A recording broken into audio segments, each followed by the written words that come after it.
the robbers and the crooks. Well, actually...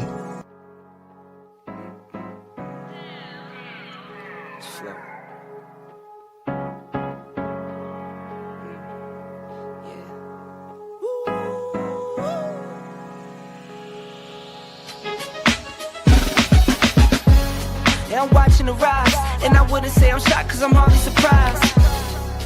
This one's for the ride, this one's for who knew I'd make it, just needed some time. This one's for my wife, could've left 1,000 times just to by my side. This one's for the grind, I knew it would happen, just had the strength in my mind. To the videos, they thought I was a black guy. That's hard to get over. I'm foreigner in the sport, but I'm fully devoted. I don't take it for granted that the door's been open. I knew I was different, I knew I was chosen. A breadwinner, but I'm soft-spoken. Authentic like a 5950 and there's no cap. Let's have a toast to that. Let's have a toast for the real ones. Let's have a toast for the real. Let's have a toast for the real ones. Let's have a toast for the real. Let's have a toast for the real ones. Have a toast for the real. Let's have a toast for the real ones. Have a toast for the They done baptized the bad guy.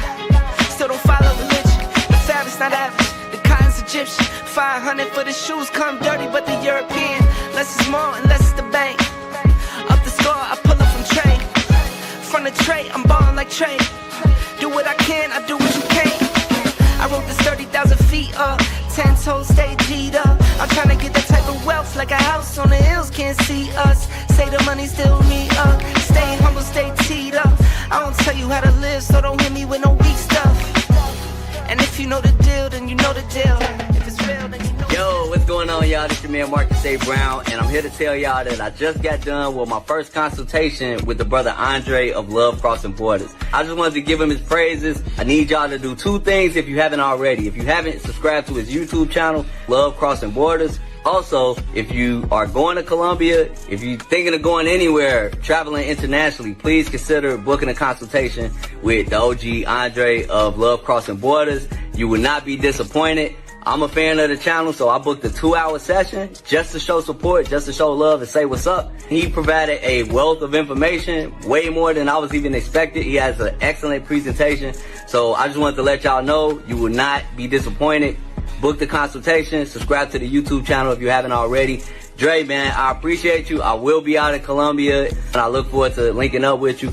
And y'all, get in tune with him if you haven't already. Tell him MAB sent you. Peace. Let's have a toast for the real ones. Let's have a toast for the real. Let's have a toast for the real ones. Let's have a toast for the real. Where are all the black men? And I'm not talking about the scammers, the drug dealers, the robbers, and the crooks. Well, actually... Well, actually, they're here enjoying Andre and Andre's Love Crossing Borders. That's where we are tonight. Shout out to all you guys that are here. We appreciate each and every one of you guys, and even the ladies that have come up in here to watch after the stream is done. Either way, we appreciate you all. We got a great topic tonight. Our sister, Kelly Rowland, formerly of the group Destiny's Child, along with Michelle and Beyonce, are the #1 selling female group, even more than TLC, more than any other female group in music history. And Kelly has gotten married a few years back with a friend of theirs that they've had for years. I mean, this guy is in the music industry. He's been friends with them forever and a day. Michelle was the one that introduced them, but Kelly was doing her own thing. And she was not interested in him at that time period. She felt like he wasn't her type. Almost 10 years after meeting each other, she decided, you know what? Let me give it a chance. Maybe I've matured and I've changed. Maybe he's matured. We've been knowing each other this long. Hey, we're friends. Let's see where this goes. Well, they end up getting married a few years ago. The relationship has had its ups and downs, but for the most part, it's been like any other relationship, going great. And Kelly, as she's matured in the relationship, has realized that men are the prize. And even though her husband may not have as much money or fame or notoriety in the music industry that she has, Kelly also stated that she chose up. Yes, Kelly Rowland has said that because she married this man, she has leveled up her life. Now, the wonderful ladies of the community, they're saying that, wait a minute, it's the opposite. You made his life better. But Kelly stands on her ground. And she says right out the gate, don't listen to women that don't know what they're talking about. You're going to hear this in the interview. Kelly's going to talk about how she has learned. One of the ways of maturity is maturing in her marriage, but she'll also talk about how she matured when it comes to not listening to lonely, bitter, modern women. We're going to hear what she has to say. This is a great interview. Appreciate you guys being here tonight. Let's get some shout outs in before it gets too crowded. Shout out to all you guys. My man Rico was here earlier. Numero uno. Glad to see you here, Rick.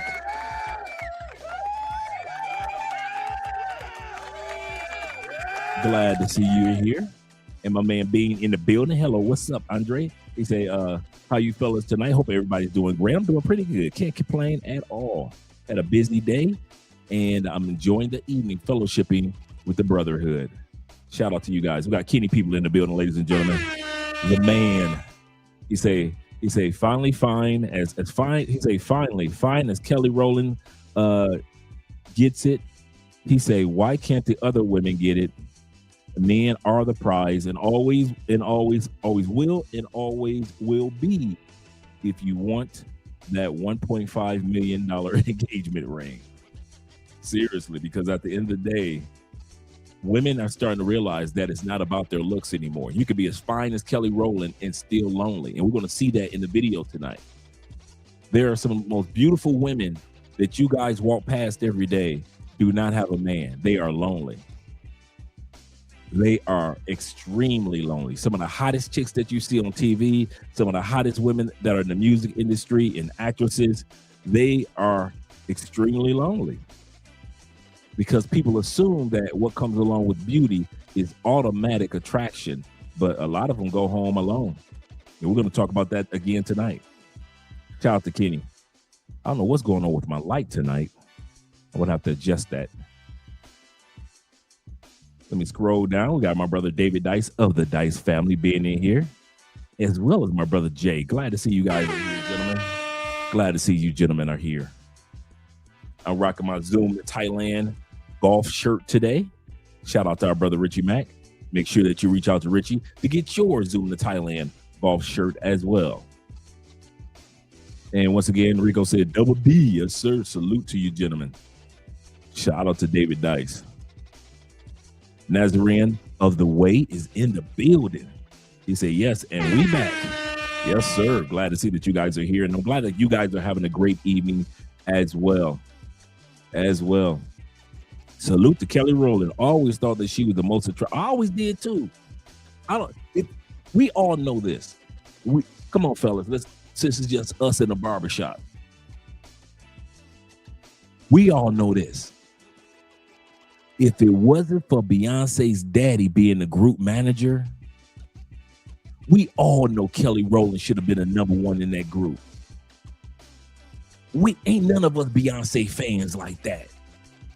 You know, Beyonce had her moments like, ooh, she fine here, like when she was in the Austin Powers movie and she did the Bootylicious song. That's when she was like at Beyonce fine peak. But she's had a few moments here and there where we like, man, okay, Beyonce looking good. But for the most part, we ain't been on Beyonce like that. We've always been Kelly Rowland.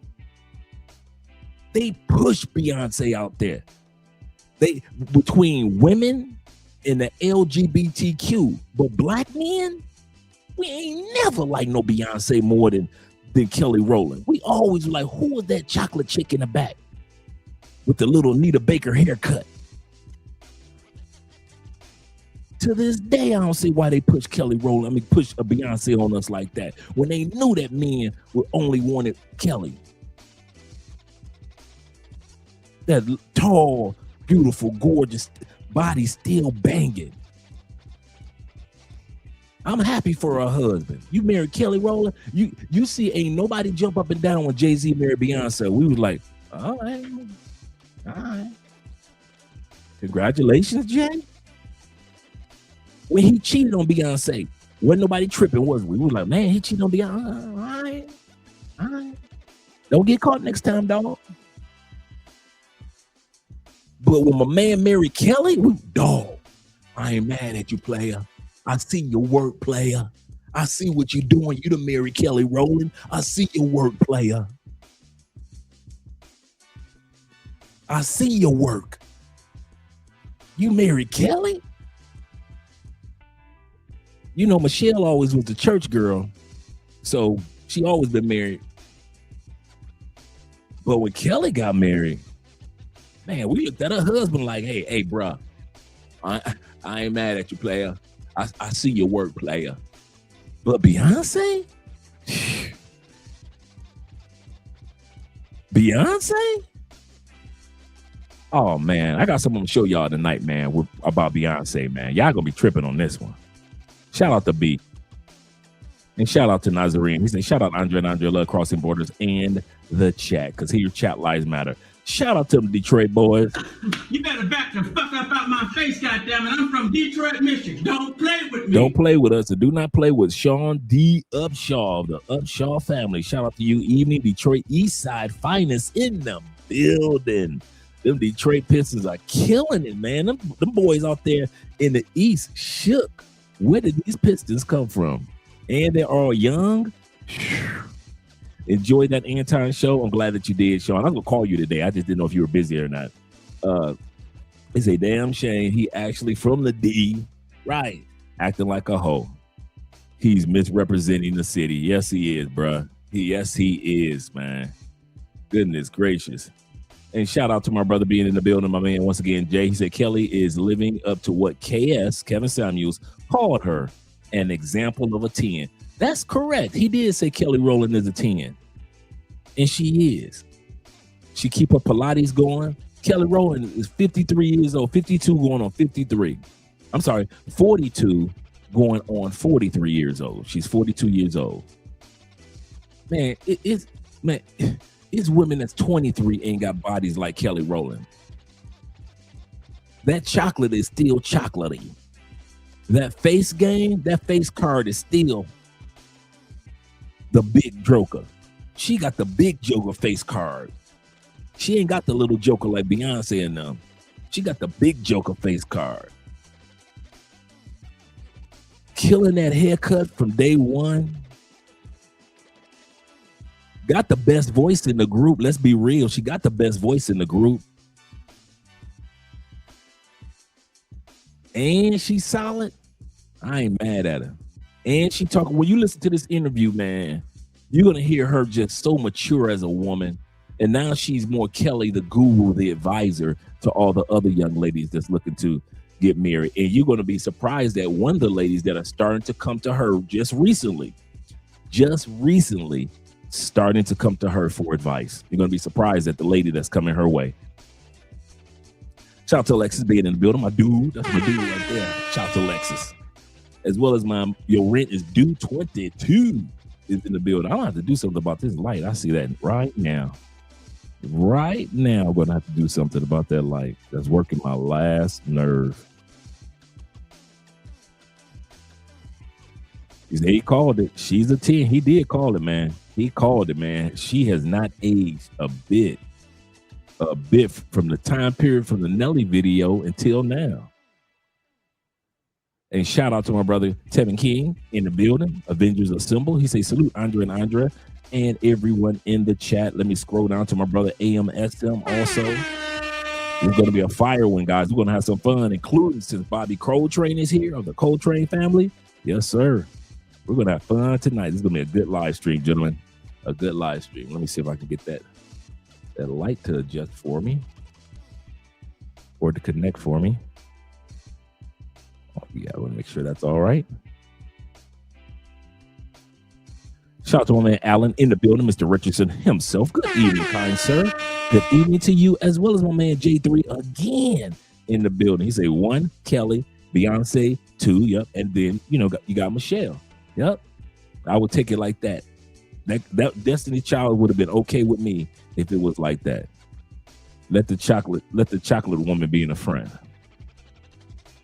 Yeah, Latavia. Yeah, Latavia was better than Beyonce. Looked better than Beyonce. Man, man, shoot. Like I said, if it wasn't for just like TLC, yep, just like TLC, they did the chocolate sister wrong. They had the most attractive one was the chocolatey one. Shout out to Chile. He said, "Yep, Octavia and Kelly. They ain't show them ladies love like they should have." He said, "I was crushing on Octavia Robinson from Destiny Child, the original." Absolutely correct. When it was 4 members, absolutely correct. They wasn't showing her no love, and she was a cutie too. She was a cutie. They just kicked her out. Yep, spelled with an O. Okay, cool. David Dice said this to the Dice family. He said, respectfully, he said, "I truly believe if he traveled to South America, his attractive rating would have been way different." You know what? If Kevin had made it to South America, you are absolutely correct, because he would have looked at American women in a different light. If he had made it to Brazil or Colombia, being around these Venezuelans,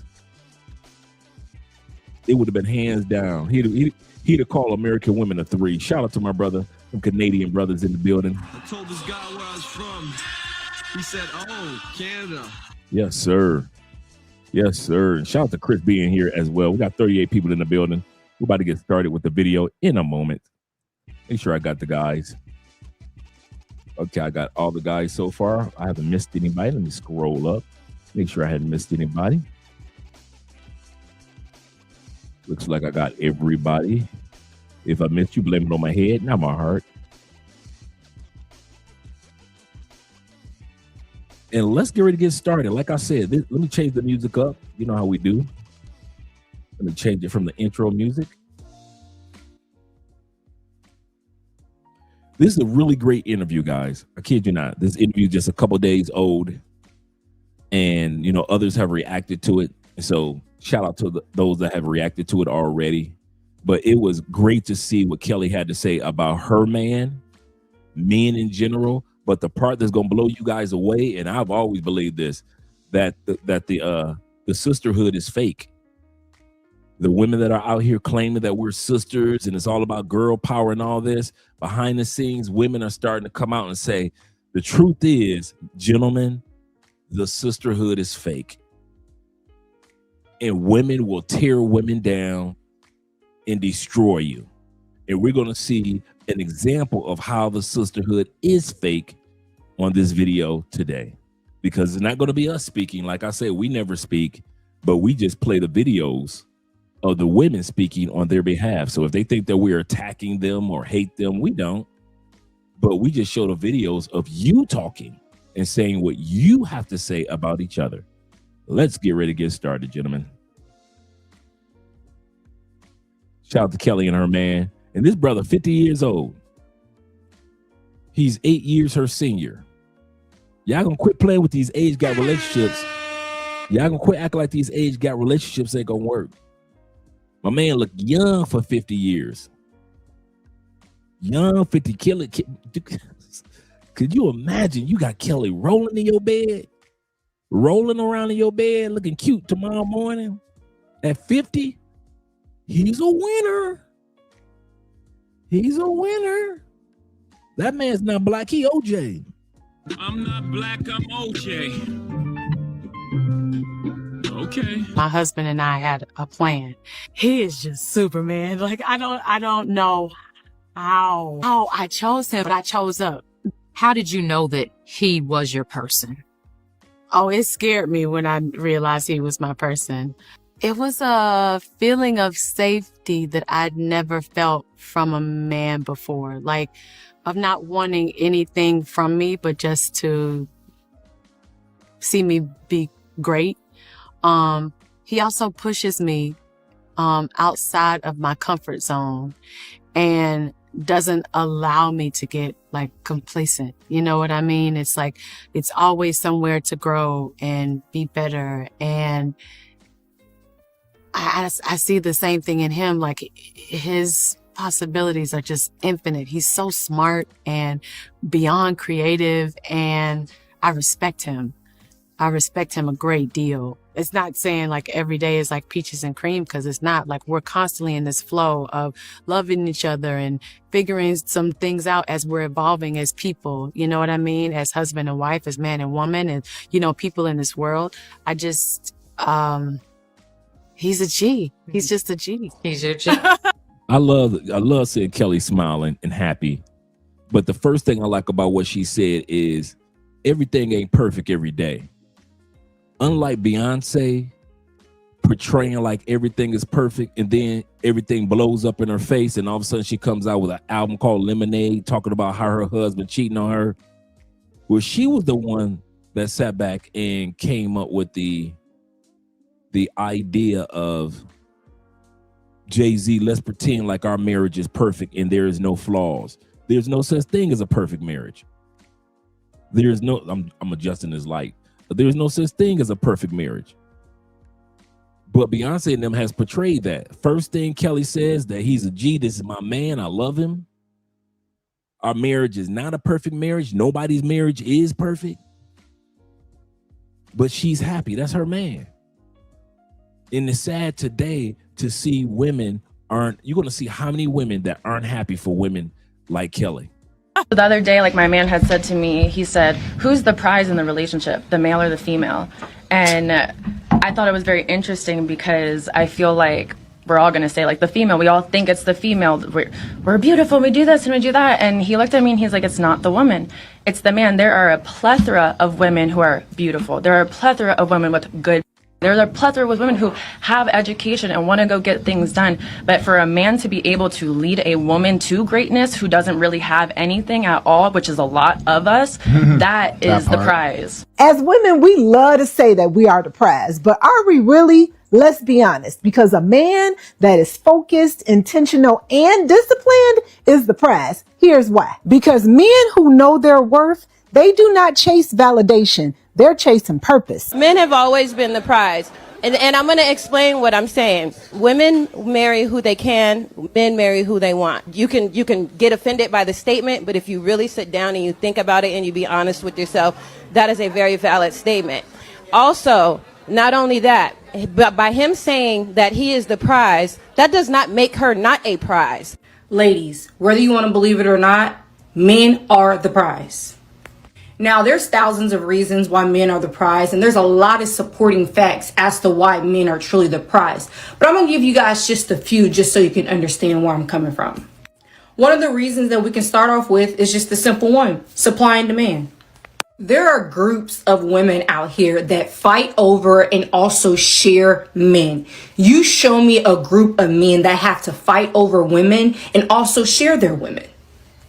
There's also thousands of videos of 80% of women wanting to be with 10% of men. So look at it as this: even if those 10% of men was to marry all the women, there'll still be millions of women by themselves lonely. Where is my man at? Where is my man at? I hate to make my entire life about relationships, but where is my man at? He's living his best life, staying away from entitled modern women such as yourself.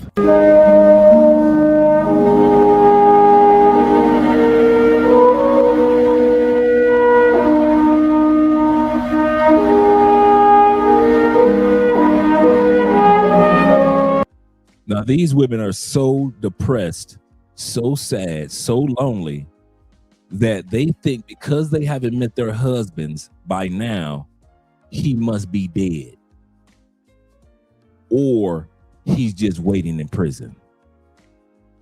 This is how alone and delusional. Not, you know, hey Chris, you notice that they don't say their husband is on a flight. He's in prison. He's in a grave. No, ma'am, he's on a flight to Poland. He's on a flight to Switzerland or Sweden. He's on a flight to China or Thailand or Korea.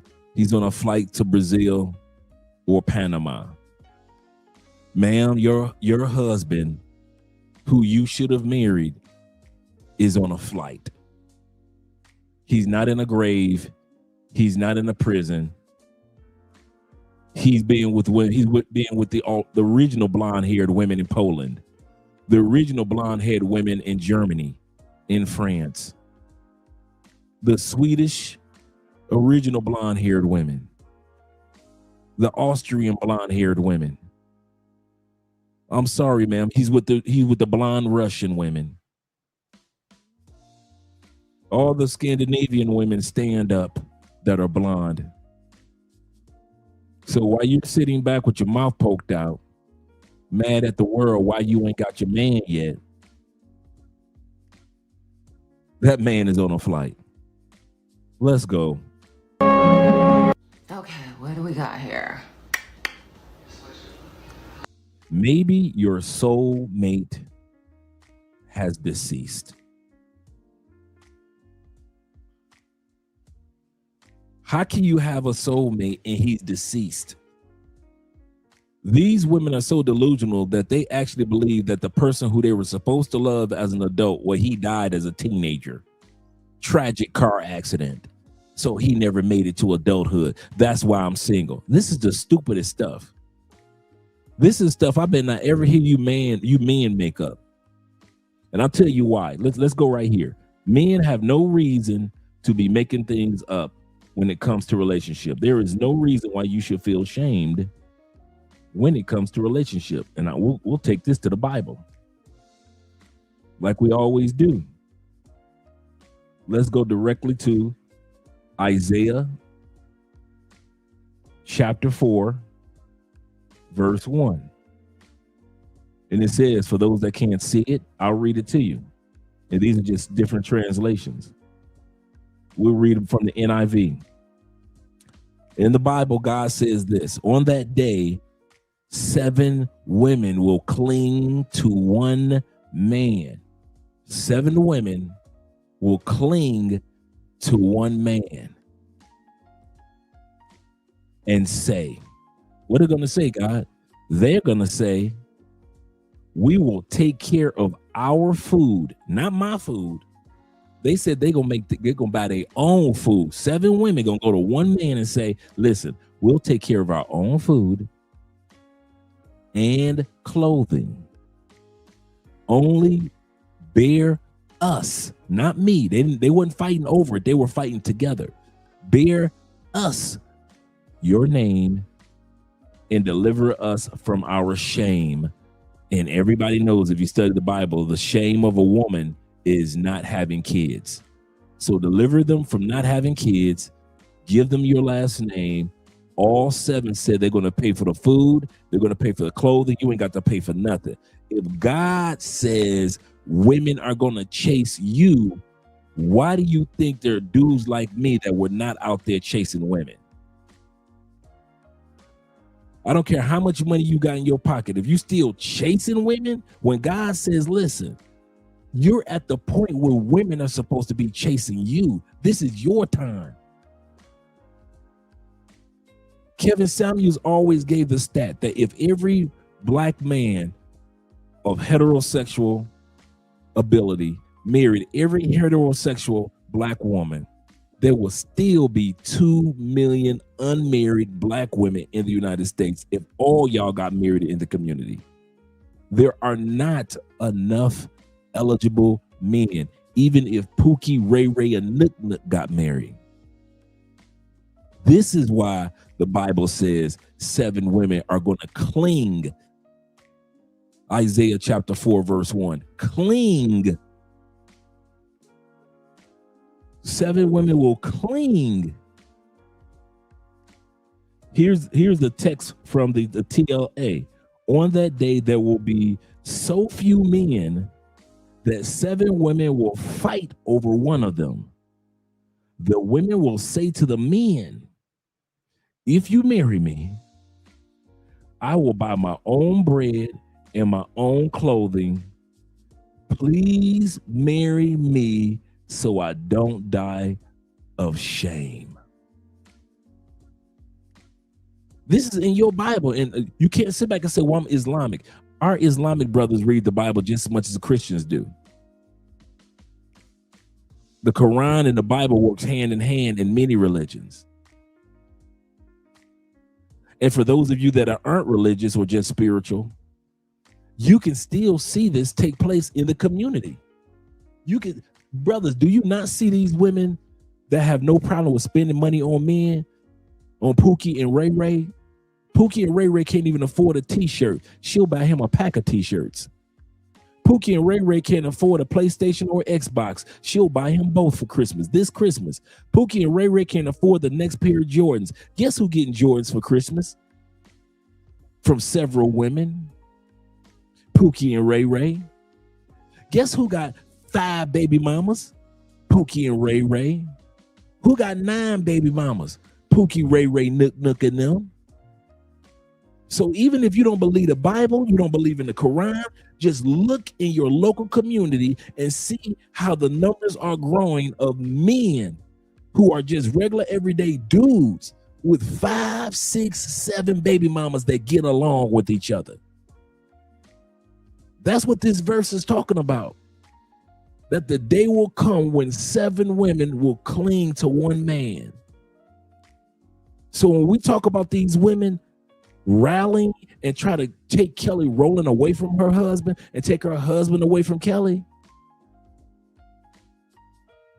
this is serious. Unfortunately, there are women out there that are saying, we see what you heifers out there trying to do to us, and we ain't falling for it. So for all you guys that we had a little Bible study for today,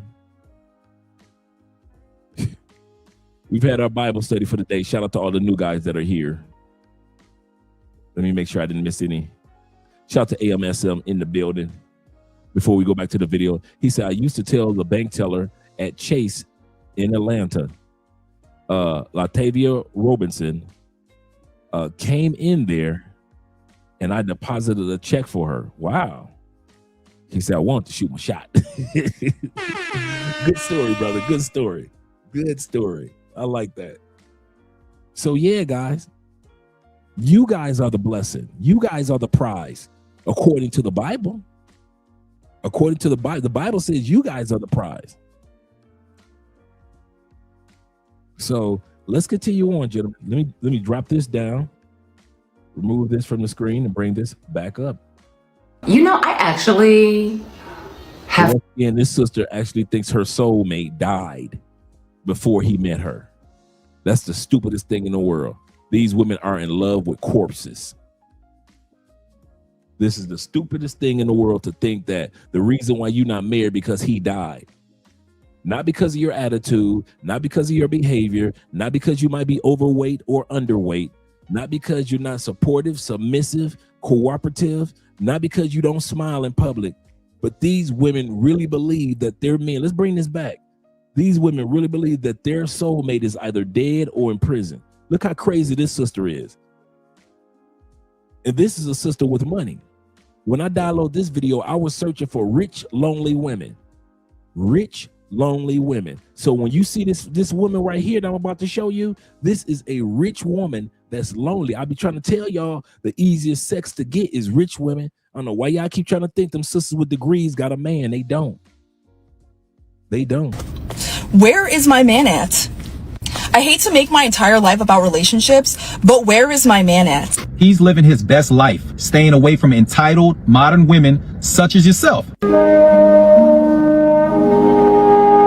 Maybe my soulmate is dead or in prison.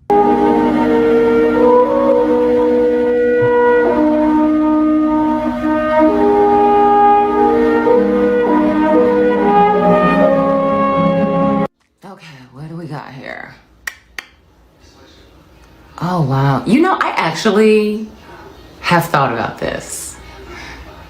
It would explain. I'm actually mad at my future husband because where is he? Like, what's taking so long? The jig is up. Show yourself. If he walked through my door for the first time, I would be like, babe, I'm mad at you. Nice to meet you. I'm pissed. We're in a fight. For how severely? Life is so hard. I'm 41, still single. still alone. I got 0 friends, and it's so hard. I don't care you rich or poor. Just let me know if you want to talk with me. And I'm going to say something to you guys. If you guys, and I should have made a montage of this, and I might do that this week. On TikTok,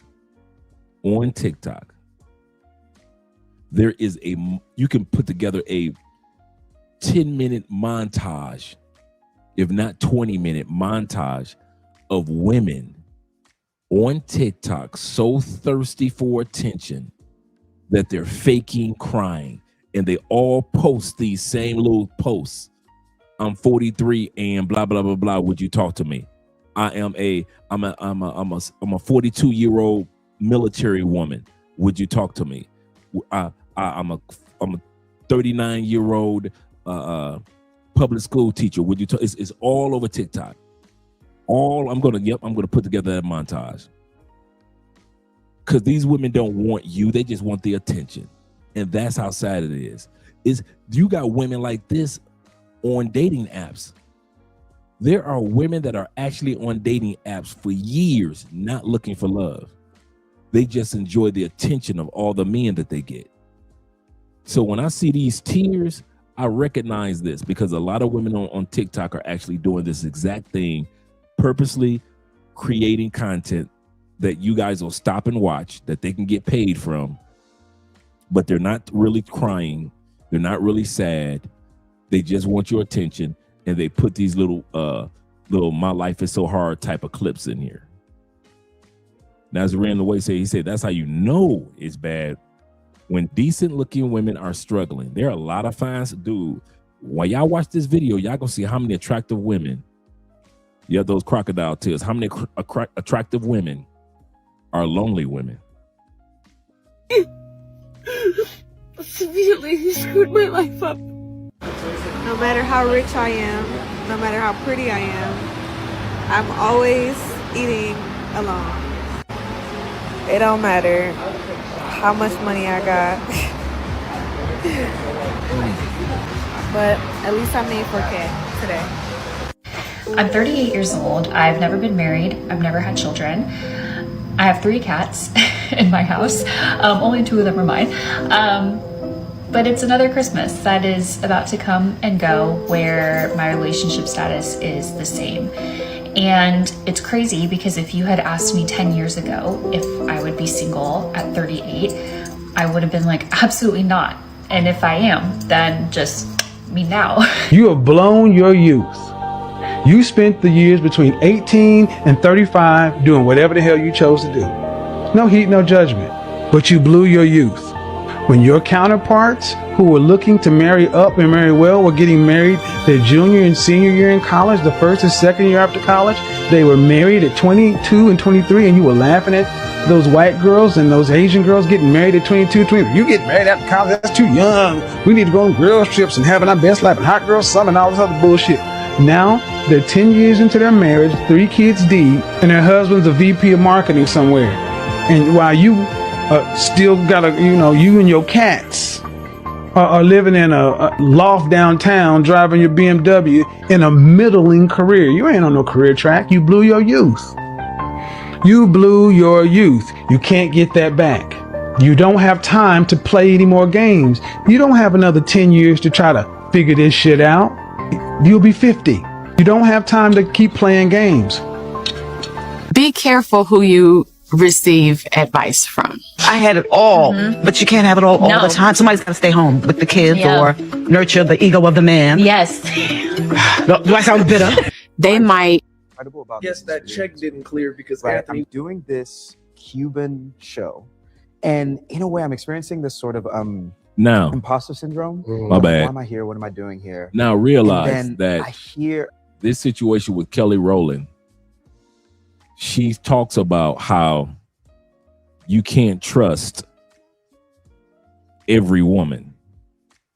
The woman that Tia Mowry is speaking to is Jackie Harry, right? Jackie was on 227, and she was the mother on Sister. with Tia and Tamara, right? One of the people that convinced Tia to leave her husband for no reason was Jack A. This woman Tia is lonely and wishes she had her husband back. And this woman Jack A, because her marriage fell apart, she's sitting around and convinced this woman into leaving her husband. And that's why Kelly Rowland first said, first things first, watch who you take advice. She's talking to women. Women, watch who you take advice from. All the time, somebody's got to stay home with the kids or nurture the ego of the man. Yes. Do I sound bitter? They might have felt like they couldn't do that, but that ain't got nothing to do with you. I told you I had it for 3 years in my career. I had it all. I had a man, the kid, and the money. Then it all went to... Didn't I come and tell y'all last year the sisterhood was fake? And the sisterhood tried to drag me? Baby, listen, these black men that sitting out here talking about some of these black women are difficult. They are not lying. And I'm glad y'all started to see it.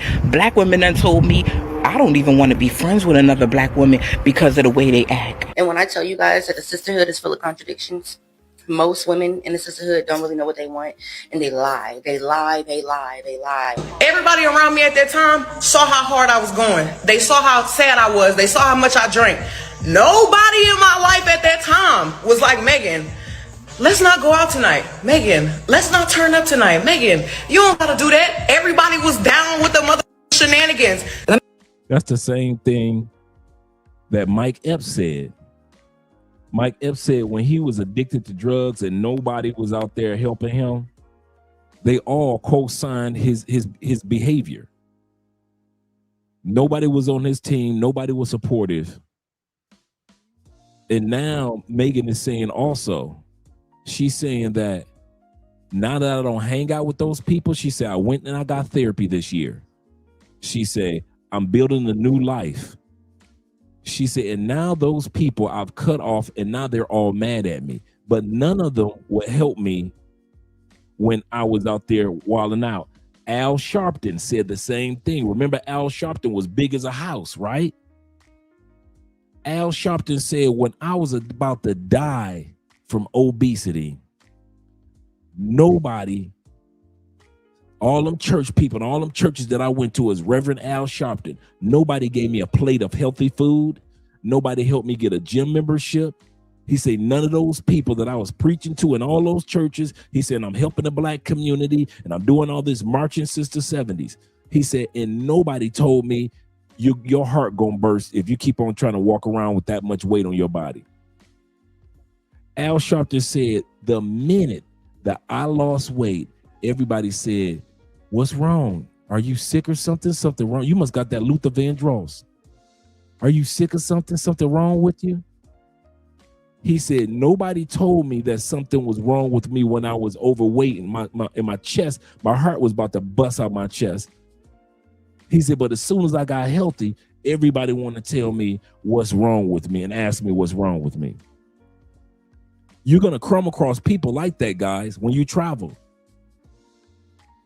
They're going to be people that's going to question why are you moving to another country? That's stupid. Because they don't understand it, that you're establishing the next stage of life. And they believe that every stage of life should replicate each other. If you were born and raised in Detroit, you should die in Detroit. You should have your kids in Detroit. You should buy your first car in Detroit. You should buy your last car in Detroit. They believe that life should replicate itself over and over and over again to the day that you die. You get up, you go to work, you go home. You get up, you go to work, you go home. You have sex, you have kids, you make it to a gym. You might have a couple barbecues on 4th of July, but then you die. That's how they believe in the States, that your life should replicate itself. It should not be new chapters, new stages, new opportunities, new people, new languages, new passports from your country and from your new countries. They do not believe that life should have its next stage. And they're going to talk about you and try to talk you out of living the next stage of life because they're not willing to do it. Now, My brother was saying, Jamon, shout out to Jamon in the building. Jamon said this. He said, speaking of church, you notice how that they are steady pushing female pastors now to change. He said the narrative of the narrative of the Bible. He said, prime example is the verse that you read a few minutes ago. If you think that's bad, I'm about to show y'all a video that they didn't change God into a her, and you're going to be amazed at who their God is. And we're talking about in the United States. We're talking about in the United States. I'm about to show you a video right now.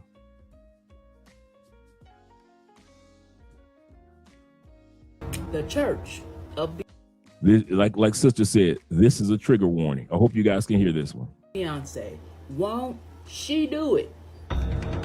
This is the actual church of Beyonce. On the lady's t-shirt, you'll see where it says, won't she do it? This is an actual regular news headline of a church dedicated to Beyonce.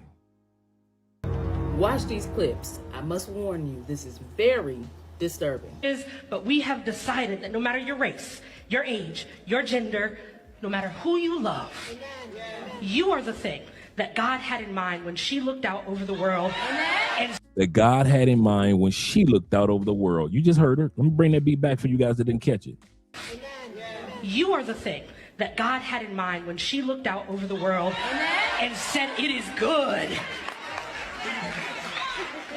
So we don't do Frozen Chosen here. This is not your grandma's church. Sing as loud as you This is not your grandma's church. can. Dance, clap, love, live, understand this worship. You are welcome here. Now that you're out of my life, I'm so much better. Thought that I'll be weak without you, but I'm strong. Did y'all think I was playing? Oh, y'all thought, you know Dre is the king of the receipts. The Beyonce Mass, bringing together secular music. The Beyonce Mass Choir. The Beyonce Mass Choir. Bringing together secular music into the church. And a religious message to tell a story of empowerment for particularly women of color, but for anyone who happens to sing praises to the goddess herself, Beyonce. The goddess herself sing praises to the. I'll bring it back for you. Y'all thought I was playing. Y'all thought that I was playing. You thought Jamon was playing when he sat back and talked about these female pastors. This is not a little church. This look at the background. Does that look like a little cornerstone church in your neighborhood? Does that look like a little storefront church, or does that look like a mega church? So this is not a small church of Beyonce. Y'all think it's a game, man. What these women are doing behind y'all backs. See, if I would have just said this, y'all would have been like, oh man, Dre just cracking jokes. But now that I'm showing y'all that these women are worshiping Beyonce in the name of Jesus, the Beyonce Mass Choir, and call Beyonce a goddess. This is not a skit. This is not a prank. This is not AI. Gender, no matter who you love, you are the thing that God had in mind when she looked out over the world and said, it is good. Evan E-Man said, where is this? America. America. The same place that we say God bless, America. See, if I would have said one city, I would have been lying. There are men of LGBTQ, women of LGBTQ, straight women. All these women been worshiping Beyonce for years. I want to dress like her. I want to be rich like her. I want to have kids like her. I want to have a man like her. I want to be stable like her. I want to have the fame of her. I want people to worship me like her. It's been women like that for years. So it is not just one city. If I told y'all that this church is in one city, I'd be lying. It's people that's your co-workers that worship Beyonce. Your gay dude that does your woman's hair worship Beyonce. Them people paying they can't even afford rent. But when Beyonce say my tickets are $2,000 a piece to be in the nosebleeds, y'all gonna pay $2,000 to be in Beyonce's nosebleeds.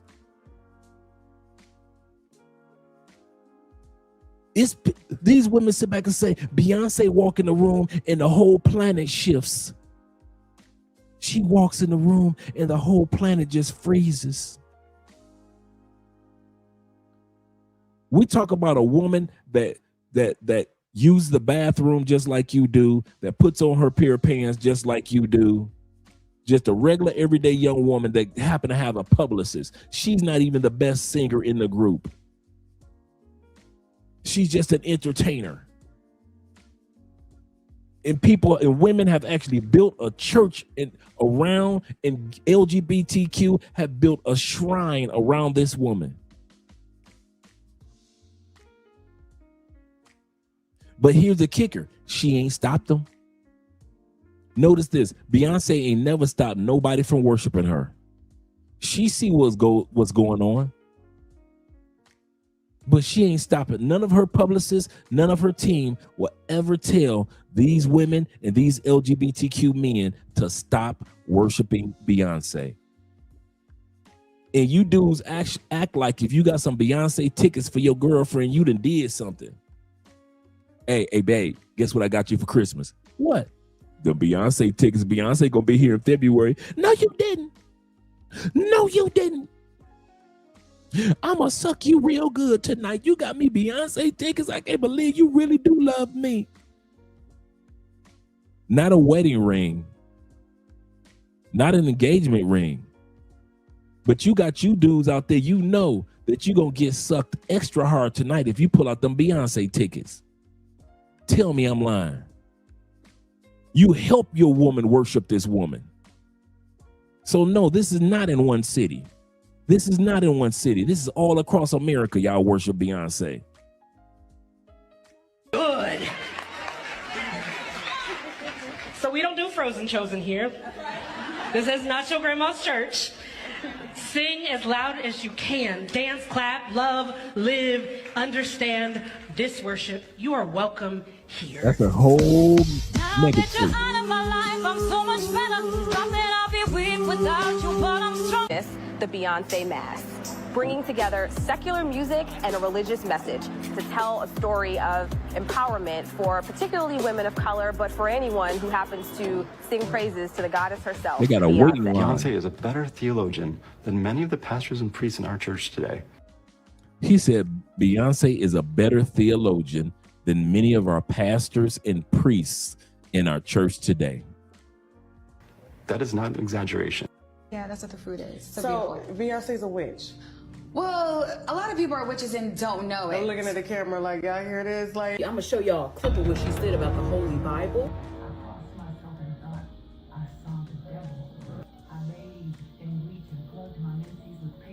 I can't see that part. I heard about it, but I can't see that. That was what she said. We're gonna pray for them because they are clearly lost. Now, mind you, I used to be a Beehive stan for Beyonce all the way. I also used to be signed to Rock Nation. So hear me when I say this. I used to buy her birthday cakes on her birthday. Not for. So she said, this young lady that's speaking said she was a part of Rock Nation. She would actually be the one that they asked to order Beyonce's cakes for her birthday. So she's part of the staff. For her personally, but for me and my family. And they used to look at me like I'm crazy while I sung to her posters. Oh, wait a minute. Oh, so even though she's a part of Rock, oh, wait a minute. She wasn't a part of the staff. Her mind was gone that she was part of the Rock Nation of people that buy the albums and go to all the concerts. So she was a part of the Rock Nation. I thought she meant that she was part of the company or the brand. She was saying that I was brainwashed. And she said, I will buy Beyonce a birthday cake and sing happy birthday to her poster.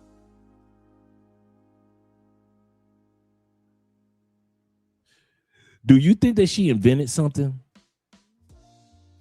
Or are other women out there doing the exact same thing?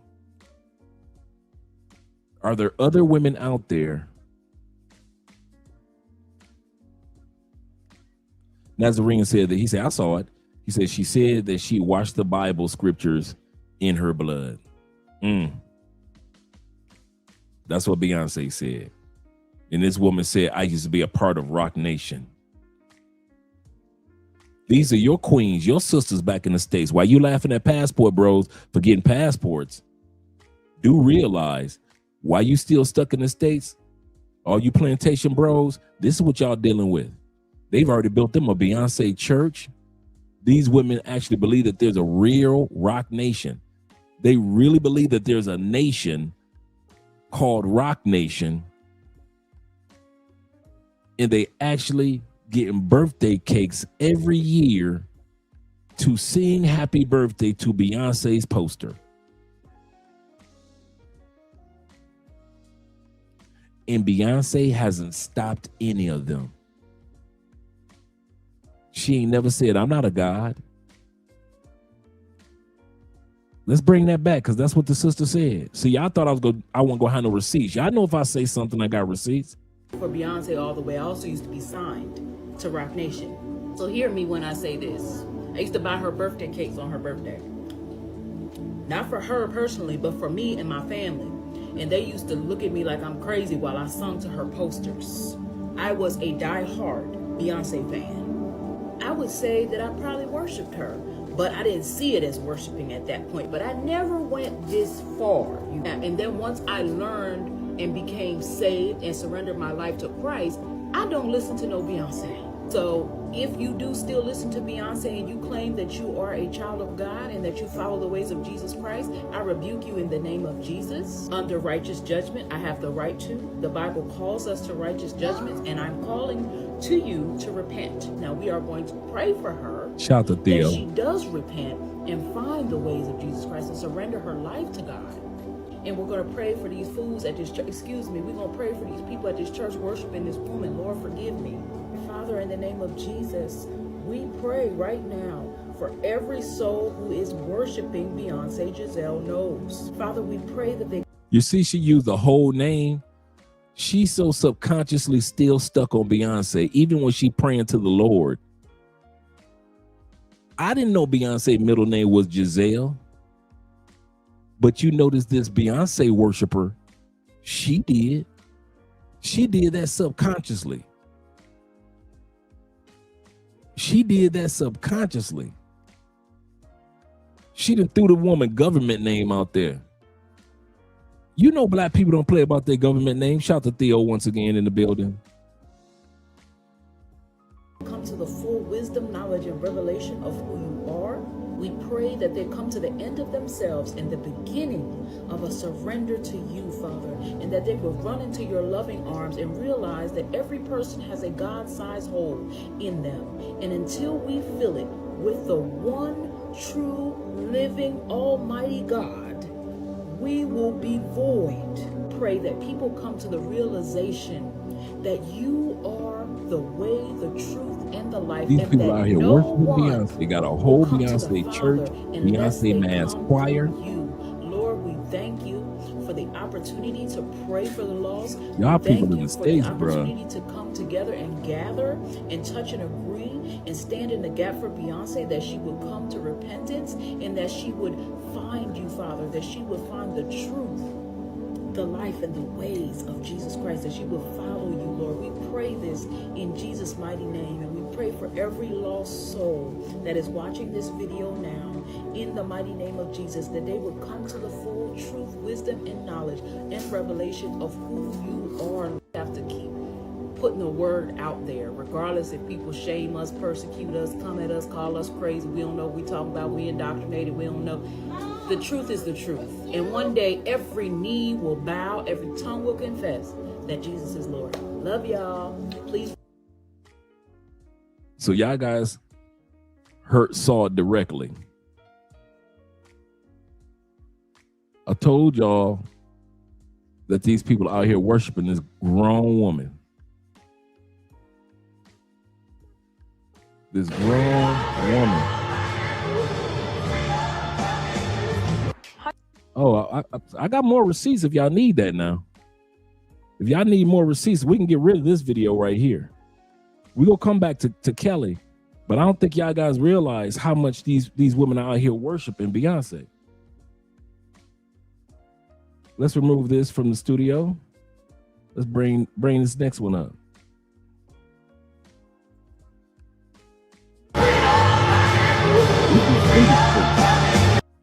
It's in the church of Beyonce. Y'all might recognize these songs.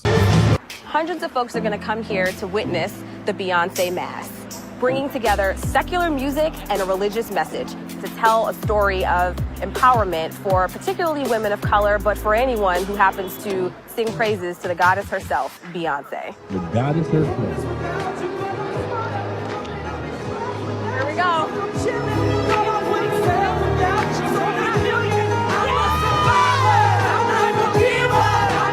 White girls out there, the white girls. I'm not telling y'all LGBTQ be out here worshiping Beyonce with the rest of the sisters. Did I not tell y'all that? Y'all thought this was a game. Y'all thought this was a game.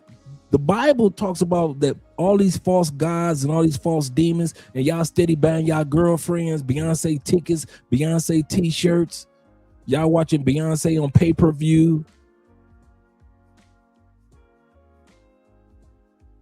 This is just a regular woman that so happen to be an entertainer. She can't even sing. She can't even act. We all know that most of her Grammy winning is fake. Beyonce ain't earned no Grammy on her own. Maybe one that she probably earned on her own. The rest of them are Destiny Child Grammys. But the rest of the ones that she's earned, man, we already know that the Grammy is rigged. Jay-Z ain't, come on, man. Jay-Z doesn't even have more top 10 songs than Ludacris. Jay-Z in his whole career has never had a top 10 year where he was number one that year.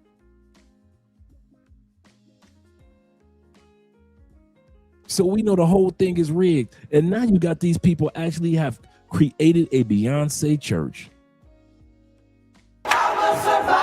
Keep on surviving. Yo, I'm out of breath because we sing Beyonce in church. Holy cow. Did I not tell y'all LGBTQ? What can you tell me about the progressive nature of Grace Cathedral?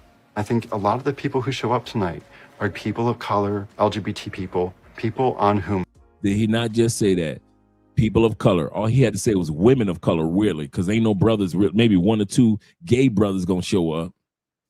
And then the LGBTQ community shows up, the rest of them. Other people's narratives have been projected. And I mean, just to be honest, the church hasn't been the best about lifting up those voices. It really began as us saying, how can we actually be the people of God that we hope to be in the world? And Beyonce is the perfect passage to get that message out there. Honestly, I think Beyonce is a better theologian than many of the pastors and priests in our church today. That is not an exaggeration. The event was born out of a class that I teach called Beyonce in the Hebrew Bible. So I walked. So while your kids are going to college, this sister right here teaches a class to your kids called Beyonce, the Hebrew Bible. Beyonce, the Hebrew Bible.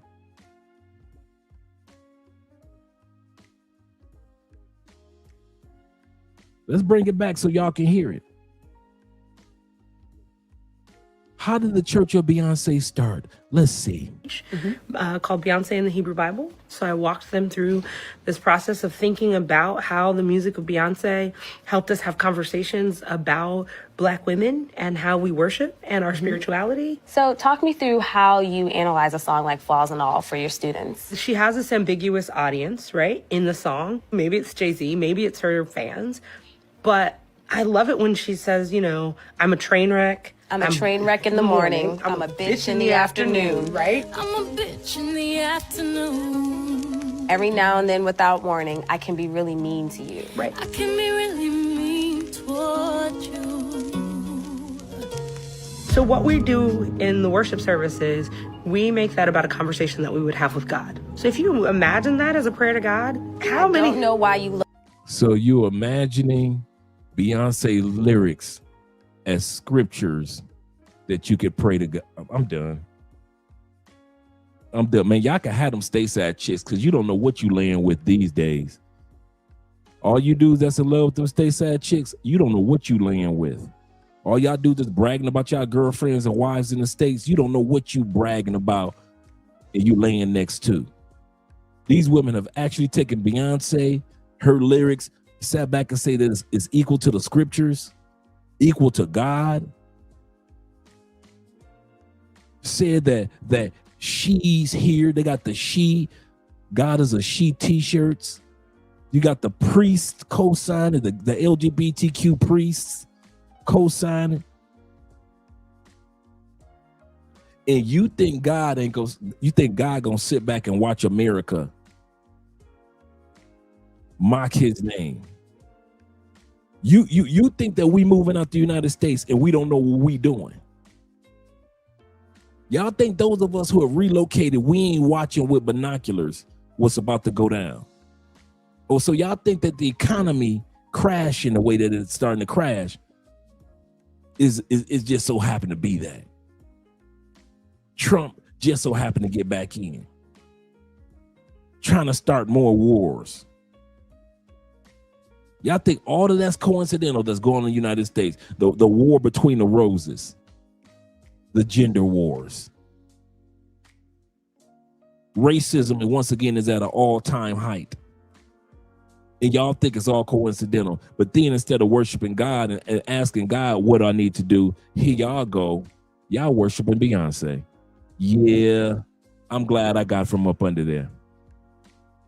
Jeremiah 7:17 says, have you not seen what they are doing in the cities of Judah, in the streets of Jerusalem, such as the United States? Nazarene of the Way says, Jeremiah 7:18, the children gather wood and the fathers kindle, and the women knead the dough to make cakes for the Queen of Heaven. The Queen of Heaven. The day is coming where in the United States, the men, the women, and the children will come together and spend their time, their money and energy on the Queen of Heaven. And they pour out the drink offerings to other gods to provoke me to anger, United States. To provoke me to anger.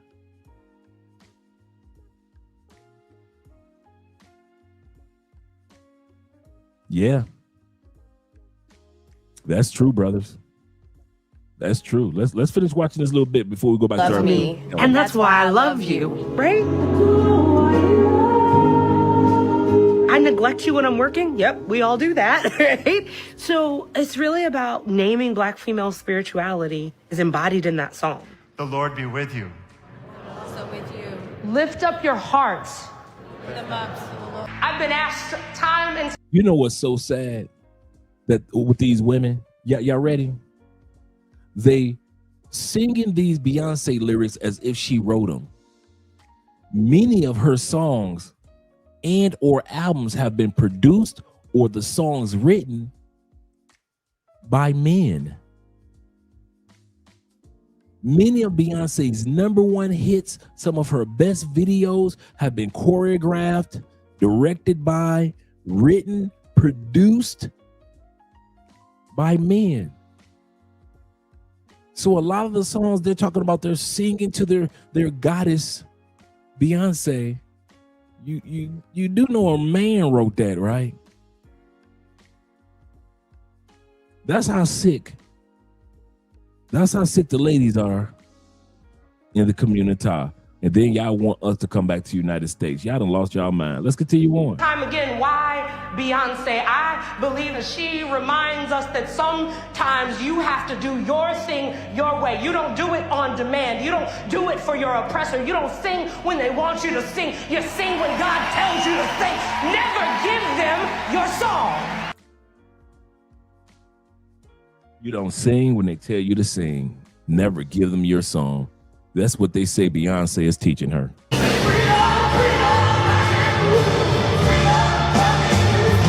hundreds of folks are going to come here to witness. This is sickening. Let's go back to the other video, but I just want to bring you guys some receipts. I'm gonna read for you the comment section. The comment section when I downloaded this video. I'm gonna read it for you. Y'all ready?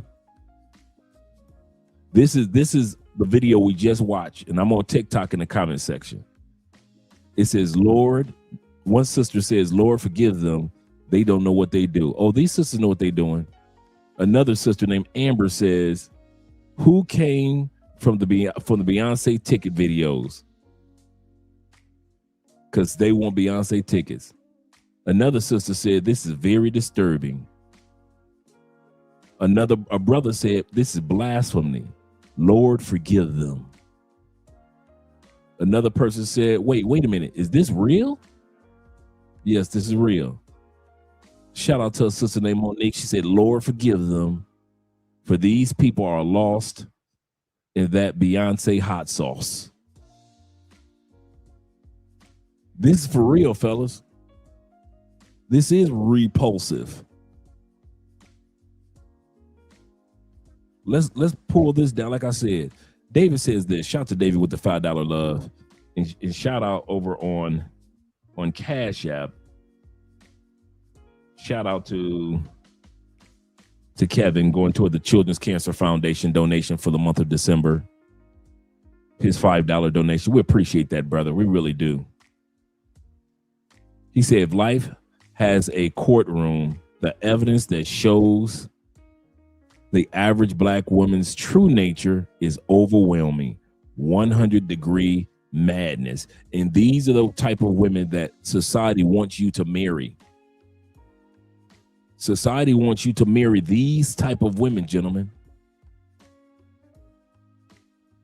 I'm not making this up. The women can't come up here and say, y'all hating on us. No, we're not. We're just reporting what you're doing. You're putting this on TikTok. You're putting this on Instagram and other social media platforms. We're just showcasing what you're already putting up there for the public to see. And you ladies and men are co-signing this. I've always said this, and I tell my wife this. The biggest liar that you will meet as a woman, number one, or even second place, are gay men. Gay men will lie to a woman faster than anything in the world, except this, what number one is. Well, actually, gay men number 3. Gay men will tell you a queen, you don't need him. I don't see why you still dealing with him.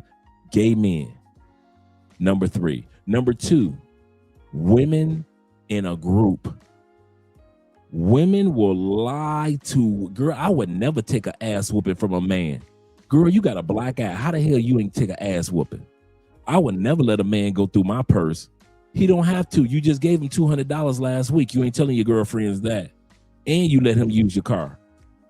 There is no way I'm gonna let a man get me pregnant. Girl, you dating a man that got 4 baby mamas.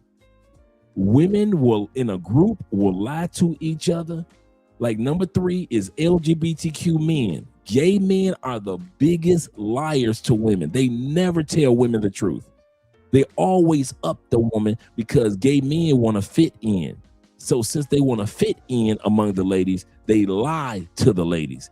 Number 2 is a group of women. When you see a group of women, don't look at when you walk in the house and you see your aunties and your grandmama and your mama, expect a group of lies taking place.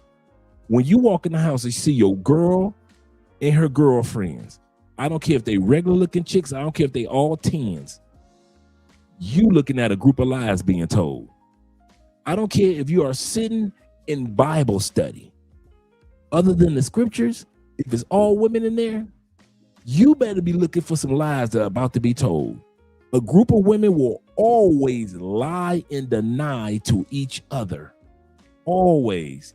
Every blue moon, you will find some women that don't lie to each other. But for the most part, women want to save face with each other. So they lie to each other. They don't tell each other the truth. To where men be like, if you see a group of men together, we talk about PTSD. We talking about the black male epidemic that they talk about. We talking about sport. We talk about anything. We talk about how man, hey dog, why you still with her? You know she using you, dog. You stupid. Yeah, dog, you stupid. Men gonna be honest with each other. Number one person that lies to a woman, herself. Don't nobody lie to a woman faster and easier than a woman lie to herself. As you husbands, you boyfriends, there is a certain amount of time in the relationship that you would with that wife or that woman, and you can attest to this, that you have to tell your woman, don't lie to herself. Take accountability. It was your decision. How many times you as a mate or a spouse to your woman, even I've had to do this, Andrea, you got to take accountability for that. That's on you. And usually she does. That's why I'm glad I got one of the women that don't dodge accountability. That was one of my standards, that you don't dodge accountability, because the average woman, you will eventually have to kind of like pump the brakes and have her, babe, no, the buck stopped with you. This one was on you. It wasn't nobody else's fault. Because a woman will subconsciously, in a New York minute, lie to herself to make herself feel emotionally better. Every once in a while, if you are sick, that's one of the signs that you're in love with your woman. I'm gonna say this again: the sex is not a sign that you're in love with your woman. The sex is not a sign that you're in love with your woman. The fact that you give money is not the sign that you love your woman. I'm gonna tell you one of the major signs that you in love with your woman. You hold her accountable, because she won't. Your woman will hold herself accountable 50% of the time. That other 40%, that's all you. That's love coming from you. Because if you weren't around, that 40%, she lied to herself. Sometimes you in a relationship as a husband or as a boyfriend, you feel like Jiminy Cricket on the shoulder of Pinocchio. You know Pinocchio about to tell a bare-faced lie to himself. You see the nose growing, and Pinocchio will still keep lying to himself. And here you go as a husband or a boyfriend telling her, no, you got to take accountability for this particular moment in time. You're going to learn from it. It's nothing bad. The bad part is if you lie to yourself that this is not happening, then it's going to repeat itself. Half of being a good man is being a counselor. That's why I say when it comes to being a man, you are the priest and the prophet of your relationships. The 5 P's, like I always say: priest or prophet, protector, provider, problem solver, penis, meaning you're the intimacy of the relationship. Don't you ever forget that. Throughout human history, all men are judged by these 5 elements. The earth has 4 elements. Men, you have 5 elements. Your 5 elements that you're judged by when it comes to your family, if you're standing in front of God, if you're standing in front of a crowd, if you're standing in front of your mom and daddy, they will judge you when it comes to relationships. Were you the priest or the prophet of your family? In other words, when it was time to hold your woman accountable and she couldn't do it for herself, could you guide her or counsel her? Because it's going to happen. A woman will not take accountability 100% of the time, and sometimes you got to guide them through it. Are you the priest or prophet of your family? Are you the provider? Can you be a problem solver for that woman? There are times where they can't see stuff that we can see, and there are times that they can see stuff that we can't see. Can you be a problem solver? Can you be a protector? Not only protecting her from the outside world, but protecting her from the inside world and protecting her from the world within herself. Because sometimes you got to protect a woman from herself, as well as protecting her from the stress within the house and the stress that's on the outside of the house. Can you be a protector for your kids from the stresses that they'll go through in life? the stresses that they put each other through as kids running around the house, as well as the stressors and bullies that go on in the world. Can you teach or help your kids with protection? Because just having a strap is not the only form of protection for a family. You got to be able to protect your family with this too, and with this too. Priest, provider, protector, problem solver, and your wife's penis. The Bible in Proverbs says, let the breasts of the wife of your youth satisfy you. Let the breasts of the wife of your youth satisfy you. Can she trust you to give her the intimacy and let that be her intimacy? Not Keisha's and LaWanda's and LaTanya's down the street also. Those are the 5 elements that you're judged as a man. God don't care nothing about how much money you made, and I gave you the money. I knew how much money you was gonna make. But when I asked you, when you stand before God, he gonna ask you about them 5 elements. Could you be a priest? Were you a priest of your family? Could your family lean on you? Like Kevin Samuels used to say, pressure is made for shoulders, not for hips. The pressure of the family should be on you. The buck stops with you. The answers start with you. The final decisions start with you. You're the priest, the prophet, the visionary, in other words, the prophet, the visionary of the family. God gonna ask you about that. Provider, God gonna ask you about that. Protector, God gonna ask you about that. Problem solver, God gonna ask you about that. Intimacy or the penis, God gonna ask you about those 5 elements. He's done that throughout human history. No man is not judged by any of that. Every single one of us are judged by that. If you're in a relationship and you having kids in a family, you're going to be judged by those 5 elements of manhood. Nothing more, nothing less. Now, being a provider also means, I made $1 million or I bought 5 pieces of property or I moved my family over here or over there. That's providing. That's providing. So I'm not saying being broke, but what I am saying, those are the 5 elements of manhood. And you try to be a man without them, go ahead. Somebody else gonna replace you quick.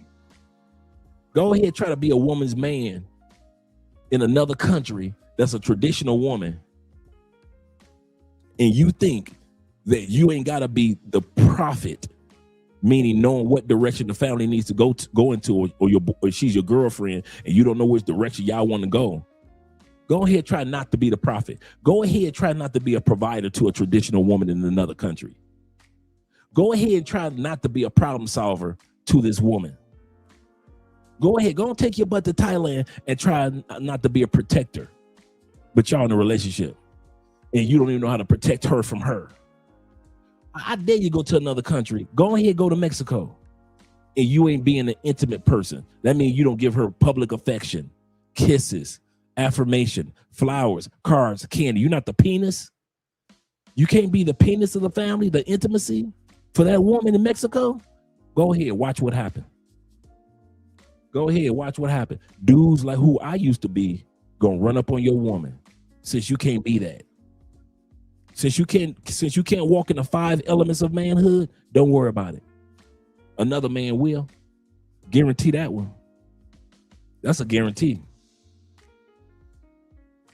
Let's go on back to our sister Kelly Rowland. Let's get away from Beyonce, the church of Beyonce. But I just want to let you guys know that that's real. That's out there. That's out there. Let's go back to our sister. Go out tonight, Megan. Let's not turn up tonight, Megan. Now back here for you guys that weren't here earlier, Megan Thee Stallion talk about all the fake friends that she had and how she had to get rid of females and how fake the sisterhood is. You don't gotta do that. Everybody was down with the mother shenanigans. Let me tell y'all about the sisterhood, right? If they love you, if they like you, you are the most beautiful thing in the world. Everything about you is amazing. But if they hate you, you're ugly. You're a mess. They don't want nothing to do with you, right? Because they don't live in reality, right? Those women have never been told the truth in their lives. How could you? How could you leave your friend, your blind friend, on the dance floor alone knowing that she cannot navigate without help, knowing that she rolled with you. How could you? How could you watch your blind friend? And really, that shouldn't even matter, because girl code is if we come together, we leave together. How could you leave your blind friend in the club drunk by herself? Let that one sink in. That goes to show you how evil women can be at times. Not all women, but there are enough women. I know brothers that take their homeboys out that's in wheelchairs. We ain't gonna leave him. I know dudes that got partners that get pissy drunk. We ain't gonna leave him in the club. We don't want him to get arrested. These women will leave a blind friend on the dance floor who walked on the dance floor with them. I just want that to sink in. Yeah, that's diabolical. Let that sink in. She rode in the car with y'all to the club. Y'all already convinced her to get dressed, get ready, girl. We going to the club. We're gonna have a good time. She can't drive, OVO, obviously. She rode with you to the club. She's been drinking and getting a little tipsy. Everybody in the club get tipsy, right? The jam comes on. Back that thing up. Thoom, thoom, thoom, thoom, thoom, thoom, thoom, thoom, thoom. Girl, you're working with some ass, yeah. With that, yeah. The jam come on, right? Y'all on the dance floor, dancing, having a good time. Song goes off. She don't hear you. You ain't grabbing her hand, her wrist, or nothing. By the time a stranger, helps her back to her items, she uses her cell phone, listens to the text. You back at the house. Girl, I had to go. Me and my weave and my eyelashes were tired. And these are the women that y'all want us to go back to the States for. Anton telling y'all, come on home. I'm coming home. Anton told y'all to come on home, Passport Bros, to women that's worshiping Beyonce, and then women that are doing blind women dirty. But he want to tell y'all to come on home. These dudes that's mocking the Passport Bro movement want to tell y'all to come on home so y'all can marry these women, have kids by these women. And every one of you dudes that's out there that's talking about, so well, my baby mama like that, you better hope that your baby mama never get mad at you, bruh. My wife ain't like that. You better pray every day that your wife don't one day wake up because she in the right country to get half your ish. If your wife, who's the sweet as bear meat, is in any country, all you Americans, I want y'all to listen. Your wife is in the perfect country that if she decide to get mad 10 years from now, she just going through menopause and she decide that she want a whole new life, guess who go co-sign it? The United States of America will co-sign making sure she get half your stuff 10 years from now. So all you dudes that think you got a perfect wife and a perfect life in America, this goes for all of y'all, from the Anton Daniels all the way down. The laws are in place that if your woman has just one day, not 50 days, not 4 years of unhappiness, not 10 years of unhappiness. If your woman is unhappy one day, the way the laws are set up in the States, she could take half your ish. And don't think that you can run from one state and get to the other state. That ain't gonna do it either. It's just that one state gonna take a little bit less than another state, but you still gonna come up short, player. So all you dudes are talking about, I got a great marriage, not my marriage, not me. See, I'm not talking about your marriage. I'm talking about the laws in the United States. The laws are set up not for her if she ain't happy today, player. I'm gonna say this again for all you husbands. The laws of the United States are not set up for if your wife is not happy today. The laws are set up if she ain't happy tomorrow, next year, 10 years from now. So if you marry in a country like that, you gonna always be on pins and needles as a man. I don't care how many hot plates you get in a day and hot sex and how many kids y'all got and your kids 19 years old today and y'all been having barbecues over at the house and you done bought her a brand new car. That don't mean nothing to the laws of the United States. The United States said, those are gifts. Thank you for raising the kids, but she get half your ish. That's the country you live in. Beyonce worshiping, diabolical women that have the laws to back them up. So all you happy dudes, enjoy your happiness. Enjoy your happiness. And I hope that nothing ever goes wrong in y'all marriage. I mean that from the bottom of my heart. Because if it does, you are ass out. You are in the wrong country to call yourself being married and think it's going to turn out good if she is not happy. United States is set up. Happy wife, happy life. Let her stop being happy. I bet your black ass ain't going to be happy not much longer. Let her stop being happy in the States. Shh. In the United States? Man, let a man that lives in Alaska woman be all unhappy in that damn Eskimo, in that damn cabin with them polar bears walking around. The state of Alaska will take your cabin and half of your deep sea fishing money for the next 14 years. You can't run to a state in the United States that is not set up for happy wife, happy life. I don't know why y'all keep trying to pretend like, well, my wife ain't gonna never go nowhere. Well, statistics show 56% of wives do, and of the divorces that are filed, of that 56%, 80% of them are filed by the wives.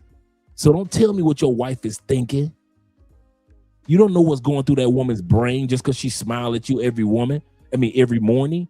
She'll smile at you every morning and have a whole brand new man and a whole brand new apartment already set up on the other side of the city.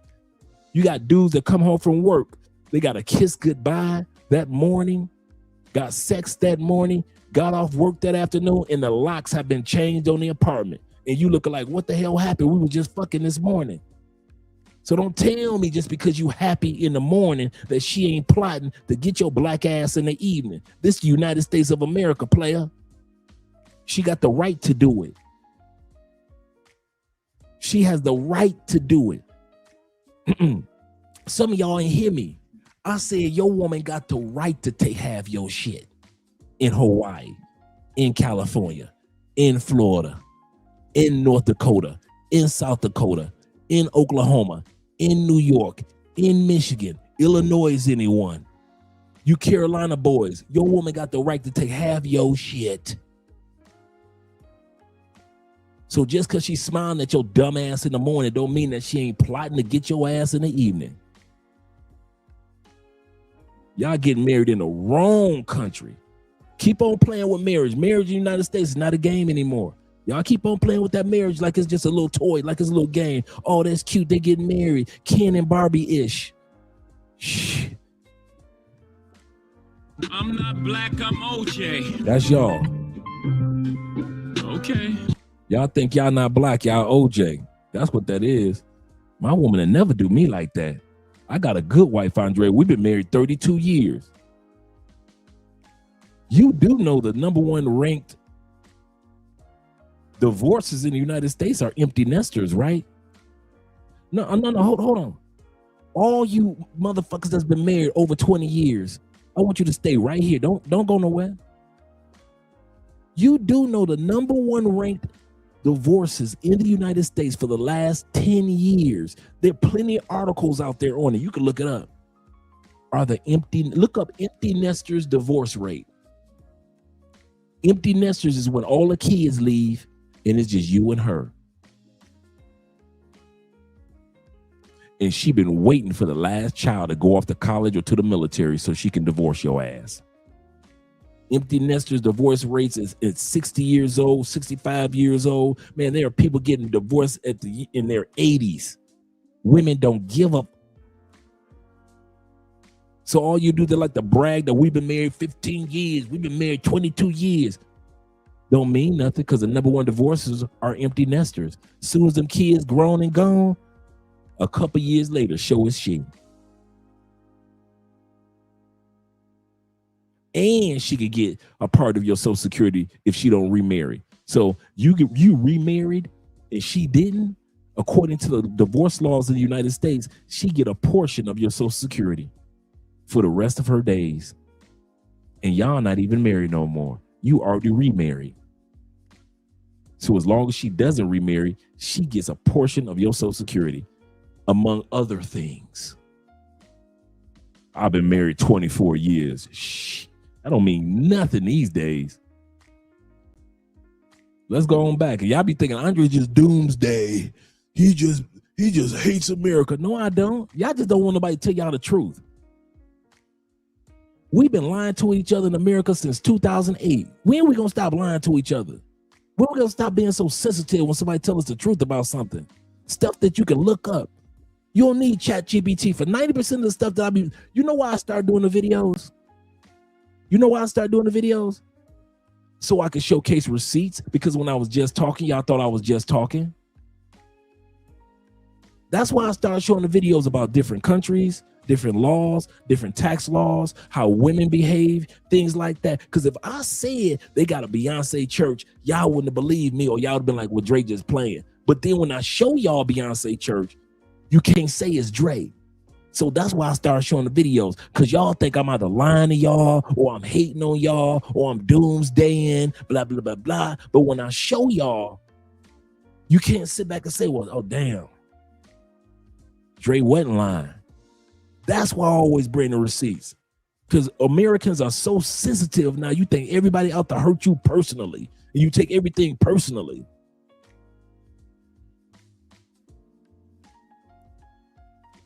Shout out to my brother in the building, AMSL, once again. He said, you're speaking so much truth about women, Andre. It is that time. Let me be quiet. Let me be quiet and go ahead and drop the video.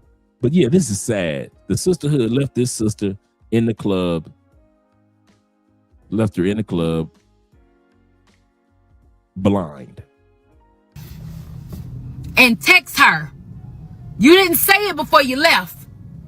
You text her and was like, girl, I had to leave. I wasn't having a good time. Get home safe. Get home safe. Ho, I'm blind.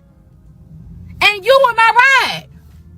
The reason why you don't hear about healthy relationships anymore is because of the fact that those of us in healthy relationships ain't got shit to say to y'all. Because anytime we tell you what we do for our husband or what our husband does for us, y'all look for any reason to try to come up with some type of excuse or some type of narrative that we're being controlled, or that we're not really happy, or I would never do that.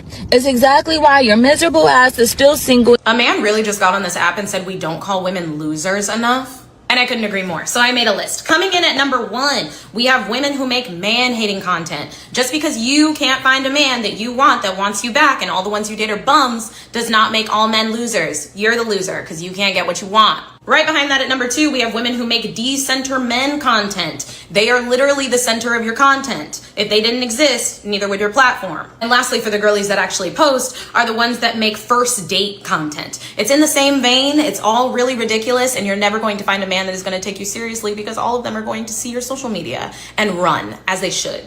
Number 4, we have women who have no hobbies outside of social media. The girls that come home from work and they scroll on their phones, eat some dinner, scroll on their phones more, and go to bed. Loser. Number 5, we have women who genuinely try to imitate or idolize female rappers. You are not a Barb, you're 30. Number 6, women who make jokes about men's mental health. I'm sorry you don't have any men in your life that you genuinely care about or that care about you. That's sad.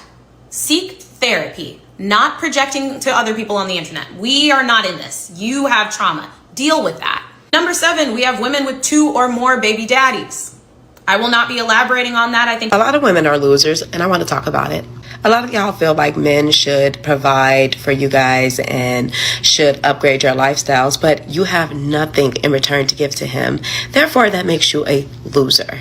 And you always are so quick to call men losers if they live at home with their mom or if they don't have a job. You'll label them a loser very quickly. But a lot of y'all be baby mamas living off the government, don't have, like I said, nothing to offer anyone. You can't even look at yourself in a mirror and be accountable, then have the nerve to call someone else a loser. Yeah, loser. And the amount of women that encourage bad behavior, negativity, and the catty-like behavior. Yeah, loser mentality. And the thing about losers, they want to make other people losers. So this is why you see them being so miserable and trying to make other women miserable. Somebody saying that a lot of women are losers. And I'm sorry, as much as I love women, a lot of you are losers. A lot of you have this thing where it's like you don't want to see other women doing as good as you, sometimes even worse, better than you.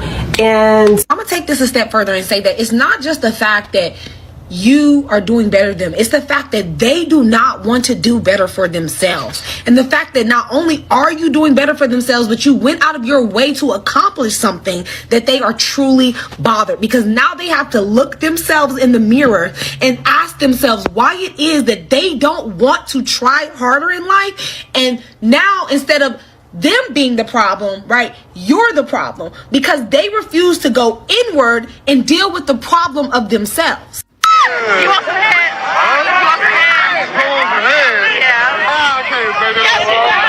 She just walked up on him and said, "Do you want some head?" She just walked up on the brother in a crowd. "Do you want some head?" How you do? Right, can I give it to you? I'm the best. I'm the best. You give good head. I give great head. Yes, women can be lames too. Because imagine if a woman was walking down the street looking cold and a man just walked up to her and said, "You want some head?" Like, it will be an uproar. Probably call the police. So we cannot deter away from lame women like that who just run up to men. I don't care if he's a celebrity. I don't care if he's well known. He's a stranger. You ran up to this stranger. You don't know his health background. You know what he got. Just because you see him on the computer screen or on your phone, you just ran up to this man and asked if you could do a personal favor for him that could result in you getting herpes. Before she goes any further, I want to share something with you guys. You know me, I always got some receipts. Remember we were talking about the empty nesters and all the dudes that like to brag about their marriage being 10 years old and 15 years old and all that. And I was just saying that. Let's bring this on stage. Let's remove this from stage. Let's bring this up on stage, right? Let's move me to the side, move me out of the way. We're going to blow this up just a little bit more. Let you guys see this. Let me make sure you guys can see that clearly. Okay, cool. Empty nest divorce. This article, as you can see, September 3rd, if I'm not mistaken, September 23rd, 2025. So this is a brand new, fresh off the presses statistics on empty nest divorce rate. Just scroll down. It says, what's at stake? I will share with you in this article. I'm going to drop the link. Y'all know me. I like to share the receipts. We're not going to spend much time on this at all. So I'm not going to read through all this, but I want you guys to see these stats. Check it out. The empty nest divorce rate. We're going to read this part. According to the study in 2025 study, according to the study published in the Journal of Marriage and Family, couples are 40% more likely to divorce after their children leave home. This phenomena is referred to as empty nest divorce trend. And finally, the National Center of Health and Statistics found that approximately 2 in 4 divorces, 50% of divorces in the United States occur among couples over the age of 50 years old. Over 50, with many of these happening after children have left home. I'm going to drop the link to this because y'all dudes know I'll always throw the receipts. And even the Pew Research Center reported that the rates of adults 50 and older ending their marriage have roughly doubled since 1990. While this isn't exclusively about empty nesters, it significantly overlaps with couples whose children have moved out. So it's not uncommon for a person to be married 10, 20, 15 years, the kids get grown, and the wife is gone. That's why I don't listen to men that brag about their marriage. We've been married 23 years, and the kid's still there? Yeah, talk to me after the kids leave, because 50% of the divorces that take place happen to people over the age of 50 years old in the United States. Just think about half of the divorces that Kevin Samuels used to talk about, half the divorces that we talk about. Y'all didn't even know half the divorces was happening to grandmamas and granddaddies. But let me go and drop that receipt real quick. Let's get back to the video. I just want y'all to see that. Losers. They be losers. Even in their 50s, a lot of women are losers. You will tell them to work out, look good, keep up with yourself. And they take it as a personal attack, and it shouldn't be that way. They can't take constructive criticism at all. They take it as a personal attack. And don't let you be somebody that look good. Oh Lord, they're in the uproar. Take care of yourself so you won't become a hater. A lot of y'all don't want to take the time to look good or do better, so y'all project onto a woman that actually wants to look good. And it's sad. Y'all, that girl got on the internet and basically said all of you women who are hating men and talking about men and doing all of this stuff and causing friction and saying how y'all don't need a man and whoop doo doo doo doo, y'all are all losers, big dweebs, nerds, dorks, don't have no riz, whatever the term is. She said that's y'all. And I wholeheartedly approve that message. I approve that message because if you go back and listen to her list, we tired. We are tired. I'm sorry, I'm going to just go there. If you are a man living at home with your parents, no career, no prospects, these so-called businesses, over 25, we will call you a loser. And we need to start calling women losers. Kevin, you don't listen. That's the problem. Don't listen. What do I need to listen to somebody who's living at home with their mom who can't pay their own bills? Question. What were you doing at 26? I'm so curious. What were you doing? Please answer. I was living in Dallas as number one sales rep for a telecommunications company. That's what I was doing. Number one. That's what I was. You know, something that I deeply respect about adult bullies and adult mean girls is that they're consistently a loser. I can always count on them to be lacking, to be talking about everything except how to better their own selves. Just forever a loser. And they might even retire a loser. And honestly, I deeply respect that about them. Because they never change. They're so committed to the bit that they just want to be a loser so bad while you keep winning. I could be out with my friends and we could be having a blast. But the minute that my man calls, hello? You said what, you want me to come with? I'm out. Mid turn up. I'm out. Period. Where you going? To my man. You always with him. You was just with him. I don't care. I'm going to be with him. And I'm going to be with him again after that. And again after that. And again after that. Because that's my man. Now, Kelly Rowland recently sat down for an interview. And if you are unaware of who Kelly Rowland is, I personally don't think she needs any introduction, but she is from the iconic trio, Destiny's Child. So she sat down and she did an interview, and they talked about a plethora of things. They talk about marriage and life and fitness and all of the above. But this in particular clip of the interview, she was honestly schooling women on a lot about marriage. Okay, she broke it down in layman's terms in a way that I did not expect a woman of this era to kind of communicate, if I'm being honest with you, based off of all the stuff that we see. Now we know that Destiny's Child, they were trying to people were trying to cancel their song Cater to You, that was about like nurturing and being there for men.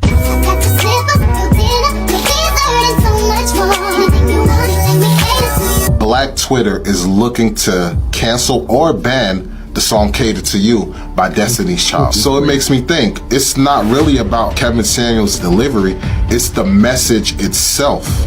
You're supposed to be there for management of emotion, stroking of ego. They don't even understand the impact, guys. Here you have a song made by women that's telling other women how men like to be treated. See, what I come to realize, it seems as if black women are beyond reproach.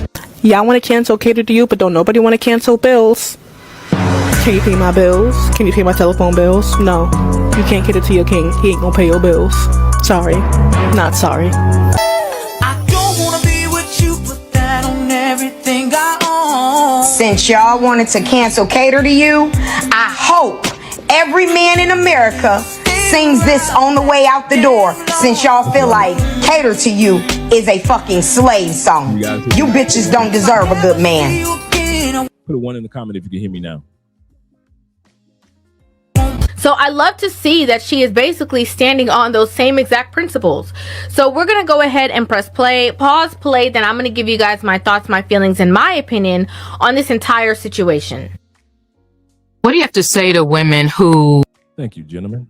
struggle with having a successful and thriving career and are being told the personal life is going to have to either take a back seat or just not be as successful? Very important question. Okay, because we're in the era of the boss chick. We're in the era of, you know, you could do better by yourself, and that a man is just going to take up your time, and, you know, you need to put all your energy and your focus into your career because everybody is a distraction. This is 100% a great question for, again, the space that we're in right now with women. Well, number one, be careful who you receive advice from. I do think that sometimes, you know, even if it's people that you love, and sometimes your elders that you love around you, they might have felt like they couldn't do that, but that ain't got nothing to do with you. Here I come. Oh, here I come. For women out there in America, if you are leaving a marriage, first of all, I applaud you for making a decision for you and doing what's right for you. It's hard to pick yourself when you become one with somebody because you're one. And then all of a sudden when things are bad, you have to just choose you. So I went into a business that I was passionate about, which is decor and hair, and I'm acting now, so. Well, Portia, after listening to all of that, I see why you had 2 failed marriages. We should encourage women not to leave a marriage. Of course, there are exceptions like abuse and other things. But when you say to women out there, I applaud you for making decisions for you and doing what's right for you, it's not all about you. You make decisions that's good for the outcome of your children, which is to grow up with something called a father in the household. I mean, study after study shows that kids with both parents do better with grades, friends, and future, okay? So I think with that advice of yours, you're basically encouraging women to follow your path, sacrifice their kids to play the main character, maybe have a career if they're lucky, yet still end up miserable like Whoopi.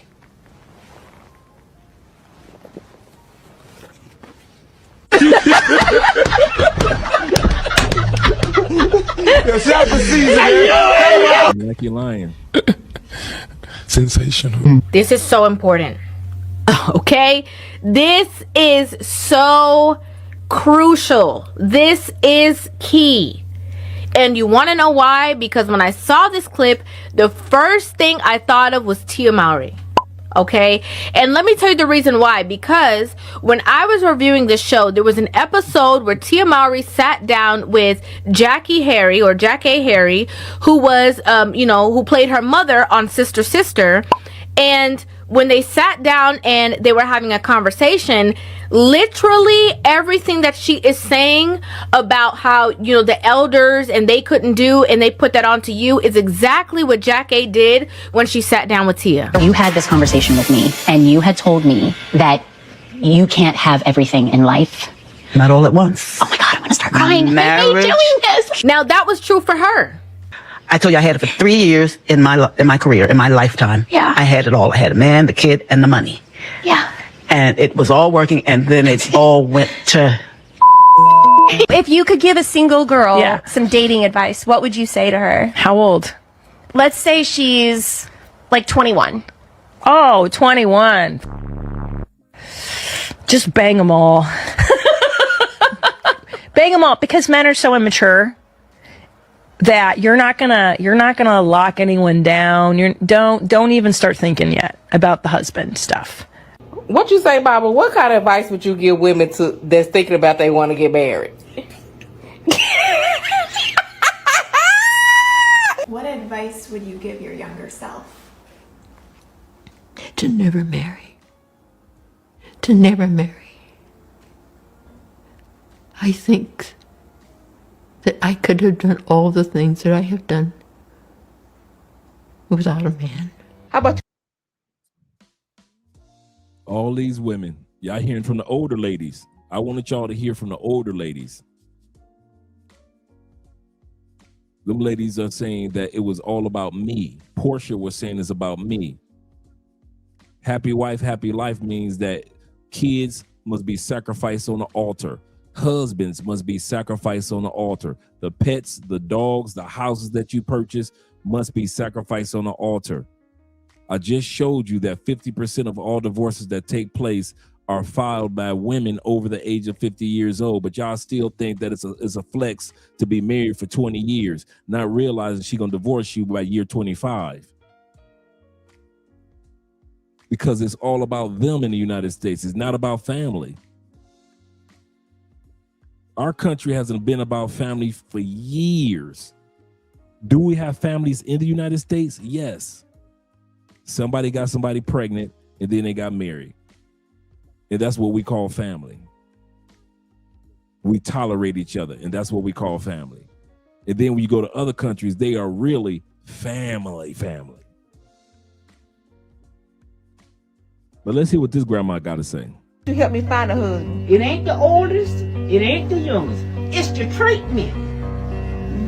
It's not the oldest, Amber. It's not the good looking one, Amber. It's not the one got money, Amber. It's the one honest. There's some good men out there.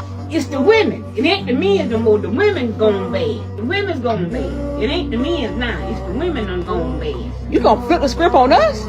Yeah, it's the women done gone bad. You a woman yourself. I'm a woman myself, but I don't do half the things I see these women do now. They don't care no more.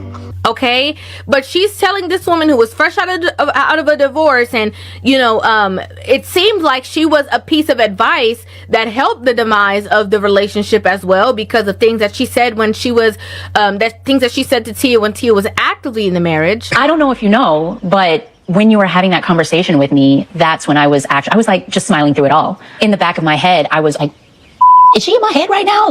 I was already having questions about my marriage, but you didn't know. But also, it's an important key to understand and have discernment when you're getting advice, or even when you're telling certain people around you your personal business.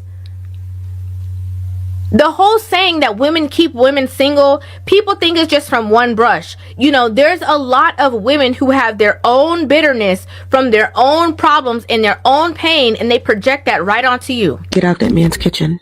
Why are you cooking for him? Why are you cooking for him? He's not your man. He's not your man. Step away from the kitchen. You know what, ladies? I'm 46 years old and I've done everything the right way. Except for what she's about to talk about.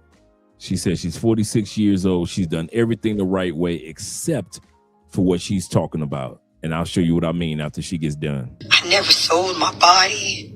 I never stole from nobody. I never did set nobody up. And I'm here to tell y'all, it doesn't pay to be good. Go be a thought. Go do what the fuck you want to do. It doesn't pay to be good. Because all people do is just take, and you get left with nothing. Like I say. Now, look, she said she did everything right except pick the right man. A lot of these women, I won't lie, and men, I'll admit this, even the men, put themselves through hell knowing that the person they chose is not going to change, is not going to get better. You knew that dude was giving you black eyes the first week. The first week you met him, he slapped you upside the head and you got a black eye. And I'm just using an example. I'm not saying this lady. Because with men knew you were smashing, breaking her back in the first night. Do you really think you the first dude to get her coochie the first night? You will come to Thailand, Colombia, get that coochie the first night, and then have the audacity to boo her up? And then y'all boo them up. Y'all be posting pictures on Instagram, Facebook, which is nothing wrong with that. I'll say that again. Nothing wrong with looking for love. Nothing wrong with looking for a good relationship and celebrating it on social media. Nothing wrong with that. Here's the kicker. You got the coochie on the first night, and now you want to boo her up. What makes you think that the last foreign dude that got off the plane didn't get that coochie the first night? And then when you find out she cheating, you surprised? Same thing with the ladies. Women have plenty of good dudes that come their way in their lives, and they push them dudes to the side. They don't give them 4 seconds of their time. You too short. You don't have a 6-pack. You don't make 6 figures. You ain't got a 6-inch long, da-da-da-da. And then when the dudes that dog them out, they want to be mad. They want to be mad. Ladies, nobody's gonna feel sorry for you when you give extra attention to dudes that even us men know that he ain't no good. The only men that's gonna always tell, ladies, hear me out. Ladies, hear me. This is to your big brother. The only men that will always tell you that a dog is a good man are gay men. Gay men will never tell you your decision with that dude is wrong until after the decision is gone wrong. Once it's gone wrong, then the gay man gonna say, girl, you a queen. You don't need to be taking them ass whoopings. I don't know why he's stealing from your purse. I don't know why he came up to your job stalking you. Your gay friend gonna say all that after he done knocked your head into a wall. Then he gonna call you a queen. Your straight homeboys, your uncles, your dad, your straight co-workers, we told you from the get-go to leave Pookie and Ray Ray alone, but you told us you in love. We told you that Nook ain't coming out of jail to be faithful to you. He gonna be with everybody. But you told us we ain't know what we was talking about. Nook got out of jail. He not only cheated on you with a woman, he cheated on you with a man too. But your straight male friends, y'all don't want to listen to. But y'all listen to your gay male friends hype you up after you done got your ass whooped. That's the difference between your gay male friends and your straight male friends. We see the bullshit coming from a mile away. Why? Because we used to do it. Your gay male friends ain't used to do this to the ladies. He like boys. So when your straight male friends, ladies, hear me out. When your straight male friends tell you a dude ain't shit, believe him, because we know what it's like to not be shit. But if you're going to wait for your gay male friends to tell you the truth, they only going to tell you the truth after you done got your ass whooped, after your rent money gone, after he became a crackhead, alcoholic, weed head. After he went back to jail again, then your gay male friend's gonna swoop in and talk about you a queen and I'm gonna do your hair for you, girl. Let me do your eyelashes and your makeup. Stop crying, stop crying. That's when your gay male friend's gonna come in, but they ain't gonna tell you the truth in the beginning like your straight friend's gonna tell you.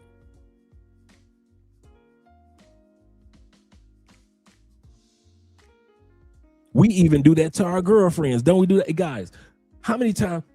Put a 1 in the comment section if you had to tell your girlfriend or your wife or ask her, why don't you just tell your girlfriend the truth? I'm gonna say that again. Put a 1 in the comment section if you have ever had to tell your girlfriend or a lady friend or your sister or your wife to tell one of their friends the truth. She over there getting her ass whooped. Why don't you tell her the truth to leave him alone? He cheating on her again. Why don't you tell your girl the truth about what's going on? And just why don't you hook your girl up with somebody new? I know I done that one plenty of times. You be laying there watching Sports Center and your girl be talking to your ear about some stuff that her and her girlfriend going through, and you be like, well, why don't you just tell her the truth? Why y'all be lying to each other like that? Why don't you just tell her the truth?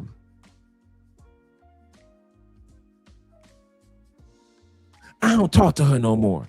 Why? We got in an argument. Why? I told her blah, blah, blah. I said, well, why didn't you just tell her the truth? Y'all have still been cool. He said, I had to tell my stepsister. Shout out to all you guys with the ones. Appreciate you guys being here. Let's continue on with the video. Andre, it's time for you to shut up. Like I say, single women keep women single. Why is this? Because they care more about their female friends' feelings than they care about their men. I had it all, but you can't have it all the time. Somebody's got to stay home with the kids or nurture the ego of the man. Yes. Do I sound bitter? A lot of the women, keep women single narrative comes from women who have their own pain, their own drama, their own trauma, women who sometimes don't want to see you doing better than them. They want to have the upper hand in the friend group or in the sector. There's a lot of reasons why people, put that onto your situation. My question for older women is, do you have a problem with the man your age dating someone younger, or do you have a problem because you want him and someone younger got him? Is that the issue? Because they're so quick to be like, oh, he just trying to control you, this and that whole time. You want. Look at this sister face. She looked pissed. You can see the older woman can't wait to say something slick out her mouth about what the younger woman is saying. Oh, y'all gonna hear what she gotta say, but I just want you to look at her facial expressions first. Let me bring that one back for you. Just look at the older woman face at the top as the younger woman is speaking. Sometimes don't want to see you doing better than them. They want to have the upper hand in the friend group or in the sector. There's a lot of reasons why people, put that onto your situation. My question for older women is, do you have a problem with the Boy, you see that anger on her face? man your age dating someone younger, or do you have a problem because you want him and someone younger got him? Is that the issue? Because they're so quick to be like, oh, he just trying to control you, this and that whole time. You want him. You want him, but you feel away because he chose someone that was younger. Now, before she goes any further, remember her argument. Because when the sister started talking, the older sister up top started talking, she's going to talk about everything else, but whether it's true or false, that she's upset because they can't get the older man to pay them any attention. She's not going to address that. So in your mind, you're automatically projecting how you feel, like, no, he just want her because she's a dummy, this and that. At your big age, do you not recall the fact that wisdom doesn't come with age? It comes through experience and growth. So you're automatically saying that just because you're older, you have more wisdom than her. Your character is better than her. you're judging someone that you don't know, all because the man that you want chose someone younger than you. I wonder if I was this silly when I was her age. I'm sure that I probably was. I'm just See how she came out the door with the insults, called her silly. glad that so She did not address, and she will not address the question that the young lady asked about, are y'all jealous? Are y'all insecure? Are y'all mad because older men want younger women? She will not address this. social media wasn't out. Where's her mama at? Where's her aunties? Somebody talk to her. Y'all dating older men. We don't have an issue with that, sweetie. We are just trying to tell y'all what we have been through and what we know. In my 20s, I should have been more careful about who I thought was wise. Do you know what I mean? Oh! No, wait. Let's slide by what Kelly just said. Kelly said, in my 20s, I should have been wiser about who I thought was wise. Older men, we don't have an issue with that, sweetie. We are just trying to tell y'all what we have been through and what we know. In my 20s, I should have been more careful about who I thought was wise. Do you know what I mean? Oh! No, wait. Whoa. Because there's some people who thought they were wise, and because they were wise, like I was drinking their coffee, but fuck your coffee. You know what I mean? Like their tea, coffee, whatever it is. But like I was drinking. Kelly said, fuck your coffee. Because they was older. She said, I used to believe them. She said, nah, fuck their coffee. Drinking whatever that was, they had, but they didn't. I knew just as much as they did. So why did I question myself and think that they were right when they were just trying to like sit me on the side of misery that they were in? Yeah. You understand what I'm saying? I really feel it. Wow. Yeah, so don't. Woo! Preach to Kelly. But no, I'm serious. Like, I'm so emotional, especially right now during this time. But like everything you're saying just like clicked with me and resonated with me. Yes. And thank you so it's much. really special. We No really problem. appreciate you. And we love you. We're so I proud love of you guys and too, and everything. call me anytime. Okay, Titan looks so cute. I know, he's so cute. Whenever there's a man who is in a relationship with the younger women are in an uproar. Whenever they choose a younger woman, whether she's black or not, they always outraged. But when an older woman is in a relationship with a younger man, people are like, okay, Stella, go ahead and get your groove back, girl. There are a lot of older women who pass down knowledge to the younger women of bitterness, of selfishness, of don't ever trust a man, of only men they'll always lead to disappointment. There's no good men out there. There's no good fathers out there. They allow other women to make the same mistakes they have made because they want company. It's more comfortable for them if you're a baby mama just like them and you can't figure out how to work a marriage just like they can. The number one thing that older women hate the most, tune in. Hate is a strong word, so let me say dislike the most. Older women despise younger women. The reason why older women despise younger women is because they constantly feel like they're in competition with the younger women. Lately, we've been seeing a lot of age gap dating, and it's usually with older men dating really young women.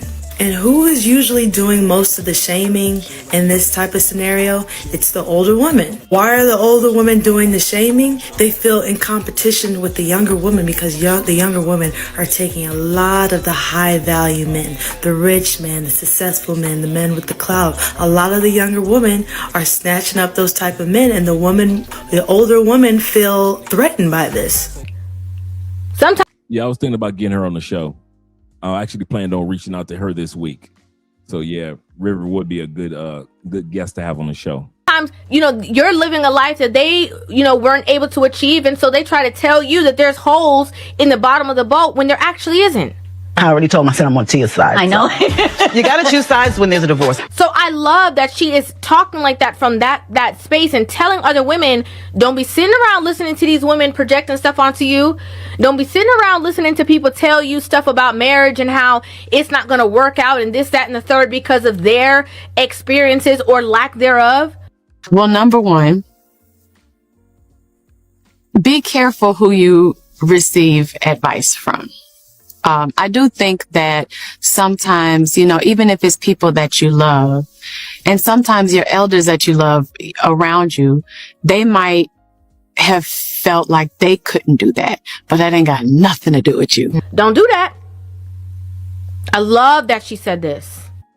That's number one. Number two, get you a partner who wants to celebrate that part. You know what I mean? And literally look at you in your eye and say, let's do this. Let's figure it out together. Let's make a plan to do it, because that's what it took from me and my husband. My husband and I had a plan. This is 100% across the board one of the biggest keys to longevity in marriage. 100%. When we did, when I covered the conversation about Denzel and his wife, right? Like, she was on his page. She knew, I have to stay in this role so that he can stay in his acting role, and we can come together functionally and build the foundation for an amazing family. You live and work in an industry where the falling apart of the home is the headlines of the week, and people slip and swap in relationships all the time. It is a very difficult thing to be who you are and still be a father and still be a husband. Tell us how. I have a great wife. These are important things. One mission, one aim, and it's vice versa. Okay? Kelly is with a man who's like, yeah, I love that you're doing this. I love that you're doing that. Great. You know what? Here's how we can add to that. And I'm sure she to her husband is the same way. Hey, I love that you're doing this. You know what would be great? People who have the same mission, same goal, and people who support one another's visions. It's important to make sure that you are, on a foundational, fundamental level, that you guys are on the same page. And he is just Superman. Like, I don't know how I chose him, because, all of my stuff would tell you, nope, that's not the one you're supposed to choose. I was totally supposed to choose somebody different. Like, meaning like my trauma was supposed to give me somebody completely emotionally unavailable, unhealthy. You know what I mean? I have not seen marriages last long. I always think about my self-work, the fact that I haven't seen that. I don't know the tools, to make it, last forever. But, we just try to do work on ourselves, and we don't sweat the small stuff. You know what I mean? Like, I definitely like to communicate everything. Like, if I'm upset about something, if I'm not so sure about something, I communicate it. For me, it's communication, because that's something that I never truly understood, and I'm continuing to understand it at the tender age of 42. I also like being around him. He's fun. You know what I mean? He's like a really great person, and we can just literally sit together and watch a game and not say anything. We're also like really understanding what true intimacy is at almost 10 years into our marriage. I'm terrified of picking the wrong partner in life. I feel like it's a make or break decision, and I'm wondering how each of you knew. Oh gosh, it was my gut. It's like, don't mess this up. It's literally that, like, don't mess this up. Because he was just, he was so ready to share his world with me. Like, I love my mother, God rest her soul, but our relationship was so tumultuous. And I remember, because he and I talked about so many different things, when he looked at me and he said, oh, I'll share my mom with you. Like, you can call her mom, it's cool. I was like, oh, this man wants to share his world with me. Like, how dope. That's so beautiful. He was just so sweet and honest. I'll share my mom with you. Yeah, and when I tell you, like, the top of the phone, like, where it's like your most important people, it's me and his mother. I will share space with that woman. She is just the sweetest, just candy and sugar and maple syrup and everything wonderful all day long. Kelly was spitting. Okay? Kelly Rowland was spitting in this interview. And you know why? Because she did not talk to to the women and just tell them what they want to hear and make it seem like, oh yeah, women empowerment and we are all and we say this and we do this and we run the show and I'm the head of the household and he bows down to me. She did not sit there and just lie to these people. She told them the real deal Holyfield. She told them the honest truth. Listen, this man is incredible. he is just Superman. Like, I don't know how I chose. Why do so many of you choose the man who looks good in pictures over the man who could actually raise your children, be a good husband, and provide for you? Why do you want Ken when what you really need is a king? Every day I hear women saying, I want the tall guy, the six-pack abs, the millionaire lifestyle, drives the right car. But let me ask you, when did a six-pack ever raise a family? When did a sports car ever protect your heart? When did a man's bank account ever teach you how your son is supposed to be a man? It's disgusting, honestly. You chase the perfect Instagram boyfriend, rich, good-looking, flashy, but forget the things that actually matter. His virtues, loyalty, character, values. A man who won't make you second-guess your worth. A man who will lift you up when life knocks you down. A man who will never betray you. You say you want a high-value man, but you're not even describing one. You're describing a Ken doll with a wallet, a prop. And the truth, that's why so many women end up hurt, broken, and wondering why love doesn't last for them. Okay, I don't know. Y'all see me, Kelly Rowland, the artist. Y'all see me, Kelly Rowland, the famous person. She is saying, I don't know how I, the Kelly Rowland that y'all see, was able to score a man like that. So while y'all are out here looking at me like the prize, I know he the prize. I love that. And not saying that she's not also, but I'm just saying I love that truth and that honesty. On God, baby, men are one of my biggest sources of inspiration. They inspire me without even trying to. They just do it effortlessly. And when I say this, a lot of ladies freak out. Oh, how can you say that? You're hyping men up. I will, because they are teaching me lessons you ladies cannot afford to teach me. I came across a guy here on TikTok a couple of days ago. I think that was yesterday. And he was saying men are the prize. I'm like, what the hell? He said men are the prize. That matter of fact, a couple of days ago in the Hallelujah Challenge, the dressing code was for people to dress like their miracle. A lot of ladies wore wedding gowns. What is going on here?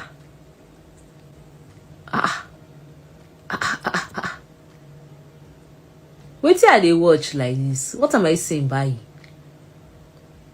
God. So a group of women, I think they said in Delta State, went and rent wedding gown. Some of them bought the wedding gown. They now wore the wedding gown to a church. They said they are doing faith testing. They test their faith. They go to church, go they pray. Say may God give them husbands.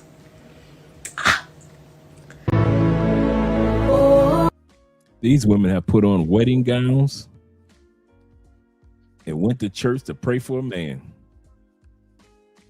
But yet women don't want to talk about that they are independent and they don't need a man. They saying that they're independent and I don't need no man. Shout out to International Quiet Storm with the $5 love on the Cash App. Appreciate you, brother. International Quiet Storm made a statement. He said that Kelly settled, meaning Kelly settled for her husband because she was in a danger zone. To a certain extent, I can agree with that. But at least I look at it like this. I kid you not, guys. Kevin Samuels often talked about the danger zone, as we well know. There are many women that he spoke to, thousands over the years that he was, or at least hundreds over the years in which he was still around, right? How many of them that we remember woke up to the fact that they were even in the danger zone? Not that many. It wasn't that many that at least woke up to the fact that, you know what? And you're going to hear this tonight. You heard it earlier when the lady asked Kelly for advice on how did you know he was the one. Kelly said, it was a gut feeling and I knew not to F this up. I knew not to mess it up. Why? Because Kelly was one of the few women that acknowledged, I'm in a damn danger zone. I can't afford to be messing up relationships, whether it be with Nelly or whether it would be with this dude, whether it be with the dude that I want to have or be with the dude that I need to have. So I already messed it up with the dude that I want to have. I can't afford to mess it up with the man that I need to have. Many of us don't trip from being the man that a woman needs to have. Let me ask y'all this, because we always criticize women for this. Check it out. Do you think most of us marry the woman that we want to have? The women that we smash most of the time and party with most of the time, are those the ones that we marry? Because those are the ones that we wanted. Let's be real. I'm talking. Let's not talk about y'all because y'all innocent. We're going to talk about Dre. Most of the women that I wanted, 6 foot, supermodel-ish or athletic-ish, could party like a rock star, dress like female rock stars, or they can dress like Sally Homemaker. They could drink with the best of them. Come on, these are women that I wanted. We just talking about Dre. She could smoke a cigar with the best of them, or she could smoke some hookah with the best of them. She could salsa dance, and she could break dance. We just talking about the women that Dre was with. She was freaky in the bed, out the bed, out the house, in the car, out the car, in the club, behind the club, on top of the club.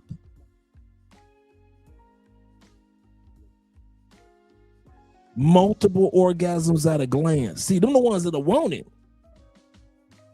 Let's be real. We talk about men, right? Because we always want to criticize women for marrying the man that they need, but we always talk about, well, that's the man that she wanted, but she married the man that she needed. So let's forget about the women. Let's talk about the men. And I'm gonna use me as an example. If I had went only with my wants, I wouldn't have had Andrea. If I'd have gone with my wants, because your yearnings or your desires or your lusts will always lead you to the opposite of what your black ass need.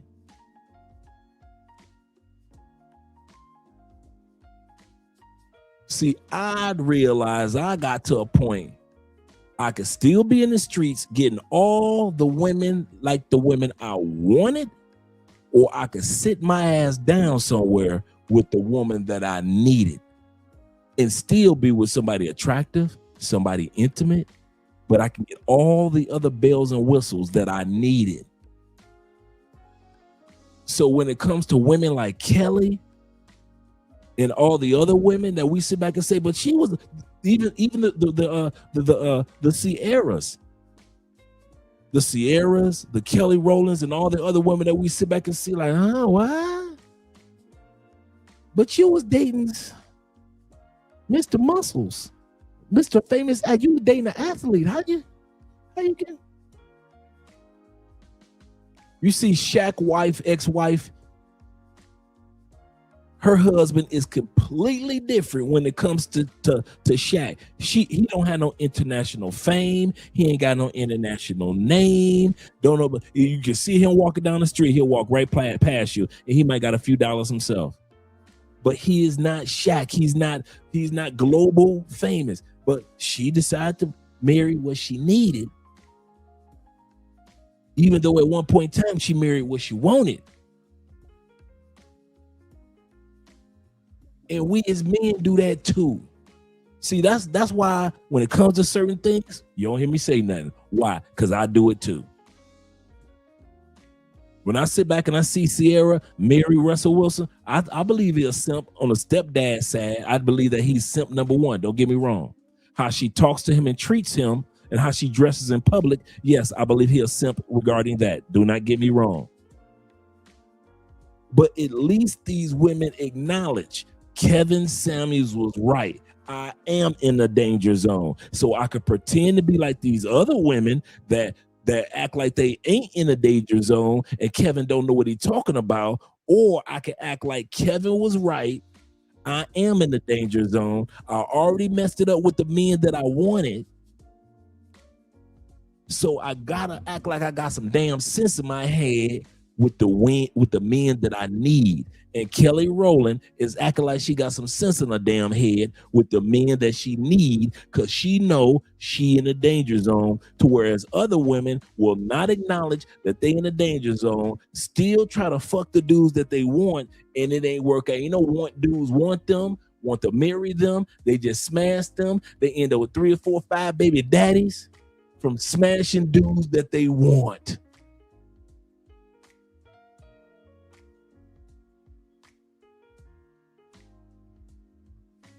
And if I'd have kept on smashing chicks that I wanted, I'd have never met the woman that I needed. So I ain't got no anger towards the ladies. I ain't got no anger toward the ladies. I'm happy that Kelly acknowledged I'm in the danger zone. Damn that. I ain't about to die alone like the rest of them bitches that want to pretend like they ain't in the danger zone. Kelly is a prime example of, hey, Kevin Samuels was right.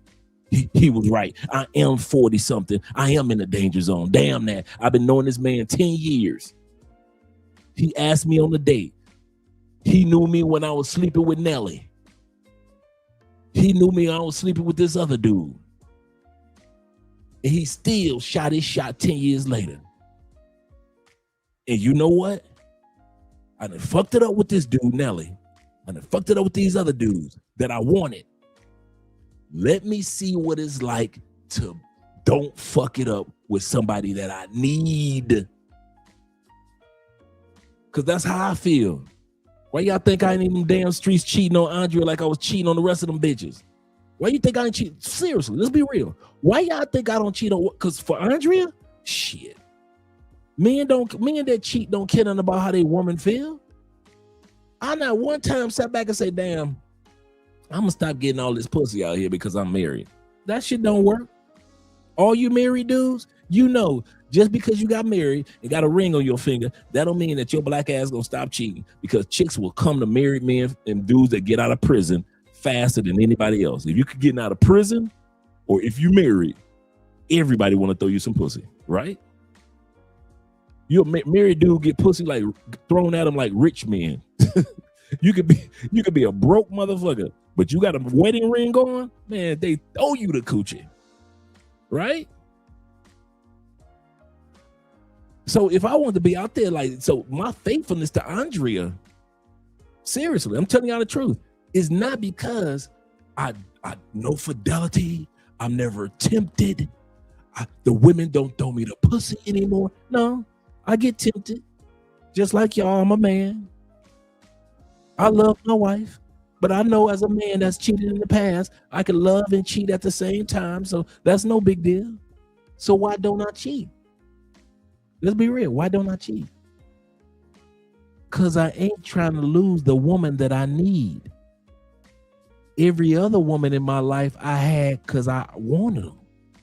Even my ex-wife. She was beautiful, nice, sweet, very feminine. But she was in my life because I wanted her. But I didn't need her. Andrea in my life because of want and mainly need a woman of her caliber. Not because I'm older, but because I'm wiser and I see, Andre, go and fuck it up you want to. You think you're going to find you a couple other Andreas in 15 minutes or something? Go on, take your ass out there. You'll be in Medellin with the rest of the miserable motherfuckers. Not saying that everybody in Medellin is miserable. Shout out to my Medellin brothers. But y'all know the group of dudes that I'm talking about. Old, sad, lonely, but in Medellin. Old, sad, lonely in Cartagena. Old, sad, lonely in DR. Old, sad, lonely in the Philippines. You know them dudes that had a good woman, the type of woman that they needed to the end of days, and they fucked it up. Now they back out there in the streets with y'all asses. Not Dre. Not me. You won't catch me out there with y'all. I'll salute y'all. My brothers, y'all can hang out there. I'll pass my baton of being a player to you dudes. Play on, player. Play on. I kid y'all not. That's why I don't cheat. Because I realize this is a person, the type of qualities and abilities that she has and that she's presented over the years are the type of qualities that a guy like me needs. The woman herself is what I want. Her qualities are what I need if you're going to be a woman in my life. Every other chick that I've had in my life, whether it be girlfriend or even ex-wife, were just wanted women. But I ain't had none of them held qualities that I needed to have in my life to develop. This woman carries need qualities. That's why I ain't in the damn streets fucking it up. Cause it's hard to find a woman that you want and you need together. It's easy to find a chick that you want. Shit, it's easy for Kelly to find her Nelly. But to find a dude like her husband that she needs, bet this. I bet you can't, if you do your homework, you ain't gonna find one interview of Kelly saying that I better not fuck this up with Nelly. Go ahead, do your homework. I bet you ain't gonna find one motherfucking video of Sierra saying, I better not fuck this up with Future. Because men and women don't talk like that about people we just want. We don't talk like, I better not fuck this up about people we just want. We say that about people we know that we need. They got qualities that we need. Those are the people that get that extra star on the forehead, like in kindergarten. Those are the people we know, if I fuck it up, it ain't gonna be another one of them come along. Kelly know 15 Nellies can come, but she knew I ain't gonna find too many like the husband I got. And if I fuck this up, and I'm in the danger zone, I can be Kelly Rowland. I could be lonely as the rest of the motherfucking older chicks. So yeah, she realized she was in the danger zone. But the sad part, I wish more women realized that they were in the danger zone. Only a few women like Kelly wake up and say, it's not about what I want, it's about what I need in my life at this stage of life. And she happy as hell with the man that she needs at this stage of life, the danger zone. You got chicks that ain't got half Kelly money and half of Kelly looks and still will talk Kevin Samuels down, talk about something, I don't need no man. And Kevin like, girl, you in a danger zone. How the hell you don't need no man? You got tumbleweeds growing in your coochie. What are you talking about? Every night we watch Kevin trying to tell these women over 35 that, hey, your clock ticking. It's too late. It might not be your moment. And what do? Try to tell Kevin he didn't know what the hell he was talking about. But not women like Sierra. Y'all might not like Nicki Minaj's husband as a choice. Nicki ain't gone nowhere, has she? All the dudes that she wanted have come and go. What, Nicki going on, 3-4 years of marriage? Unless I missed out on something on divorce, Nicki Minaj going on 3-4 years of marriage, 5 years of marriage? With a dude that she needs. She can complain all she want, but has Nicki Minaj filed for divorce? She ain't, that I know of. No, because they know the difference that they in the danger zone, A, and B, these women are old enough to know the difference between a nigga that they needed and the man that a man nigga that they wanted and a man that they need. Let's flip it. My wife. Am I the man that she wanted? Or the man that she wanted, but maybe also need a man like my type? See, I ain't got no problem with being a man of need. See, some of y'all always want to be the man that the woman wants. She want me. She want. Not me. I'm too old for that. I don't need my ego stroked by a woman. I'm tell y'all that now. I do not need my wife to be stroking my ego every day. Yeah, she want me. She want me. Shit. I don't need that. I know my wife want me. She always all over your boy off camera.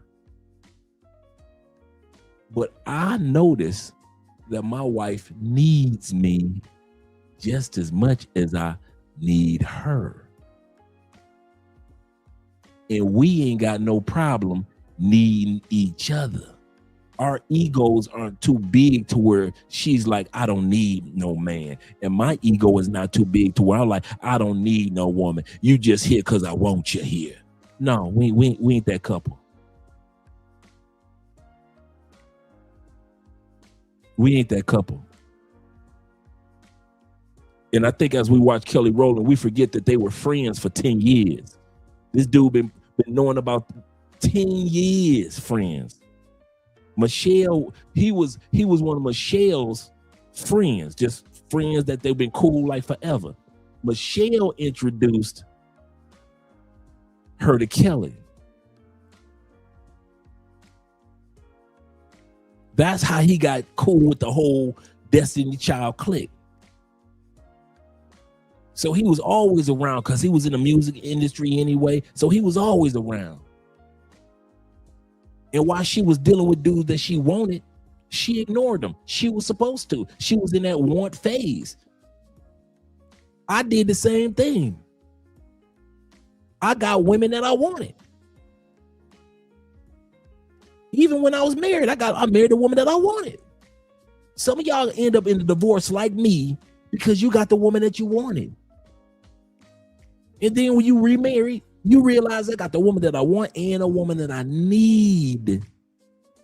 Your first wife you wanted, but you didn't need. My first wife I wanted, but I didn't need her. I didn't treat her like I needed her. No energy. She didn't treat me like she needed me. It wasn't like we treated each other bad, but there was no need in it. It was about want. Oh, I want a wife like that. I want a husband like that. We built our marriage on the first marriage on want. This marriage is built on want and need. So is Kelly's. So is Sierra. So is Nicki Minaj. So are all them bad chicks that we see that are married to dudes that you're like, how the hell? You're like, oh, hell no. I know she ain't married. Because these women realize these are we're hypocrites. We laugh at women for not acknowledging that they're in the danger zone, but then we mock the women that acknowledge that they're in the danger zone and that they need to get with the man that they need and stop playing games with the dudes that they just want. You see how that works? We laugh at the women who don't acknowledge to Kevin Samuels that they in the danger zone. Look, she crazy, man. Look at her. She getting older. She got 5 kids. You better set your butt down. Go back to your baby daddy. We'll mock them.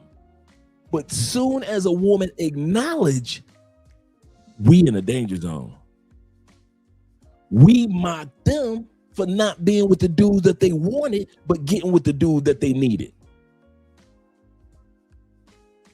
You love Nelly. She did. You was fucking Nelly. She was.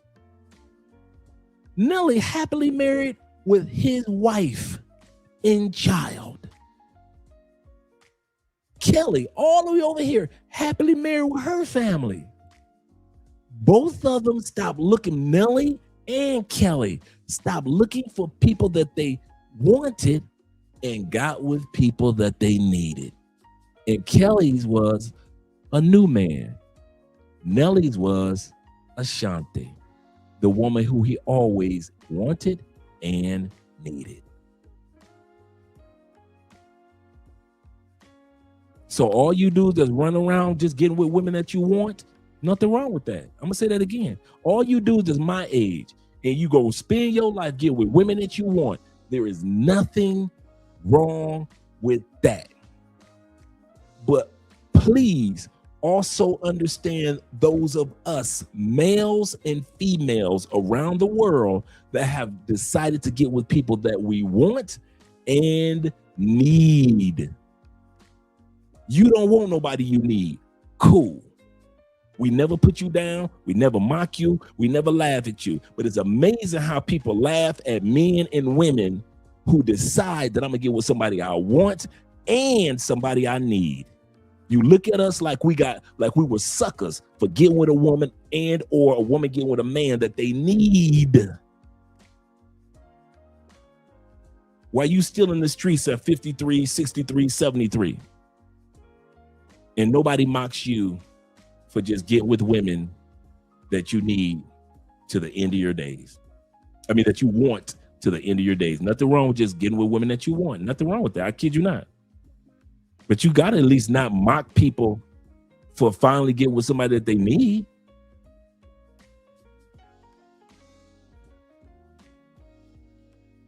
I kid you not. We sit up here, we still scratching our head on Nicki Minaj and her marriage, and she ain't going nowhere. Nicki will complain all day long, and she ain't going nowhere, as far as I know.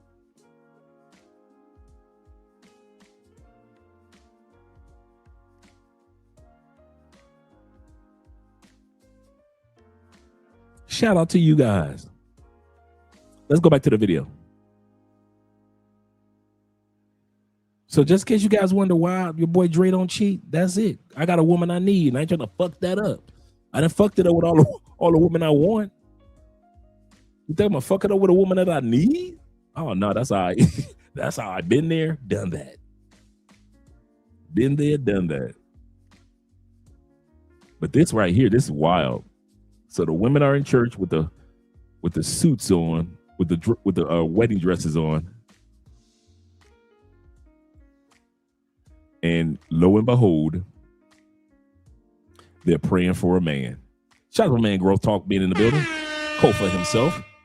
He said, there's good women out there, just as the old saying goes, good girls like bad guys. This is true. Good girls like bad guys until the girls grow up to act like they women. Good girls like bad guys until they grow up as women and become good women. Good women want good men. Say that again. It's true. Good, immature individuals, no matter what their age is, females, love bad guys. We've all seen it. We all know it. But once she becomes a mature, act like she got some damn sense in her head, good woman, she is only seeking good dudes. We've all seen it. We've seen the girl that loves the bad, trashy dude get married to the dude that's got a job with Chrysler. She was with all the drug dealers in the neighborhood from 16 to 26. She met a dude that goes to church and work for Chrysler. They've been happily married with 4 children, and she ain't gone nowhere. And this niggas in the hood still scratching their head wondering how the hell did the chick that was with all the hood drug dealers end up married for 20 something years with 3 kids.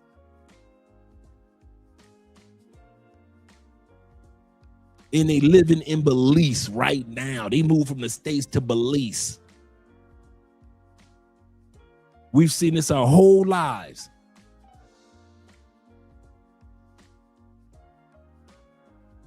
I got a comment. I didn't tell y'all this. Check it out. You know, I always post photos of me and Andrea, right? Check it out. Dude in the Facebook group. Oh man, I had your girl in 2015. My response was, everybody had somebody in 2015. Nigga, what you talking about? So I tell Andrea about it.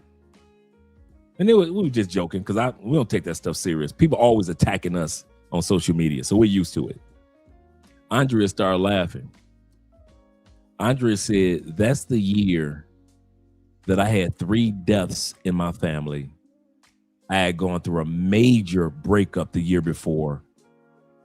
I had gone to a spiritual retreat. One of my closest friends and relatives had died. She said in 2015, I wasn't sexing nobody.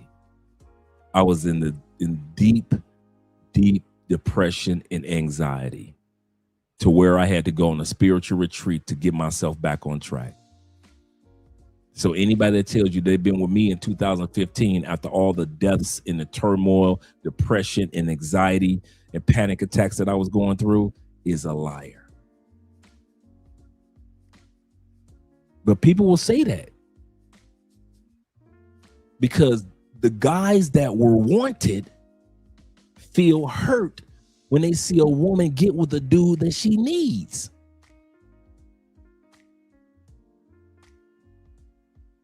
I'll say that again. Women, the women that you wanted, the types of women that you spend 10, 20 years fucking, will look at your social media and scratch their weave wondering, how did you marry a woman that you needed?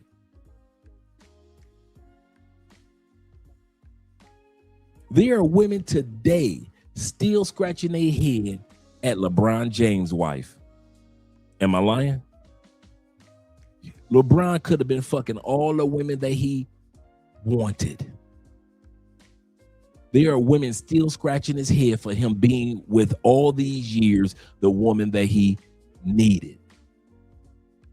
There are women scratching a damn head that LL didn't stay in the streets with the women that he wanted.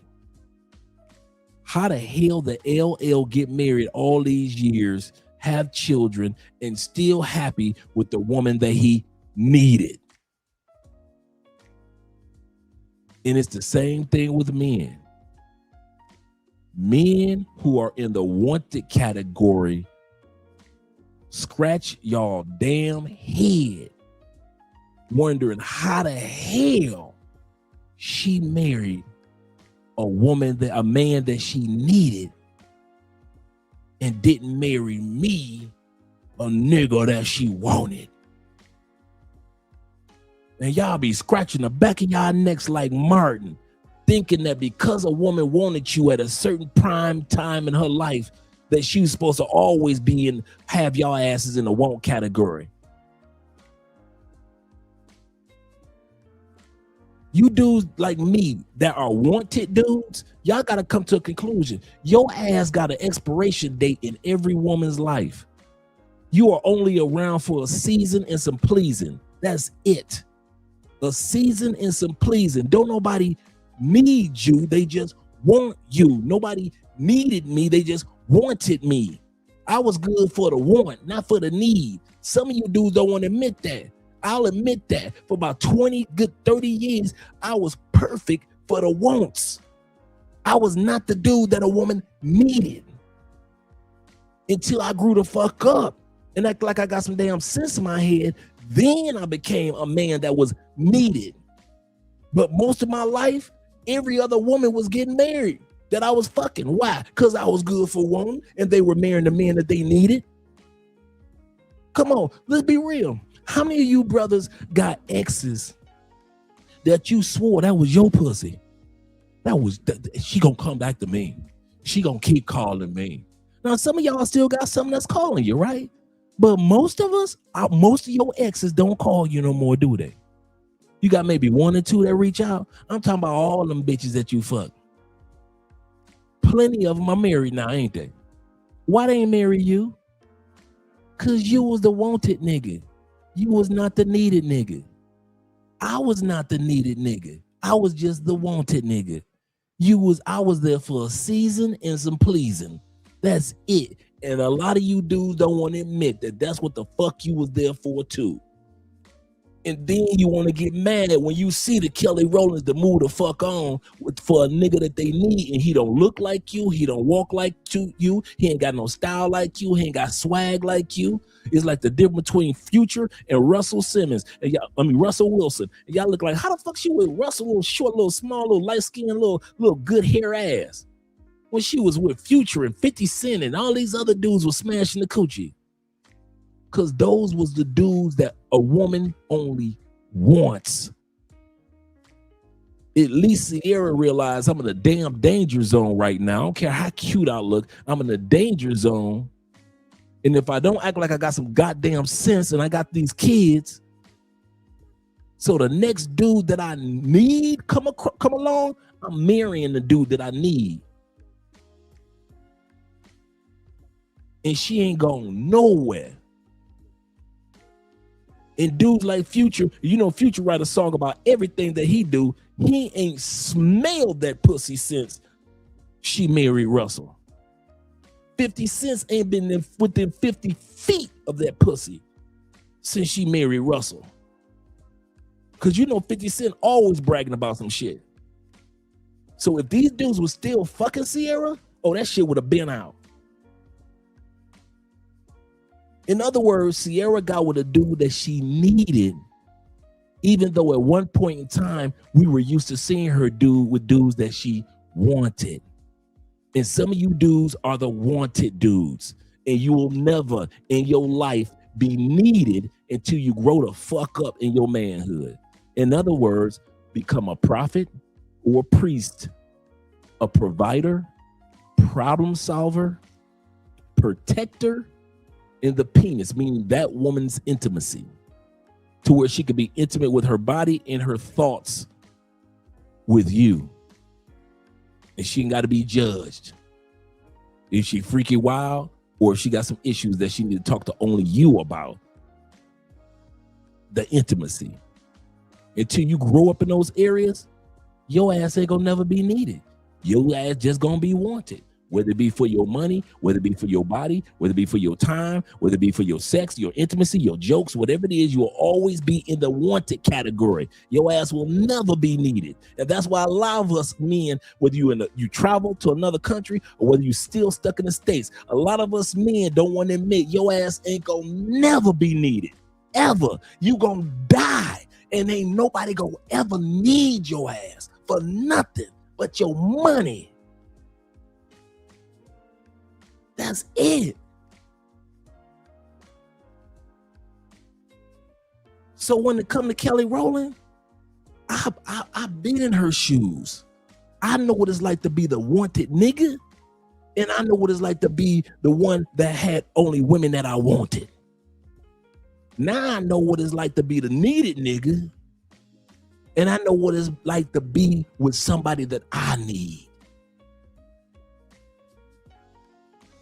So y'all go ahead and have fun being wanted. Y'all have fun with that shit. Y'all enjoy yourself for me, in the word of Michael Jackson. Enjoy yourself for me. Enjoy yourself for me. In the words of Michael Jackson, enjoy yourself, enjoy yourself, enjoy yourself for me. Enjoy yourself, enjoy yourself, enjoy yourself for me. You better enjoy yourself. All you wanted niggas, enjoy your motherfucking self. Travel the world, use your passport. Don't never be wanted by nobody but your kids and your mama. I don't give a damn. But don't be a hater on those of us who finally grew the fuck up and are needed, are necessary in somebody's life. And let's not hate on the sisters that realize, wait a minute, I'm in the danger zone. Let me start fucking with dudes that I need. Because that's what the Kelly Rowlands are doing. They fuck with niggas that they needed. They done had enough. They done learned their lessons of only fucking with dudes that you want. Because the dude that she wanted, that nigga remarried. She married. And both of these people are happy. And I'm happy for Nelly, and I'm happy for Kelly. Bullshit you not. Let's go back to the video. Let us go back to the video. And shout out to you guys with the super chats. Yeah, good girls. The key word is girls. Don't forget that part. Because when women grow up, it ain't shit a bad boy can do for them. Once they start looking for dudes that they want, that they need and want,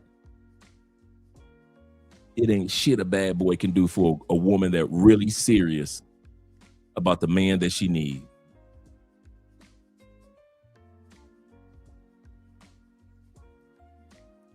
I don't know why y'all why y'all bad boys think y'all got a cape on. Y'all gonna get the pussy forever. Us bad boys are only good for a season and a pleasing. I don't know why we try to act like they gonna want us forever. Shit. Okay.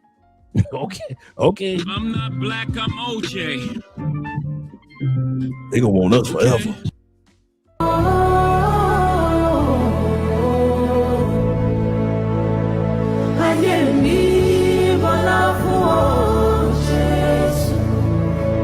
That how many men did you see put on a suit that they were dressing like they're miracles? And it's true. I began to ponder on it, and I'm like, for real though, when do you ever see men going from church to pray for a wife? When do you ever see men live like their lives begins and ends with a woman? Men steady work on themselves. They work on their finances. They work on their social ladder. They keep building themselves so much they can get to have their dream girl as one of the many things that is important to them. A dream girl they can cheat on with whomever they deem fit, because they give themselves the power of resources, the power of options, the power of growth via the way they work on themselves. But some of you ladies, your life begins and ends with a man. That's a real relationship. That's a real marriage. I remember when people, the clip came up of, her sister, basically Beyonce, coming up, and it was her birthday, and she was, giving Jay-Z all of his flowers, and, it was his birthday, excuse me. She was giving him all his flowers and basically saying, like, you made me into the woman I am. I am on to see my husband. I'm happy to see my husband. I'm happy to see my husband. I'm happy. This is nothing compared to what you've done. You taught me how to be a woman. You taught me how to live. You taught me how to be a friend. It's not enough. It's not enough I can give you. I just want you to be happy, and I thank God for you every day. People were calling her brainwashed. She's not gonna be with me just to be a cleanup dude, because her past don't rock like that. And I agree with that. I agree with you guys.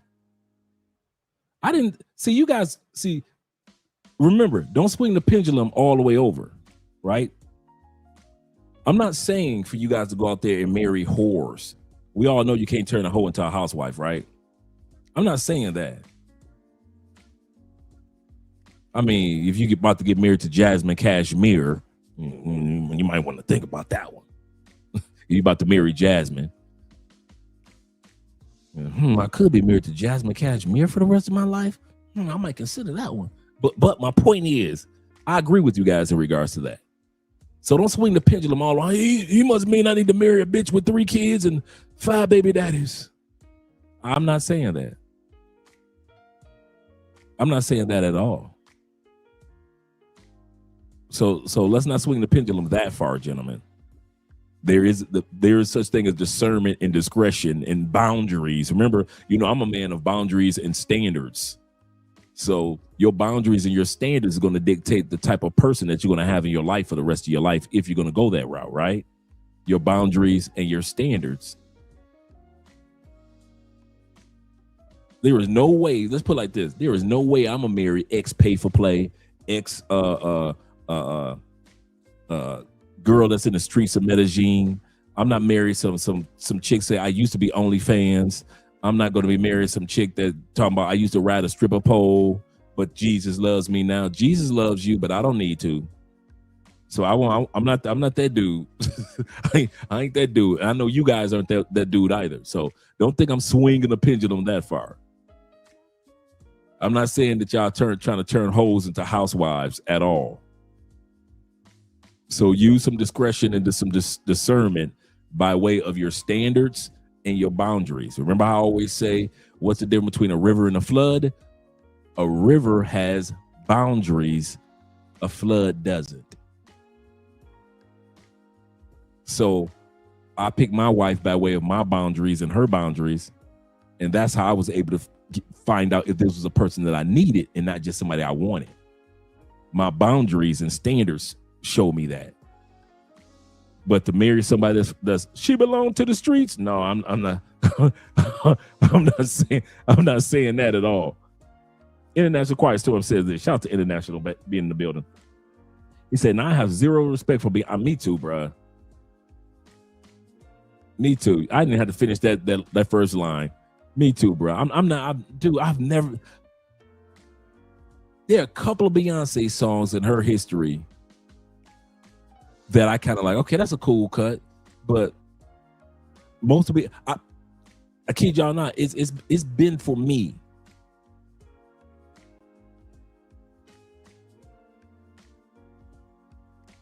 Eight years since I've heard a Beyonce song all the way through. I kid y'all not. I have not heard a whole Beyonce song for 8 years.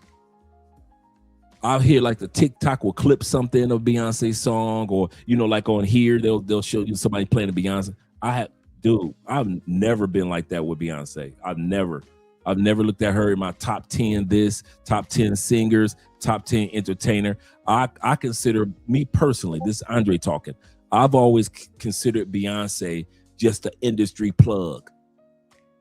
Just plug and play, make sure that she got the right publicists, make sure she got the right trainers, make sure she got the right. Now, as far as the discipline, I'll give her that. Make sure she got the right accountants. She married the right man that's doing I just look at her like an industry plant. I don't look at her. I look at her like she's like they force you to follow Beyonce. They make sure she has the posters. They make sure that she has the enough radio time. They make sure of this and sure of that. They make sure she has enough screen time to where she's programmed into the psyche of society. I don't look at Beyonce like I look at Michael Jackson, just raw talent. James Brown, raw talent. Aretha Franklin, raw talent. I don't look at Beyonce like that. I just look at her like if I had a choice, tickets to go see the circus or tickets to see Beyonce. In my mind, it's the same. It's entertainment. That's how I look at Beyonce. I don't look at her like, oh man, I'm paying $2,000 for. Dude, I would pay for tickets to see Sade. I would now, if you want to see me pay for some tickets, and I've been to over 250 concerts. The one elusive concert for me, it ain't a damn Beyonce concert. I've already seen her in concert when she first started with her solo Crazy in Love tour. It was her. It was the lady's first tour. It was Missy Elliott on her first solo album. Tamara was on her second album.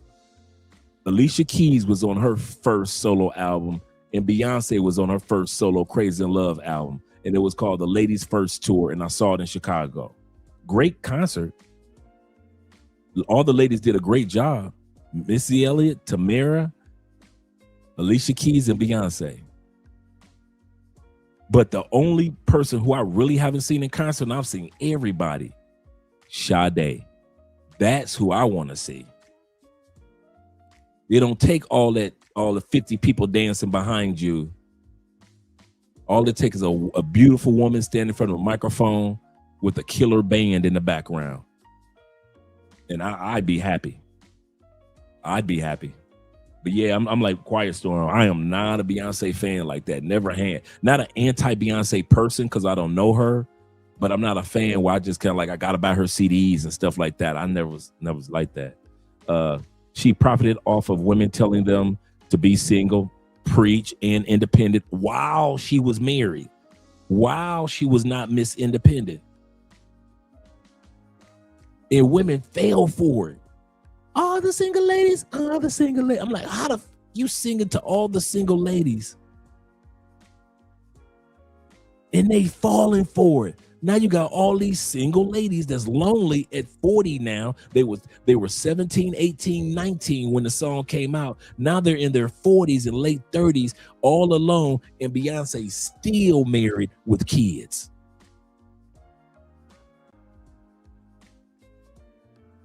At the same damn time, she was taking her married ass home. She ruined a lot of relationships. Yes, she did, brother. Shout out to you with the $10 love. And shout out to my brother. Let me scroll down a little further to Kofa with the $20 love. Appreciate you, brother. Kofa says this. He said, I can see the mature women point. He said, but I've seen the needed guy too many times and got burned while they give the wanted guy everything. That's because she's still a little girl. I've seen that too, brother. I have too. That's because she's still good girl, likes bad guys. That's an easy answer to that one. Once a woman matures, it ain't nothing a wanted dude can do. Some of y'all think y'all got the audacity to be able to go on your phone and just call up any chick whenever you want to. No, you can't, and you know it. Most of them, yeah. But some of them, you know your black ass can't call. She gonna say, who is this? She don't even recognize your voice no more. How do I know? I've been there before too. I've literally called chicks that I knew was having like 6-7 orgasms a night. Shit, I know she gonna answer my call. Shit. I don't gotta say my name. This how big my ego was when I was the wanted dude. I ain't got to say my damn name. What's up, woman? Hello? Don't hello me. What you up to? Who is this? Oh, now we playing. Now we playing? You know who this is. What you up to, woman? This is my hey big head moment, by the way. Hey big head. What you up to, woman? I don't know who this is. You gotta tell me your name before I hang up. Don't play with me, this Andre. I'll be damned they want to say, Andre Spence? Give my social security number and my address. Oh, Andre, hey, how you doing? Oh, hold up, Andre. Let me call you right back. And I never get a call. These are the ones that I could have sworn that they had a scarlet A on their forehead for Andre. But when they became a grown ass woman, they were with a man that they needed. And even though we had just talked 2 months ago, they didn't even recognize my damn voice. And that's when I learned wanted dudes ain't necessarily a needed dude. You just a wanted dude. You there for a season and some pleasing. And that's it. And when she grows up, once she's no longer a good girl and she becomes a wise woman, you ain't got a chance. So when dudes are still getting the coochie, like my brother Kofa's saying, is because she ain't grew up yet. And that's why you still can call her and say, hey, big head, what you up to? You know that pussy's still mine, right? Yeah, stop playing. I'm my husband coming home. Stop playing. That's because she's still a little ass girl. Even though she's in her 30s and 40s, that's because she's still a little ass girl. But the women that have grown up, you can't call them like you call them little ass girls. You can't call a wise woman. Man, and I'm talking about that done happened to me a few times. I'm talking about I'm talking about coochies I done beat up for years. Years beating them backs in. But once they grow up,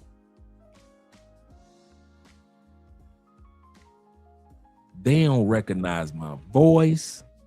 I got to say my first name twice. And don't act like in the comment section, I'm the only brother that ever been through that you done called a chick up from a couple months ago or from last year, one of your chicks that you used to smash only in the wintertime, and you called her up this year and she ain't recognize your voice. Don't act like I'm the only one that ever been through the voice recognition. Thanks, LJ. Thank you for letting me not feel like I'm the only one. Thanks, brother. At least somebody's down with me and understand what I'm talking about. When women grow up, the wanted dude Your ass go in a shoebox in a closet. You just memories. You just like Michael Jackson. Do you remember when we fell in? I know you remember. The whole song was about Michael Jackson trying to convince a chick that don't want to fuck with him no more. He trying to convince her about all the time he was beating up the coochie. That's what the whole song was about. In the park, at the beach.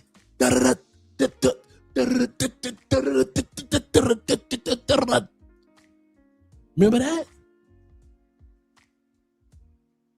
Michael Jackson swore. You remember me. I don't care who you with. You remember the time.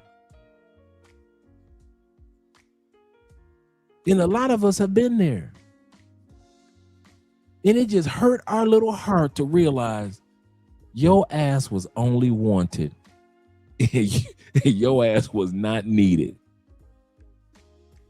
I think that's the part that hit us the most upside the head, like, bah, like an uppercut.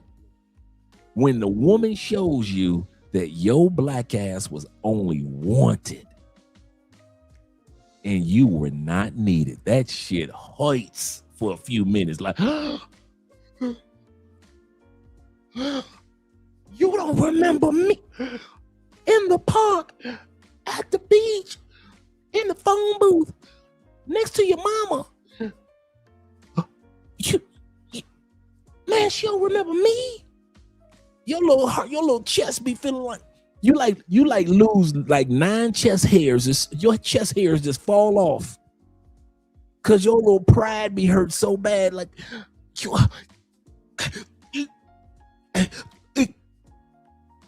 she only wanted me. She just wanted me. You mean all those? You mean in the behind the tree? I remember in her daddy's car. We were in Lake Minnetonka on my motorcycle. Purple Rain was singing in the background. She only wanted me. That shit be hurting your fucking chest, boy. You be feeling that shit in your chest. Don't meet her in the grocery store with her new dude, and you see them from afar, and she looking happy. Do you not question should you speak or not? You just be walking down an aisle, walking past and shit. Eye contact. That's the best you gonna give. Cause your ass was only wanted. We was fucking for 7 years. Many a moon. It was me that made her scream at the top of her lungs. It was me. She was hyperventilating with orgasms for me. Your fucking ego, boy. Woo-wee. When you discover that don't nobody need your ass, they just wanted you. Shit. Half y'all motherfuckers still trying to discover that right now. Half of y'all got women in countries around the world. Y'all swear that your ass is needed. Call her right now. I dare your ass call Poland right now. Go and call the Philippines this morning right now. I dare your ass call Thailand right now. Go ahead, call Kuwait right now. Your ass gonna be in for a rude motherfucking awakening. I mean that from the bottom of my heart, man. When I discovered that I was not needed, that shit hurt like, they only wanted me. They don't need me. Shit, that shit hurt. Y'all sitting around trying to thank you, D. Thank I ain't the only one. Thank you, brother. Thank you for letting the brother know he ain't alone. Seriously. Shit. Thanks, Gabrielle. Thanks, Gabe, being here. Yeah, man, mother. He said, I think about it. He said, but never speak on it. Why, thank you. That's why we a family here at Love Crossing Borders, because this is where men can come into the barbershop and be real. That shit hit me in the chest. What? I remember the first time that shit happened to me, man. No, the last time it happened to me. Remember I told y'all when I decided I was at the fork in the road and I was trying to decide on whether I was going to live in another country or whether I was going to stay in the States. And I was dating somebody serious at that time period. And I'm not talking about the white girl after I made the decision to move, but this was before I made the decision to move. So I was dating somebody when I was living in Orlando. We were dating 3 years, man, the best intimacy ever. We traveled everywhere across the country. Just great, good people, right?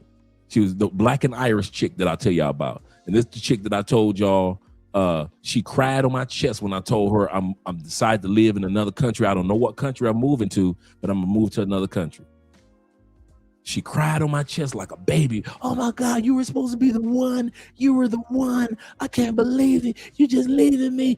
3 years. It's us. We're in love. Don't leave me. This is the one that told me, let's see if we can have sex for 300 days in a row. Outside of periods, right? This is the one that had 9 true story, 9 orgasms on the first night we met. She was at a business conference. I should have knew then I was just wanted, right? I should have known then I was just in the wanted category. But she was at a business conference in Tampa. And so we met up. We hung out in the lobby, had a few drinks. She was divorced 2 years prior to. Nobody had smashed the coochie. I just, at the right night, right time, bruh, all the pent up orgasms that she had. I mean, she making good money. She was like a VP. All them pent up orgasms that she had, because ain't nobody hit it in 2 years. That shit came out like 9 orgasms, bro. That shit was amazing to see. You think after 3 years of giving her all them orgasms, I was wanted. She cried on my chest, bro. True story. On my chest, like I was needed. You think I would be needed, right? We hung out, we traveled like I was needed. We at the Grand Canyon together. We all on this part of the country together. We flying out. My first trip to the Philippines was with her together. We in Cebu, swimming with the goddamn giant whale sharks and shit. You think I was needed? After all that, man, you know, I started messing with the white girl. Then I went on monk mode. Few months after that, I met Andrea, me and old girl. And so by this time period, maybe a year had passed. Nigga, she didn't even know who the fuck I was. And she wasn't being facetious. I had to tell her my name. Oh my God, it's Andre. She put her husband on the phone. They put themselves on speakerphone. That goes to show you how much my ass was not needed. I was just wanted. She put her husband on speaker. You know, I was telling you about Andre, my friend, my ex. Oh, he lives in Colombia now. What's up, brother? How you doing? She told me all about y'all. Hey, bro. Hey, she a good one, dog. And I'm thinking to myself, like, I know she like to bust out her booty. She like to have anal orgasm. Like my man he get the anal orgasms from her. She like to paddle, the hard paddle. She like the dog chains. He get the dog chains. I know she ain't using my dog chains on that man. I bet she using, in my mind, like she using my damn dog chains that I forgot over her house, and the paddle and the blindfold and shit. She paddling that man ass. He paddling her ass. Just with my shit. I took you to the toilet. I was wanted. I had to come to the reality that there were a certain amount of women in my life that wanted me. They didn't need me. I didn't carry myself in a way that a woman would need me. And some of y'all, just like how I was, you still carry yourself from country to country in a way that no woman would need you. Even if you're in a relationship with her, she only wants you. And if your ass left, she would marry somebody or date somebody she needs. And once I discovered the difference between those two, I grew the fuck up, because I realized if I don't grow up and act like a dude that's needed, women will. Just like the one woman I told y'all about. She grew up and got with a dude she needed. I was the dude for 3 years she wanted. She grew up and stopped being a good girl who liked bad guys and became a wise woman and got her a good man. You see that? She stopped being a good girl, even in her 30s, who wanted a bad guy, became a wise woman, and got a good man. And I'm calling, hey, big head. She said, who is this? My fucking chest went, like 9 chest hairs just fell off my chest on my stomach. What? I've never had to give you my name when we called. From the first day, I've never had to give you my name. You always knew my voice. You know, I'm hurting like that, right? Like, what? I'm feeling the pain. Now mind you, I'm already living in Colombia at this time period now. Me and Andre just on date mode, but I'm in Colombia by now. I moved out the United States. That's what you wanted. That's what I did. I damn near felt the pain. Remember she was crying on my chest? I told y'all she cried on my chest when I left her. I felt that damn pain on my chest again, but it was me in pain. What? What? You don't know my voice. This Andre. I felt like a little ass 12-year-old boy. This is Andre. This is Andre Spence. From Tampa, Florida. You know my Uncle Jeffrey? We went to the Grand Canyon together. I had to describe shit. We went to Disney World together. Bullshit, you not. All you wanted niggas. You ain't going. This is the part. You never know that you only wanted until a woman gets with somebody she needs. Then you find out your ass was only wanted. I bullshit you not. Right now, a lot of you dudes got women in y'all phone that you swear that bitch need me. I'm here to tell you.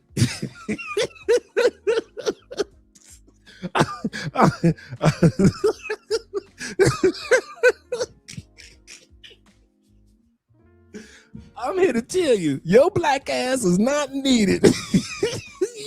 You think you need it. Your ass is not needed, bro. You want it. Like a goddamn wanted poster in a Wild Wild West movie. Your ass is only wanted. Hell no. You swear because you beating the brakes off that coochie that your ass is needed. Shit. You gonna learn today. If ain't nobody ever talked about this topic before, here we go. Here we go. Your ass is on. He say, Andre, I don't forget voices. That's just me though. Right, I don't either. But the funny part was she and her daughter were like at the grocery store and she was standing in line at the grocery store. She was next in line. So, you know, you just in the middle of a conversation. And so I'm looking like, this Andre girl? Who? Girl, don't be playing with me. This Andre. Andre? Yeah, Andre. The fact that I had to say my name was crushing to the chest enough. He said, man, you wild. I'm just being honest, man. I'm just telling y'all the truth. Okay, all y'all needed. All right, okay, I don't know what I'm talking about. All y'all need, every woman y'all been with needs you. Every single woman, the one night stands, the jump offs, the side chicks, the pay for play, all them women needed you, right? Every one of them needs y'all. See, I'm the only one that's willing to admit, that I was wanted by most women and needed by few. But y'all, every woman y'all had needed y'all. Okay, cool. I'm not black, I'm OJ. Okay. Okay. Okay. He said, you remember when we watched the Ruggeds while eating Apple Jacks? Oh, the Rugrats. The Rugrats were eating Apple Jacks. For real. Seriously, right? Girl, you're right. Like that. I kid you not. Girl, you remember we was eating the Rugrats? We were watching the Rugrats. And I was like, we was eating some cereal. Girl, your favorite cereals is Apple Jacks. Stop playing with me. You changed your voice. You done took all the bass out your voice. When you realized your ass was wanted and not needed, all that manly bass is gone. When you first called her, hey baby, how you doing? Yeah, your voice deep in the motherfucker is, yeah, baby, uh-huh. Oh yeah, girl, you know.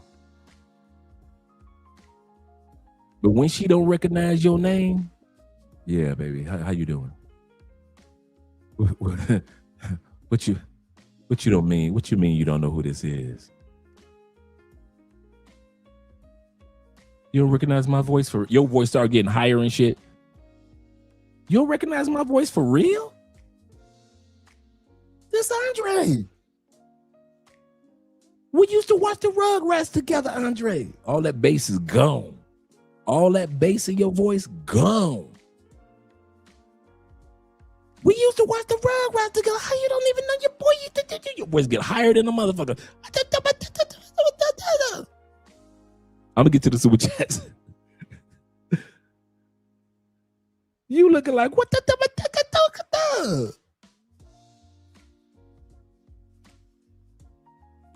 You sounded like Patrice O'Neal and shit. Before you sound like Barry White when you first called. Yeah, baby, how you doing?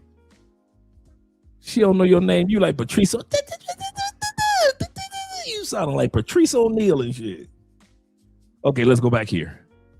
Rose said, hey, I can see the mature women so forth need and needed. He said, guys, too many times. He said, got burned while they gave that wanted guy everything. He said, I'm on top of the flip side of the coin on this side of this one. He said, much rather be wanted right now. And there's nothing wrong with that. See, when you acknowledge that you want it, ain't nothing wrong with it. That's why I keep saying tonight, ain't nothing wrong when you want it and you know it. I'm just a wanted dude right now. That's how I'm moving through life. Nothing wrong with that. And I mean that.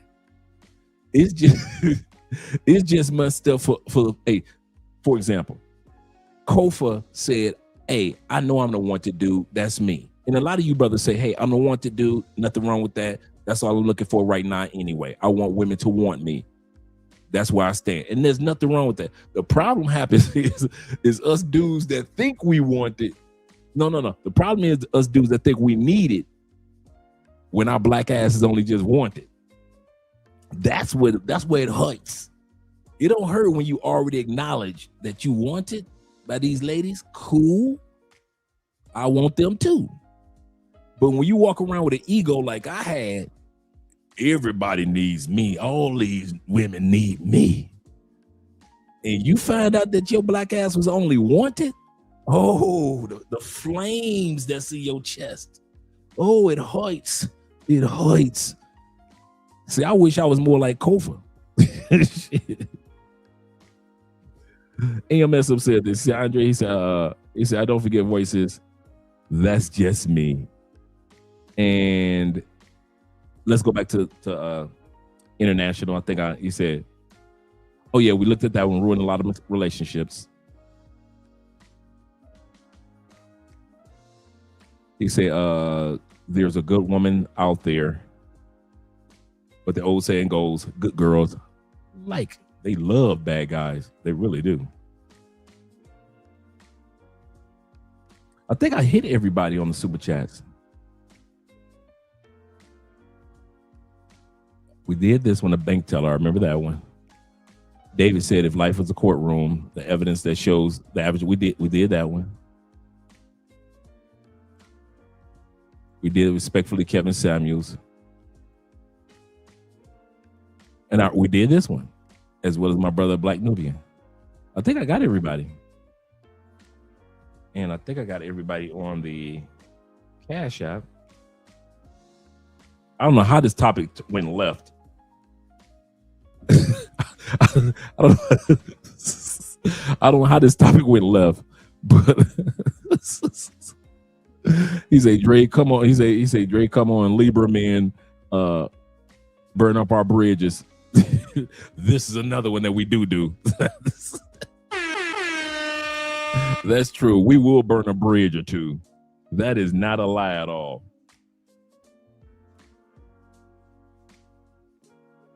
He said, we really don't get down like that. He said after the Simone mode went down, the Simon mod, after our Simon mode went down or went out. Yeah, you're absolutely correct about that with Libra men. We are cutoff artists. But every once in a while, we might backtrack every blue moon just to see how things are going, you know. You may not want to smash. You just being nosy. I've done that before. Sometimes I'm just calling to be nosy. I ain't trying to smash you, girl. I'm just being nosy.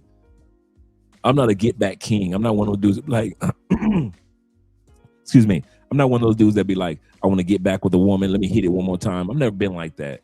But I will call back just being nosy. I ain't got nothing to do. Hey, girl, what you up to? I don't care what she up to. Just being nosy. Oh, sip mode. Okay. Yeah, that's true. Yeah, we don't. Yeah, especially after our sip mode. If we go through a sip period, we do not get back at all. You don't even waste our time. That is so true. Let's finish off this video. We ain't got too much left. That was fun. That was fun. I know some of y'all was like, wait a minute. I'm wanted. Yeah, you are wanted. Nothing wrong with that. But like I said, the mistake that I was making, I was wanted. But I thought I was needed. Find out I wasn't needed. I was just okay. I was like furniture. Okay. I was easily replaced like that. Oh, okay. Let's go back to the video.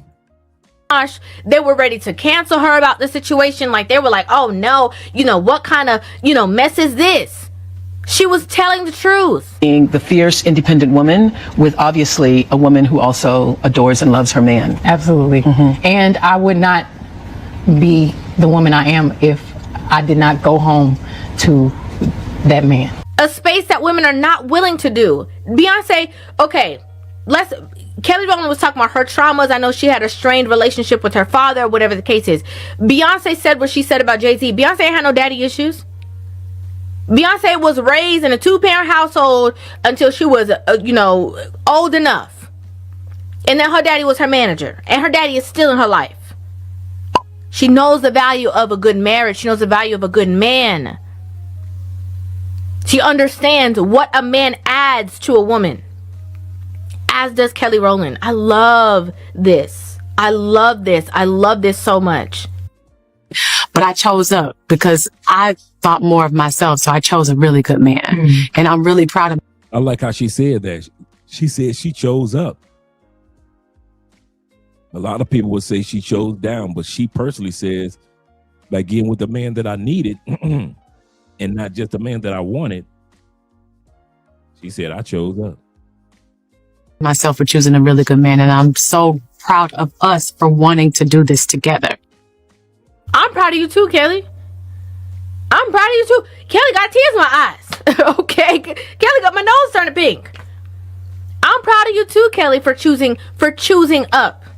And I'm also proud of you for having the ability to stand 10 toes down and be honest and even say it on an interview. Because there's a lot of women who feel that they chose up against their trauma, their pain, their hardships, or what would have been emotionally aligned to them based off of their past and what they have grown with. But to have the ability to stand there and verbalize it to the world.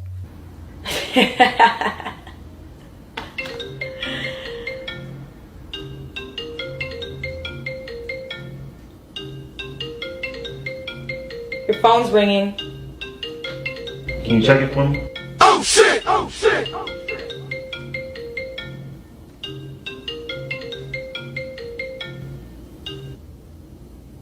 You want me to... Yeah, check it. The passcode is your birthday. Oh shit! Oh shit! Oh shit!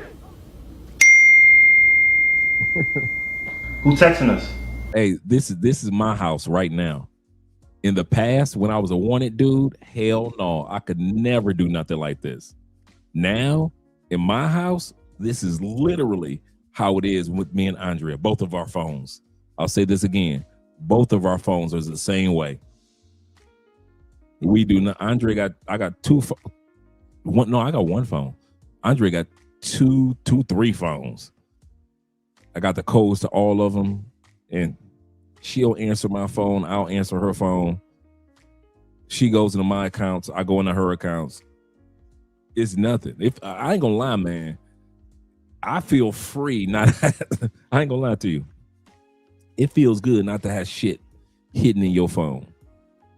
I ain't gonna lie to you about that one.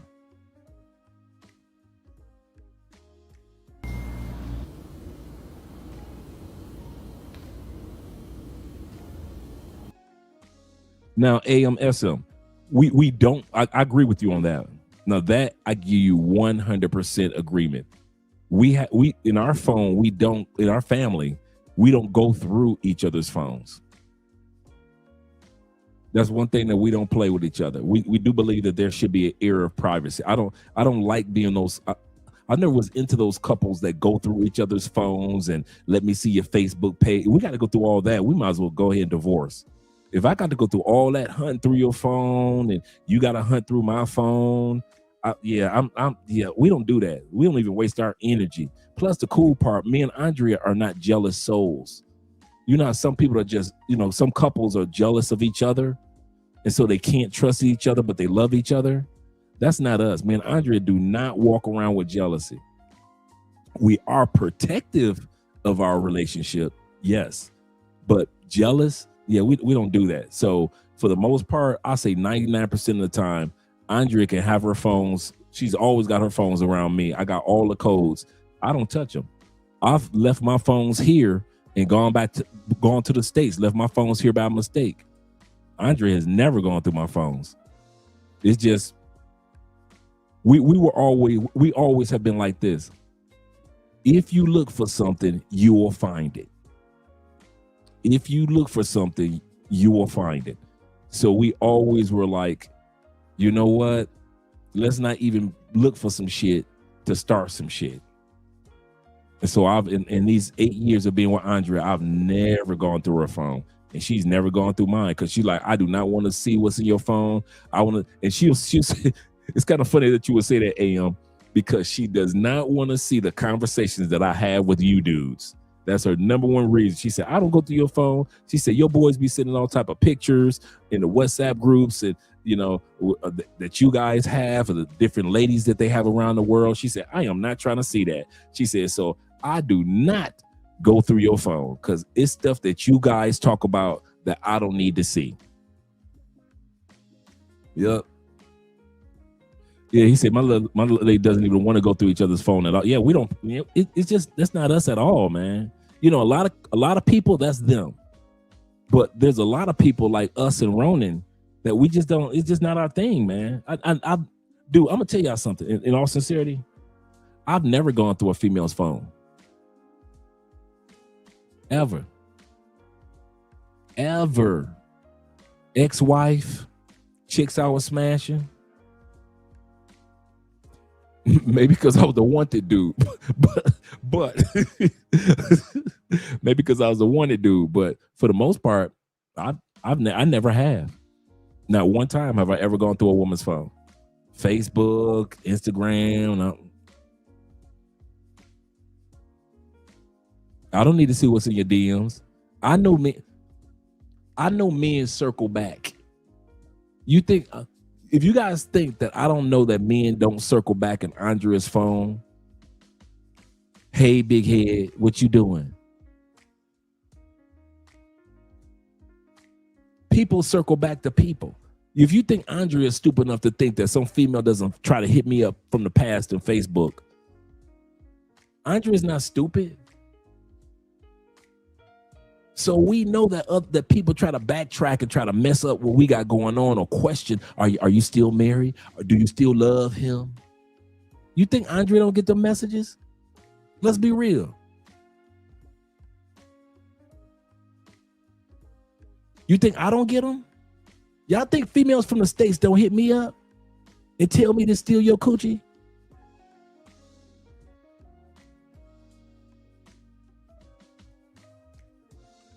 Really?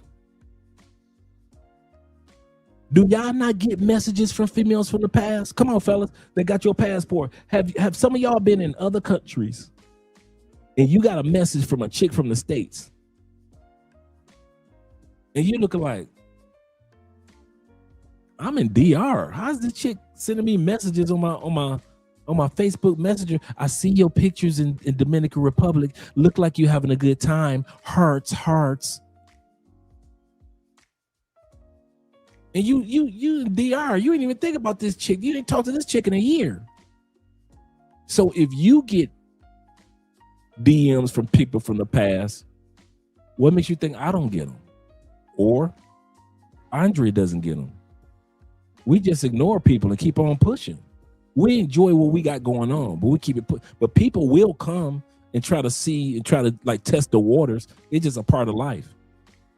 But some of you dudes go through the female phone and she didn't ask for that message that came through. And then here you go, who is this text you? Who is this that text you?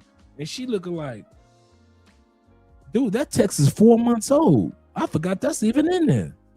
Who is this nigga that's dumping at the dog?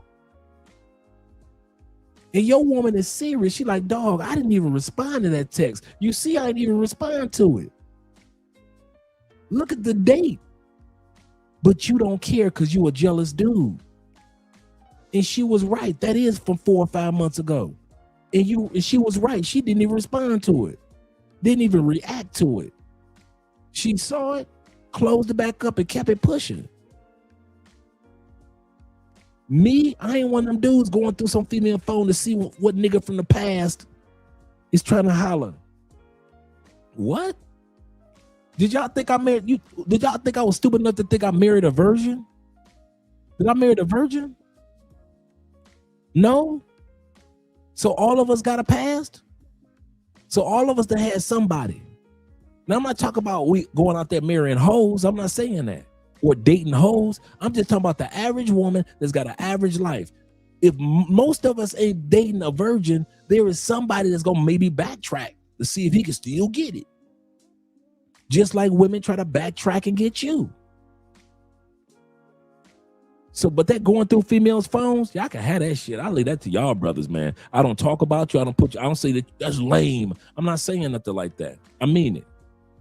Because I know every man is different. But as for me, to keep my peace, and Andrea said she says to keep her peace from reading y'all messages that y'all send me. She said to keep my peace, I don't go through your phone. She said, because I see the type of photos that y'all send each other.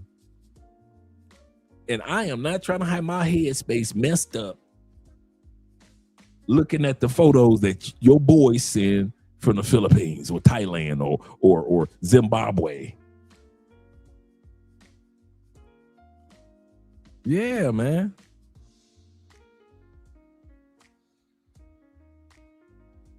Yep. David said, he said, Andre got me feeling like good luck Chuck. Shout out to good luck Chuck. Shout out to my man Jay Cason. Jay Cason said, I'm crying, fellas, convo. He said, be mad, funny, and wild. I know, right? Hey, this is the place of truth. Oprah coming next. Once I establish this as a place of truth, oh yeah. Yeah, Rowland said just last week somebody hit him up from the past. It happens. We're humans on a planet full of humans. It happens. I mean, I've had women, true story. I've had women reach out. Me and Andre was talking about this the other day. I've actually had women reach out to me 3 years later. Make literal phone calls. Hey, big head, talking to me. Jesus told me to call you. You're the one I let go. So Jesus don't know that I'm married. Jesus don't know that I've been married all these years. So he told you to call me. from California. You know how long it's been since I smashed somebody in California?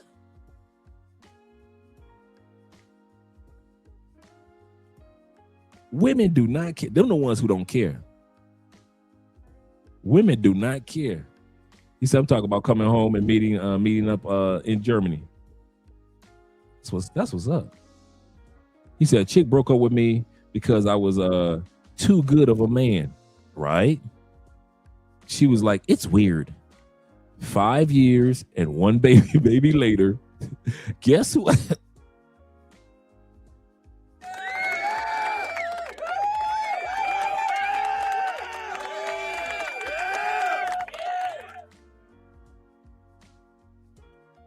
That's my point. That's my point. Guess who asked me to hang out with her? I laughed at her and said Kevin Samuels was right.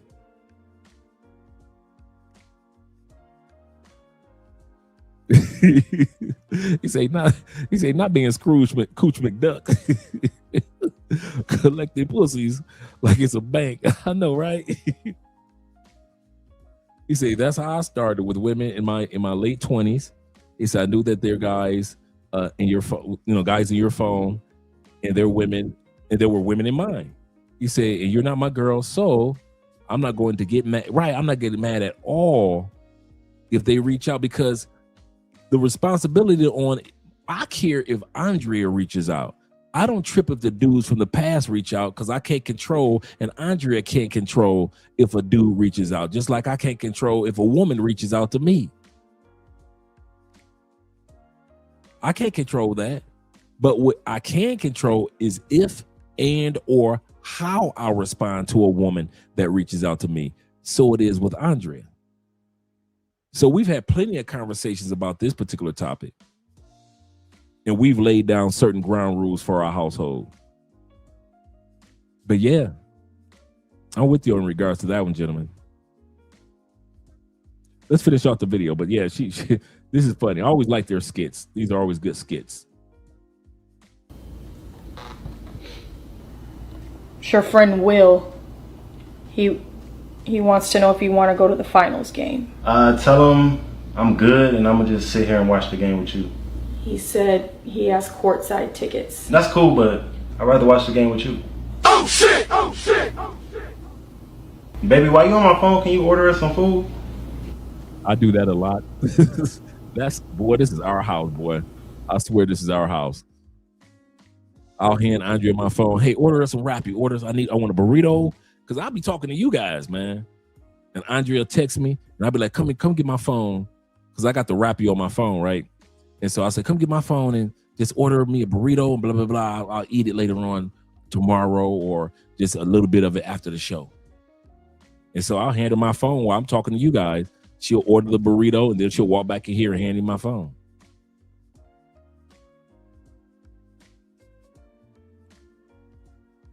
Zeta says, all the chicks that wanted me in the past, I left them alone. Plus, I knew they would still be responding to other dudes so that I traveled. He says, so I traveled. And when I traveled, they really hit my line up more. Yep.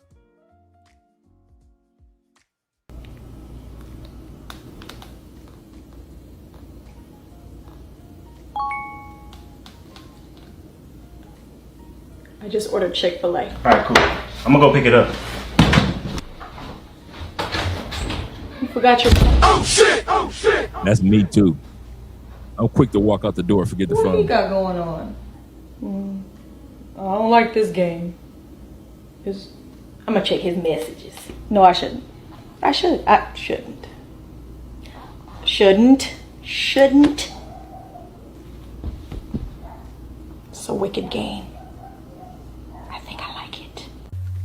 I love that. I'm sure that her husband feels that, he has an amazing wife. How do I know that? Because obviously how her heart posture is. The ability, if she can proclaim it like this to the world, I'm sure she does that to him. I'm sure she does. I love that for her. I love that she's also telling other women, like, hey, just because of whatever your past trauma is or whatever, does not mean that you can't work on yourself and meet somebody at the mark. I recently watched a snippet of one of Kelly Rowland's interviews. It's something that she said literally stopped me in my tracks. The gist of the question that she was asked was how successful women could have a thriving career without sacrificing their personal life. And her answer was simple but powerful. She started off by saying, be careful who you take advice from. Sometimes the people that you love and even the people who love you very, very dearly even fathom having both a successful career and a healthy family. But what they aren't able to do has nothing to do with your capacity. There were so many other great things that she said, even in that little snippet. But if you're a driven woman, let this be your reminder that. But it's funny because every single time that like I have a dilemma, a little dilemma. This interview session was just a few months ago. Now we know what been going on with Cardi B in her life over the last year has been a little bit tempestuous, to say the least. And so now people are telling Cardi, you need to go see Kelly. You need to go see Kelly. They be like, you need to ask Kelly. Kelly will give you a good advice on that. Even with the littlest things. Because I think it was before, I think Marsha, it was something about nannies. And kids. And she was like, you need to ask Kelly. You need to talk to Kelly. She'll give you the best advice. And then Colin will be like, because it's like, I'm not really into art and I want to like get into art. Yes. Yeah, because Can you please still trust me on that? I swear. Yes. I got you. And he was like, you need to ask Kelly. Oh. It's like, is Kelly there every day to go to? Like, it's like, ask Kelly. Don't mean that you can't rise to the occasion. If we're being honest, a lot of relationships end because women are unwilling to rise to the occasion. She talked about the fact that, you know, her husband keeps her out of her comfort zone. He also pushes me outside of my comfort zone. Like she said, she chose up. But I chose up because I thought more of myself, so I chose a really good man. I wholeheartedly respect women who are in marriages and honor their marriage and honor their husband. I asked a married couple who've been married for 54 years. They said, make sure you're always, make sure you're communicating, make sure you talk about finances, and make sure y'all make time to connect every week. I said, connect. She said, you know what I mean, connect. I said, yes, ma'am. And so I respected that. And she said, connect because we're attached to so many different things. Our phones, you know, our jobs, our stress, our children. There we get caught up in so many different things that this is the person that, you know, that you really like. This, after everything is done, this is your person. You know what I mean? And I was so taken back by that because she was absolutely right. At the end of the day, it's me and him. I know we do have our children, but they're humans. They're going to get older, be teenagers, have their own life, have their own relationships and everything else. And I still want us to be good because I have fun. When we have a good time, we have a good time. And you are my best friend in the whole wide world. I want to always be connected. She said she always want to be connected. That's the end of the video. And that's how me and Andre is, man. We're like, well, the cool part is we're like friends and a married couple. So it's like the friend side, like we're real cool. And then you got the married couple side as well. And it's cool when you're one of your closest friends, one of your best friends, if not your best friend, just so happens to be your wife or your husband or the woman's husband, man. It is so cool when you and your woman are friends and y'all can do friends. And we even do something called I'm talking as a friend, because, you know, we realize if I say this as a husband, she might take it differently. So we have a saying called I'm talking as a friend. And so I can say stuff as a friend I might not be able to get away with as a husband. I'm just saying, as a friend.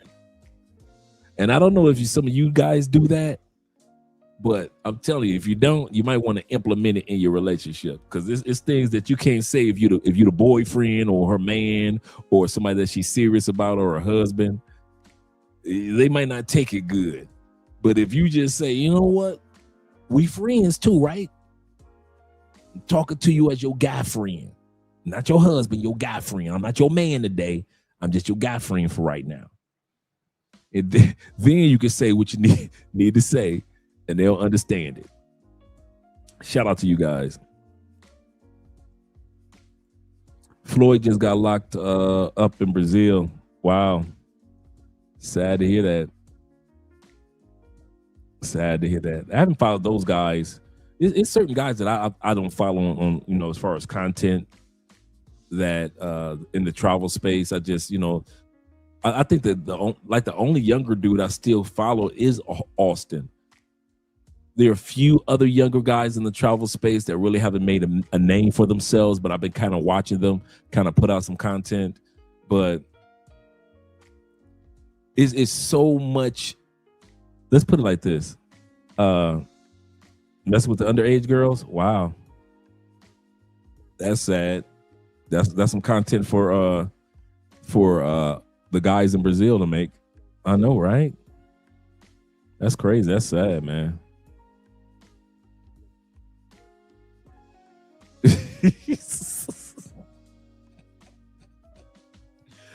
Can somebody get AMS some help, man? This man is crazy.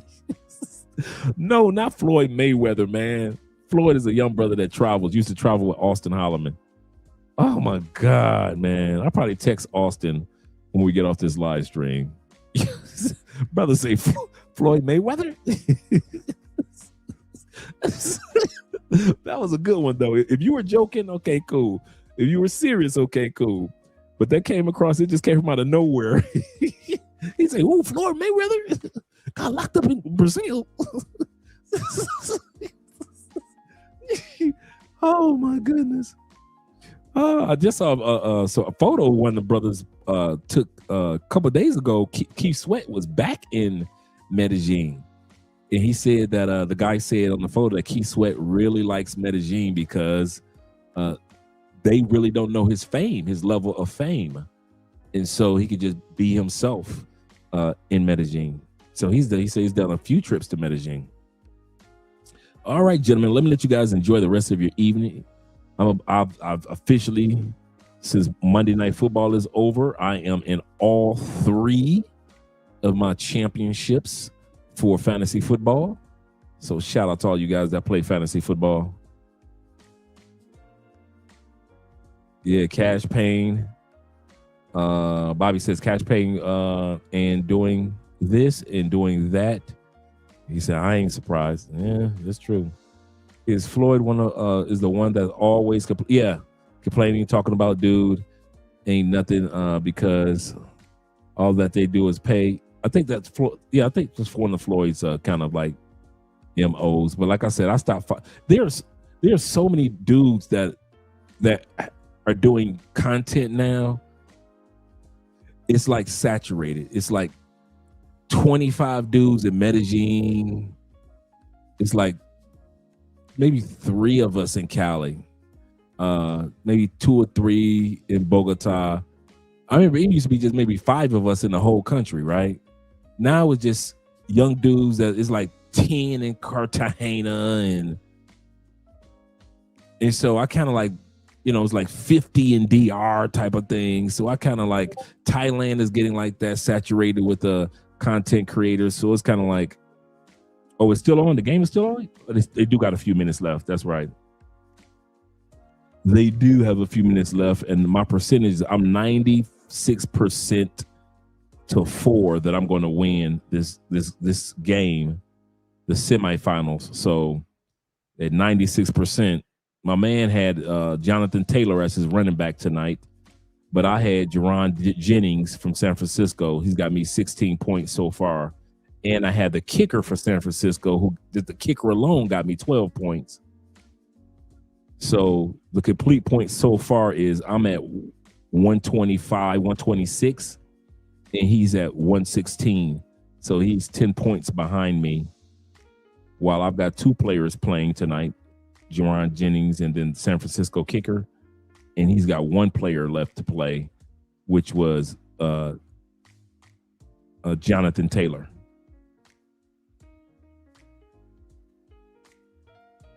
You watch Chasing? No.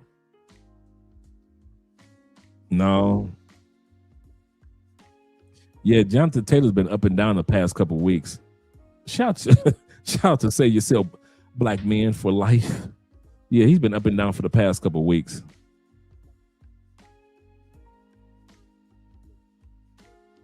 Yeah, he said, I just saw walking video Cartagena with Keith Sweat walking by the camera. Yeah. Yep. So yeah, Monday Night Football's got about 3 minutes left. And we'll be officially in the championship games. All 3 of my teams are in the championships.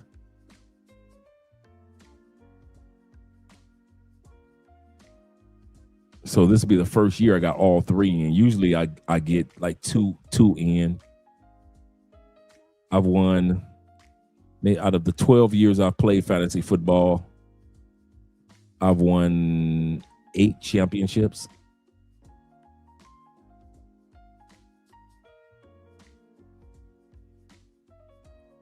Yes, I agree with you, Dre. I'm looking for a woman who needs and wants me. Facts. He said, I'm getting too old to be with these grown little girls. He said, and they as old as I am, as old as me. Facts. No. Wow. Oh, so they took Taylor out of the game. Okay, so he didn't get hurt. They just took him out of the game. They took Rivers out of the game. The second stringers are in. Okay, cool. Yeah, so that means that it's over for him as far as points. And it might be over for me as far as points too. Because the score for San Francisco is 48-27. Like I said, I got San Francisco's kicker. He's got me 12 points. I got Jerron Jennings, the receiver for San Francisco. He's got me 16 points.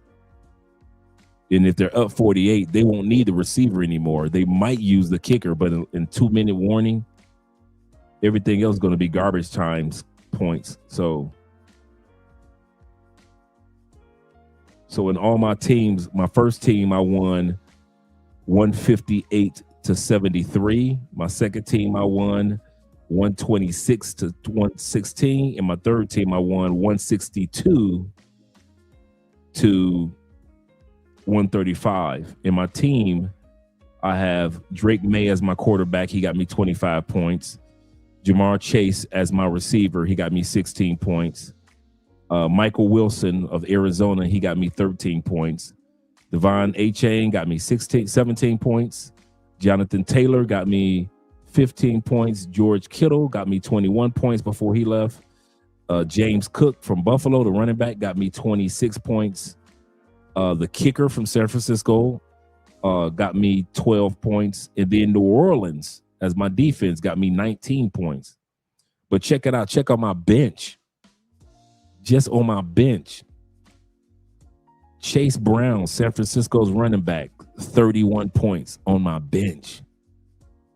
Antonio Brown, 14 points on my bench. Joe Burrow, 29 points on my bench. Kenshawn Hampton of the San Francisco running back, 16 points on my bench. Justin Jefferson, 12 points on my bench. So even my bench was a beast this week.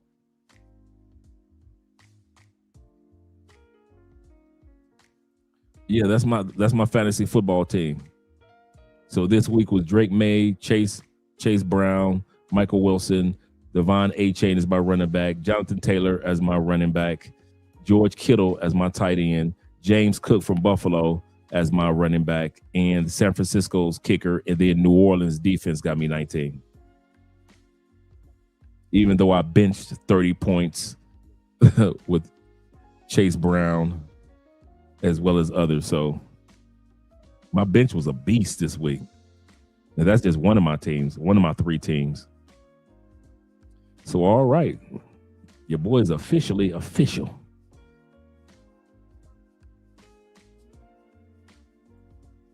You said, how did I get all of them? I am a trade master. I am a trade master. I offer trades throughout the year. If your because I know that most of y'all, once you start losing 3 games, y'all gonna quit. But you still think you got a chance. So while you still think you got a chance, I'll offer trades. Second thing that I do, I don't just offer trades, I send you a message. A lot of you guys that play fantasy football, you'll offer a trade. You'll wonder why the person didn't respond. A lot of times they didn't even know the trade was offered.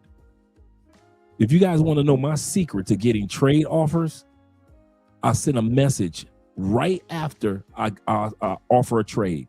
I never send a trade through and I just sit there and wait. If I send you a trade, you get a message, because a lot of people get messages they connect their fantasy football to their email. So if they get a message, they'll get it in their email. But if they get a trade offer, they might not even notice it. So if you make trade offers, make sure that you also send a message, put in the message that, hey, I just offered you a trade. And then all of a sudden, so dude, I got Jonathan Taylor from a trade from a brother, a white dude in the Netherlands that's in our fantasy league. I got Jonathan Taylor from on a trade from a dude from the Netherlands. And then I got I already had A-Chain. I got Jamar Chase from a trade from a dude from San Diego. Both of those guys had losing records, and both of them told me, funny thing, they said, I'm gonna put the trade through, because I got Jamar Chase in the trade for, which was a fair trade, for Michael Pickens of Dallas, the receiver. They used to play for Pittsburgh.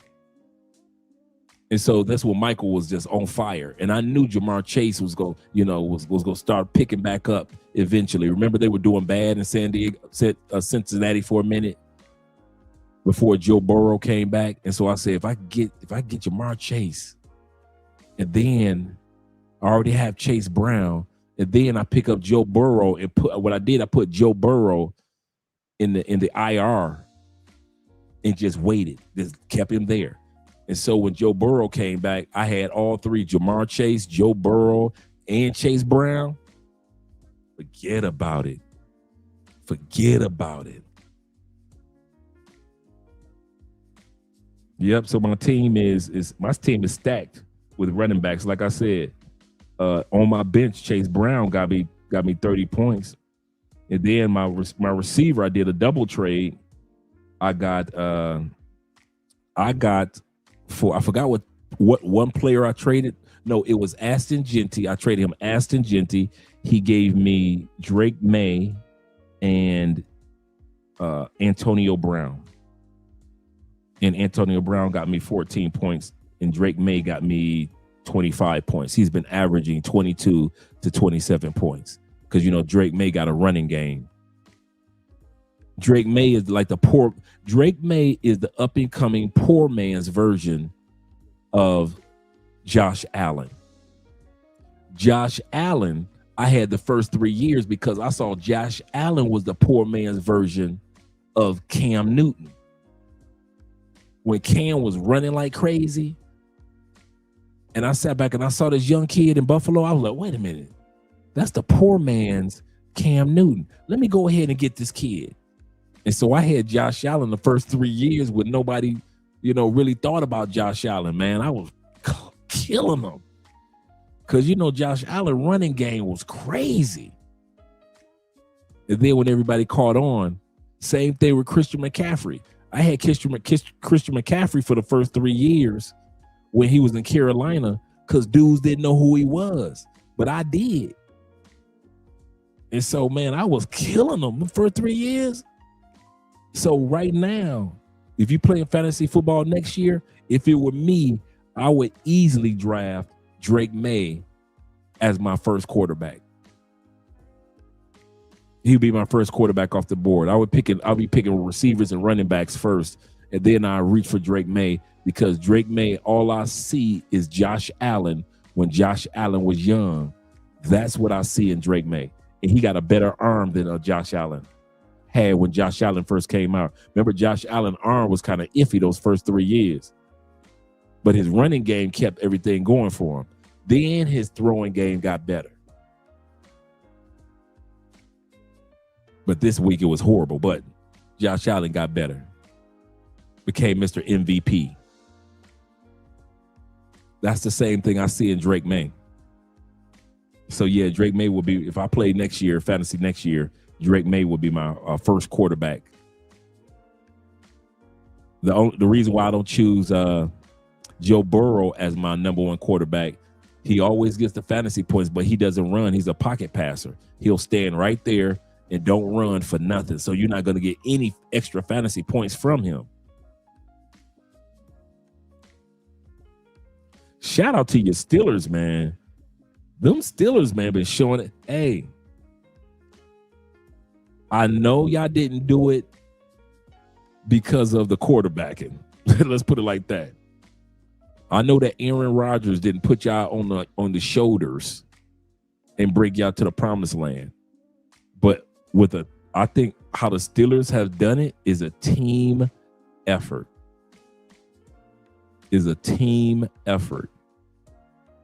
So shout out to the Steelers, man. Defense and offense. You guys remind me of Denver. You know, people didn't expect Denver to be like who they are right now. What, 9-10-2? Nobody expected Pittsburgh to be who they are right now either.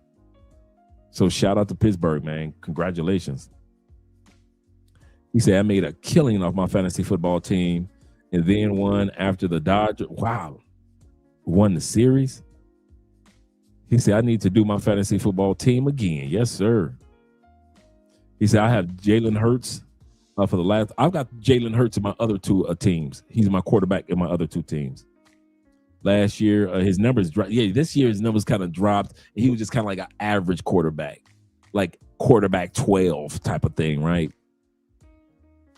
He said, Mike Tomlin always has the man he need ready.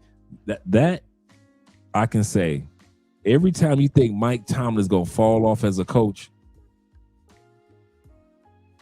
he doesn't. Yeah, the Seahawks, man, shoot.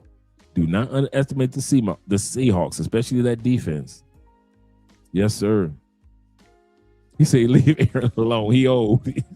For real. Hey, we cannot talk about old. In Indianapolis, we got grandpa of all grandpas. Phillip Rivers coming out of retirement after 5 years, being our quarterback in Indianapolis. So, hey, shout out to Indy. He said, man, we ain't won since I graduated high school. We need another W. I'm just glad to see Kansas City will not be in the playoffs. I'm glad. I ain't gonna lie. Detroit, they only got 11% chance to get in, so they ain't gonna be in it.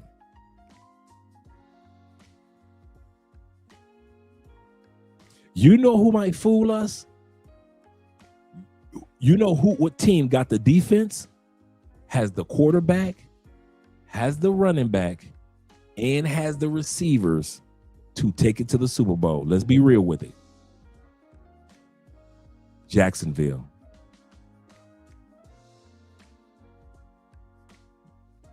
I would not be surprised to see Jacksonville. No, not the Eagles. I could see the Eagles. They do have a good chance. Chicago, they got a good chance too. But I see as a contender also Jacksonville. Chicago did it basically with the offense. Eagles did it basically with the defense. Even though the defense kind of like was shabby for a minute. I can see Denver doing it. You know what? Who I can't see doing it? I won't lie. I can't see Denver doing it. I won't lie. I'm gonna tell you why. How come Denver keep winning with like the fumble went their way, or 2-point conversion, or the field goal blew that way? That's why they won, because the wind blew the field goal and the other team didn't get the field goal. Denver really should, instead of be like 10 and something, 11 and something, Denver feels more like, if it wasn't for just blind luck, Denver reminds me of who was it? Last year's team for Kansas City. They just were winning. You know, they had a bunch of injuries in Kansas City last year, but they were winning like by 1 point or 2 points. They would barely win. Denver was the same. Denver is like that this year. When you look at Denver, it's not like blowout wins. It's like they barely won. There was a lucky play that went this way, or a lucky catch that went that way. So when it comes to Denver, when it comes to the playoffs,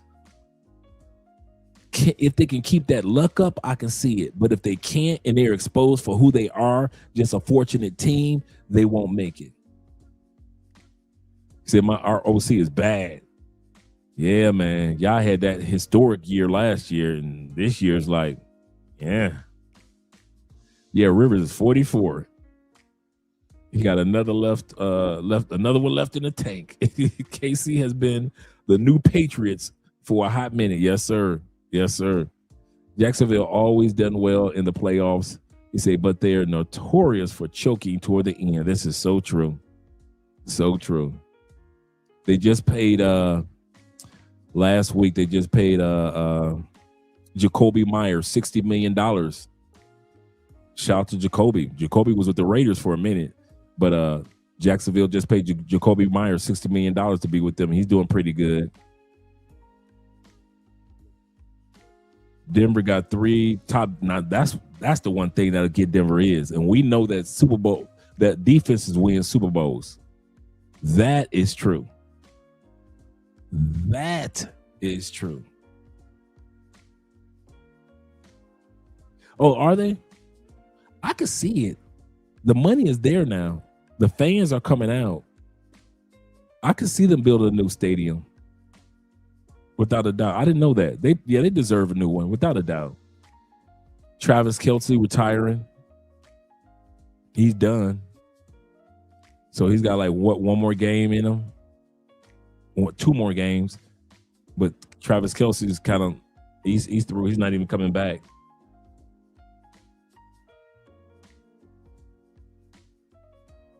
I'm not sleeping on the Rams at all, man. I kid you not. They have the defense. They've got the running game and the receivers and the tight ends to do it. You know, I'm a Matthew Stafford fan from Detroit in the Megatron days. So I would love to see Matthew win one, but I would love to see a new team go just to shake it up. So I would love to see Jacksonville in the Super Bowl just for some newness. You know, we already gonna have Bad Bunny doing the Super Bowl halftime show. So I want to see at least one team that hasn't been there. That's why I'm kind of disappointed about Detroit. They kind of collapsed toward the end of the season without any major injuries. They had a few of them, but not major injuries, and they just collapsed on defense.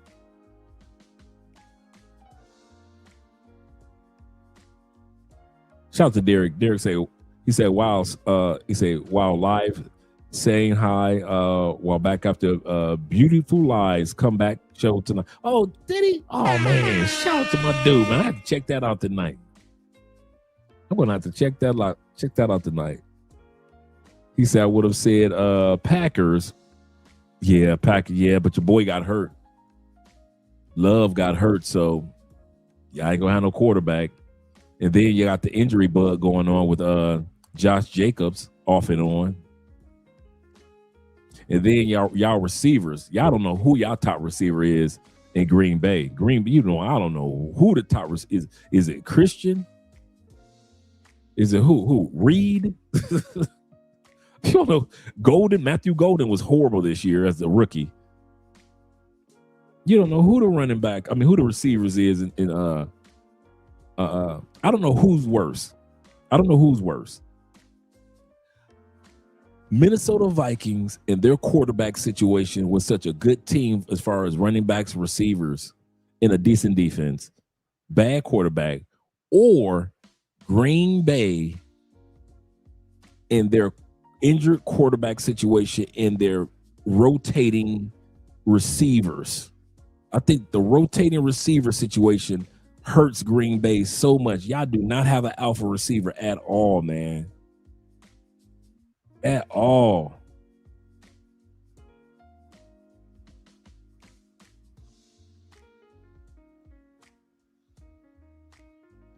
Shout out to my man Master Thriller. He said my money for a piece of that fantasy football pot you're plotting on.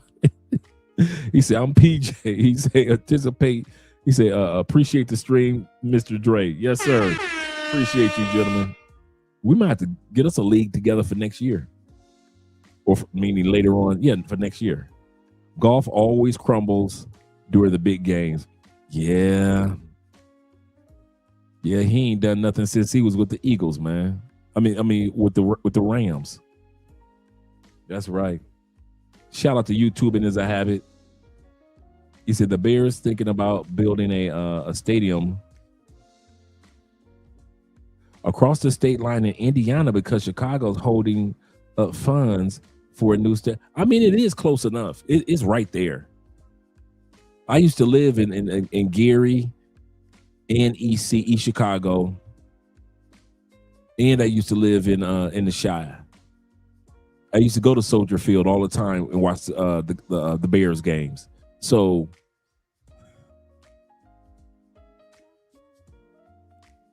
it's sad, man. Let's put it like this: Chicago got the money to build a stadium. They're in the top 4 major cities in the United States. And for them to not have a nice stadium for those guys and have to think about building it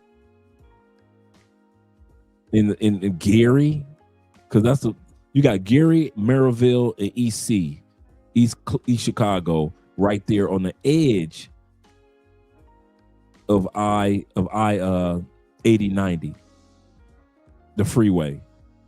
So it's like, it's close. It's right there. Don't get me wrong. Chicago and Indianapolis, Indiana is like right there. It's right there, like hop, skip, and a jump. You could be, let's put it like this. You could be in Indiana, in Gary, Indiana, and you could be in Chicago in 20 minutes. So it is right there. But, as a Chicago fan, the Chicago fans, those Chicago fans, would they want to go to another state for their own stadium? I would rather keep my old stadium before I move my stadium to another state. He said my Seahawks did well this. They did. They need to not choke defense. He said them staying and to stay healthy will help. Yeah, you guys' defense has been up and down. Like some areas, y'all been on lockdown. And then other areas of your defense has been kind of like iffy. That's true.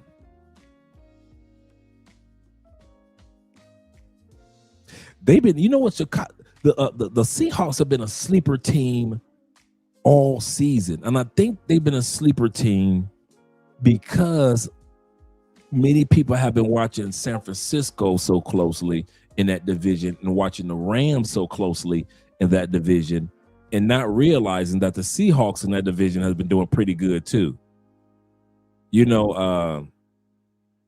Arizona,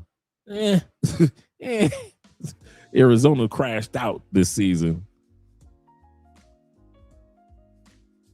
And then you got the game of the week next week between the Raiders. I forget who the Raiders play next week. Let me look at that real quick. Who the Raiders play next week. And the reason why I say that is because whoever wins the game next week gets the first round draft pick next week. Whoever wins next week between the Raiders and the Giants. Whoever wins between the Raiders and the Giants gets first round pick for the 2026 draft. He said, I was in Chicago and went to Gary to take pictures of the Jackson's house. Yeah, I got pictures of the Jackson house too. I even, did you sign your name on the stop sign like everybody does? Like there's a stop sign right in front of the Jackson's house, the Jackson 5 house, right? Michael Jackson. And they got a nice like memorial right in the yard where the Jackson house is. And there's a stop sign and everybody signs at the stop sign that's right there. Yeah, the Giants got it. Yeah. So we'll see. We'll see between Raiders and the Giants who's wise enough to lose the game. I bet $500 my Raiders are stupid enough to win the game. I will bet you. That's how dumb my team is. That's how dumb my team is. I will bet you the Raiders win.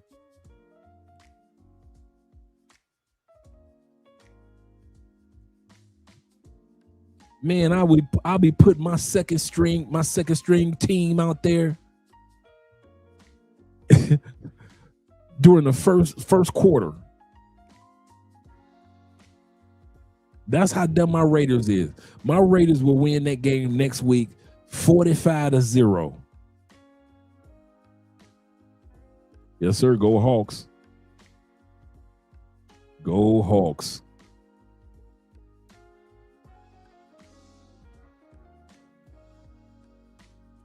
Yeah, if they let that man just go ahead develop, if they would have used him all summer instead of bringing in Joe Flacco and then the other kid, the other rookie, and just let Shador do what he needs to do, man, he would have been really developed.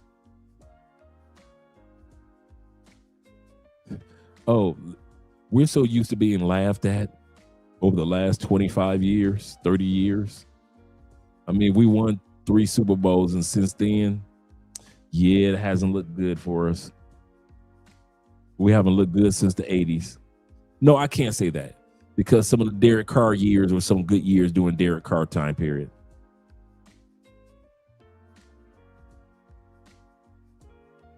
You see that game that brothers are going to be iffy betting on for real. Yes, sir. He said, but I still think the Giants got it. I believe so too. But I know my Raiders will try to put up a fight just to my Raiders are, let's see where they're playing. And they're playing in Oakland. I mean, playing in Vegas. And they're playing in Vegas. I bet you they win that game. You say Raiders my squad. We need to go back to Oakland. For real, the way we playing. Would it matter? Spend all that money on a new stadium, on best stadium in the league, and we play like trash. Let me let you guys go and enjoy the rest of your evening. I'll see you guys tomorrow night. Let me do the outro videos. Because, you know, we can watch and talk about fantasy football all day long. I'm going to do one outro video. Let's go with this one.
We might as well talk about this. Shout out to Horace. I didn't know. I am sitting here watching I didn't know I was still alive. Shout out to you guys still here. I'm sitting up here watching. Let's pull it up. We can watch it together. I'm sitting up here watching Aaron from Passport Bros, Black Men's Travel Channel. And he's talking about, BMT and O'Shea and all of them. They're talking about what happened with Floyd over in. So let me see if I can pull that up for us. What happened to Floyd in Brazil, man? I was watching the video like, man, this is sad.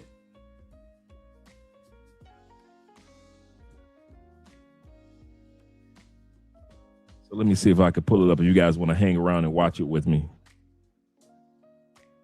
I'm like, goodness gracious.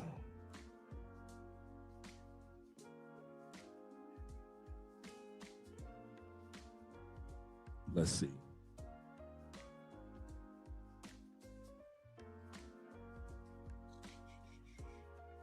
Yeah, they kicked in that door. They got Floyd, and I was like, goodness, this is madness.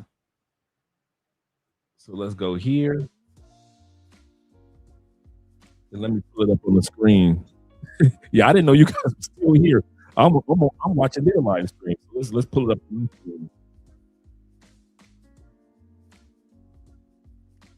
Let's see. Let's go here.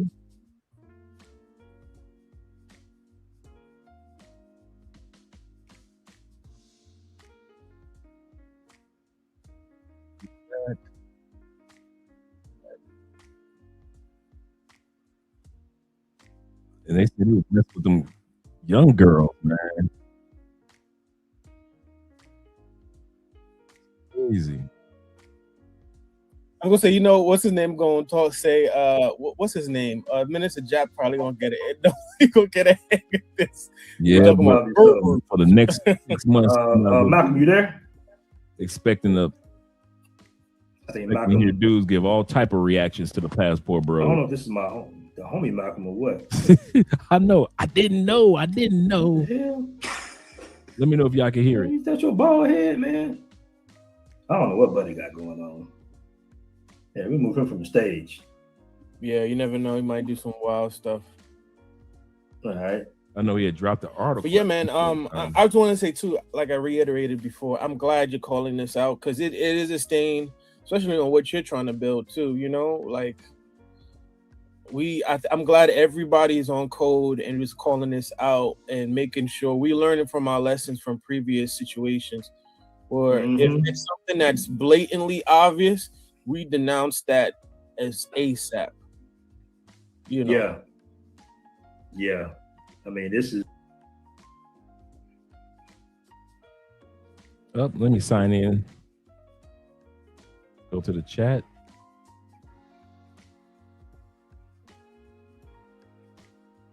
Go to YouTube.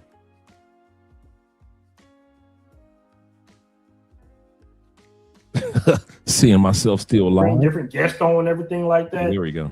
It's like, damn, I didn't know that what type of time he was on. So it's just crazy, man. We in a crazy era right here, bro. Because they try to attach this to something like, oh, this is what all y'all. No. No. Right. We living our best lives, geo-arbitraging, living overseas. And you got weirdos in every space. All right, Right. You got weirdos. So right. Yeah, I mean, and like I say, these are accusations and everything like that. Maybe something we don't know. We don't know. This is what he's accused of, but what he's accused of, looking at what they're stating right now, it'd be very difficult to get from underneath this. Even if you got money, even if you got a lawyer. Okay, people think that these countries in some cases don't have investigative units or you know what I'm saying? Like, no, they do. They do for sure. See, they pulled up the Uber, they pulled up probably the WhatsApp, they investigated, they looked at, testimonies from, possible the minors, the drivers, and they put a case together and they tracked him and they found him. They looked at his social media, and he's sitting in jail right now facing some serious charges. Like I said before, if you want to read the whole entire article, it is pinned to the top of the comment section. But my thing is this, like, what were you expecting this to end? Like, because people are saying he stayed in Sao Paulo, which is the worst. That's like leaving the South and going all the way to New York. Like that, right? It's like leaving to go from like Atlanta or Miami and going all the way to New York City. Young brother Like could have just stayed out of you're in Brazil. prime real estate to get locked up. Like, so what was the point of you going to Sao Paulo, right? But my thing is, what was the end goal? Because from what I've heard, people were saying, I mean, they say he was trying to leave the country. Yeah, that's what I'm saying. People were trying to say that, but then like, how are you gonna leave the country? You can't just fly out. Where are you gonna go? And it's not like, where you gonna go to Uruguay? Take the little bridge over to Uruguay, stay there for a while, and then fly out? Like, hold on, I'm gonna read this comment real quick. Dante 3 says, I want to say Floyd was set up, but he was always somewhat mentally off, and that's true. Floyd's a little off. Let's call it a spade here. Yeah, Floyd is always kind of like just the way he is. His speech patterns, you were like, all right, he ain't retarded or nothing, but he ain't all the way there. Lights on. Any black man that's going up to police in America and doing the shit that he's doing is like, you're like, all right, he owns some other type. You gotta be a little 5150, right? Right. He said, so we can't rule these accusations off. Again, these are serious charges, and they are. Like I said, they presented the evidence, man. Like when you talk about, drivers talking and presenting testimonies of minors. And, hey, man, it's serious, bro. It's serious. You know what I think also? Somebody say funny. Oh, let me. A ball. A ball. You know what? I'm gonna play devil's advocate. I think it's a possibility. I'm not saying 100%, but I think it's a possibility. Someone said, hey, I want you to try to get some kids for like some party or something like that. Like, he don't got that much sense like that. And they were like, oh, we'll pay you money to do it. Like as though he was the middleman. So he'll just like almost like how they say they got a drug mule? Like he was a trafficking mule. Wow. Right. Mm-hmm. And they were paying him. They're like, oh, we're going to pay you money. We just need you to get really young girls and bring them over to so-and-so and try to, convince him to come through. But we'll pay you good, I think that's probably what happened.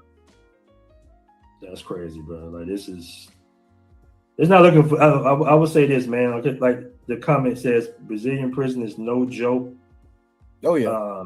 What he's being accused of. Once they find out, they probably going to tell him if he's not protected, man, they can really get at him and try to extort him. If not, really, really hurt him. I mean, that's a very serious charge, especially, it's other parts of the article that I did not read, but if you read the full article, what he's being accused of is pretty bad. I just was having a field day. I hate to say this, but the way things are looking, you might not make it by the end of the new year alive.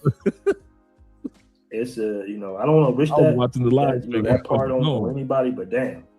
Me either, but they take stuff like that serious in really almost any prison around the world. But agreed. Especially when you're not from there, and you accused of that, and especially with a personality like he has, man. He's been in and out of jail and prison. So I'm pretty sure he knows about the prison politics system. Yeah, but you don't speak Portuguese, you in Brazil, man, it's ugly for him. Oh man. But I just don't understand. I ain't gonna lie. Somebody was like, somebody mentioned what they said about the same thing about Miko Worldwide. Yeah, they was. I don't even know who that was. Miko Worldwide went on to have a successful YouTube career, but hey, we don't know. We don't know. Wow. Somebody says, always remember that people have a problem with black men from the States traveling and enjoying themselves. Setups are always possible. No. Right? I disagree with that. You only look for trouble if you're going out of your way to look for trouble. Yeah, I agree. Because I've been to places. I went to Paris, right? And I'm walking down taking pictures, and I walked down a couple steps, right? Almost like how you would have in like them parks in the city, like in New York. So I'm walking down a couple steps, and I see a group of people shooting up dope. I look at them, they look at me, I walk my ass right back upstairs. There you go. Right? That would have been me. So you gotta right back upstairs. You gotta be. Now my mistake was I should have never been on my phone. I should have been a little bit more cautious and looked up where I was walking to, because I was just taking pictures of the graffiti, right? Like I like to take pictures of the artwork wherever I go. But for the mere fact that they were just shooting up like it was like they were smoking Newports, that made me realize, okay, I need to be a little bit more aware of where I am and keep a lookout. Sometimes trouble coming to you is you looking for trouble. Like if somebody comes to New York, I'm not gonna tell them, oh, you should definitely go to Brownsville and see what it's like living near Brownsville or Marcy Projects or East New York, right? You wouldn't tell them to go to certain. Hold on, I'm gonna interrupt you, bro. Let me read this comment real quick. He says, I don't think Floyd was intentional targeting minors. Floyd's mental is on the spectrum a bit. His social cues are a little off. He easily could have been trying to get whoever to hang out. All right, then you got the way the article breaks it down, and it says he was very intentional about not getting caught. And that's the issue that I have right there too. Like the way he was going about it. Yeah, it was intent. It was intent. Yeah. Right. Yeah, it was intent there. So it's not looking good for Buddy, man. It's not looking good for Buddy. But the way to end out the year, I know guys are going to cover this, so I just want to put it out there first. Listen up, guys. Hey, man, don't do dumb shit. That's all I can say. And yes, I mean, this happens on a regular. We know this to be true, that, this happens quite a bit all over the world, but it hits harder when it's, American, specifically Black Americans. So, yeah. Yeah, we always get the brunt of it, especially as Black men. They're gonna pull the hammer on us, and it's just gonna be everybody's gonna be a scapegoat, And I want to say this to other men: like, don't let this deter you. Like, if you have plans to go to Brazil, don't be like, damn, I wonder what they're gonna think if I go there. Like, remember, there's over 200 million people there, so don't let this deter you from having the time of your life. Like, this is only one person, Somebody said he's been in prison. How did he get a visa? I don't know, man. I think they look at the it's not about having a record. It's more so like what you they look into what you was doing, like that type of stuff too. But I know guys that got records that end up getting their passports too, though. Somebody said Floyd was coherent enough. Yeah. It's for I don't know if he's a felon or not. I have no idea if he's a felon. Man, oh man, this is sad. Every time I think I got a topic to talk about. Yeah, he said, but it don't matter. Like he said, multiple times he's not a passport, bro. But that shit don't matter. What I'm saying? They're gonna put it. Look at Jay Rello. Jay Rello admitted multiple times on the stream, but everybody's like, "Oh, look at this passport, bro. It's in DR." It's like I always tell people, and I will say this: I can't even blame people for not wanting to be like, "Hey, I'm just a guy that travels." At this point, because, I would say I'm a proud, passport holder myself, but it's like I know how I get down, and people can see me through my Instagram, through my social media. I'm not doing none of that crazy stuff, right? I've never even been to Sasua. But long story short, I get it how some people just don't want that scarlet letter on them, Right. True. Right. I mean, the crazy part about it, bro, it's like every time, I say this all the time. I thought that we had a viral moment, but what happens is, you might be watching a big podcast or something like that, and they'll mention the passport bros, whether it be derogatory or in a positive way. Yeah, I mean, it's out there now. Like, it's not going nowhere. That terminology, that ideology is pretty much here to stay, because we go viral, whether it be for the right reasons or wrong reasons, every year. I think it was just the Matt Hoffa podcast with like 500,000 subs or something. They just started dissing the passport bros out of nowhere. I'm like, where that shit come from? Like, for some reason, we be on people's minds, bro. Like, it be people back in New York that, you know, they might see a TikTok or something and they get envious, bro. They get envious of, you know. As a New Yorker, I want to apologize on behalf of my native New Yorker brethren. They grow up with hate in their heart, you know, like they have Tim's on their. That's just not New York though. That's that's all across America. Yeah. I mean, even look at that dude Mouse. Like, it just, a lot of these dudes you got, and I'm sure it's the same from the South as well. I'll put this on Paul. But a lot of these dudes in New York, you gotta understand a lot of them. I've even been telling the guys that don't know. Okay, here's what we're looking at. The guy Floyd that hangs out with, I guess we're going to be doing a show on it tomorrow. The guy Floyd who hangs out with, that used to hang out with Austin Holloman when he first started traveling, and everybody kind of figured Floyd was a little slow. You know, you could tell that, you know, he seemed like a decent young man, but you could tell that he was just a little slow, just a little bit missing mentally. And the police in Brazil, man, I saw the video, man, and I'm talking about they came deep into his apartment, and when he opened up that door, you thought it was the feds in the States, man. And they had him on the floor and put them cuffs on him, and they had one woman that was there that could speak fluent English, and she told him, you know, you getting arrested for child exploitation. And you know, it's just sad. And the sad part is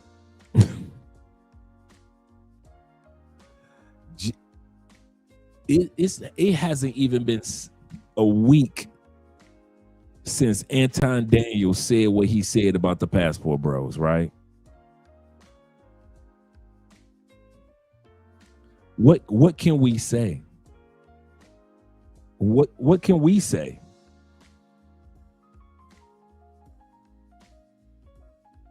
I'm talking about Anton can pull this. If let's say me and Anton was in a discussion, not necessarily a debate, but just a discussion, talking about the Passport Bros. This man can pull out the big joker on me. This man right now could pull out the big joker, the little joker, the ace of spades, and the king of spades right now. I couldn't say nothing. No matter how hard many of us work to have a positive image of black men traveling. Let's say it wasn't Passport Bro. Let's say the Passport Bro group never existed. Just the fact that you're a black man that travels, it still would have been a bad stigma on, see those black men leave the United States and they going out there doing this and that and that. They just so happen to have the Passport Bro title to put on it, even though the brother said that he's not a Passport Bro. He said, wait, the guy that used to hang with Austin Holloman, yep.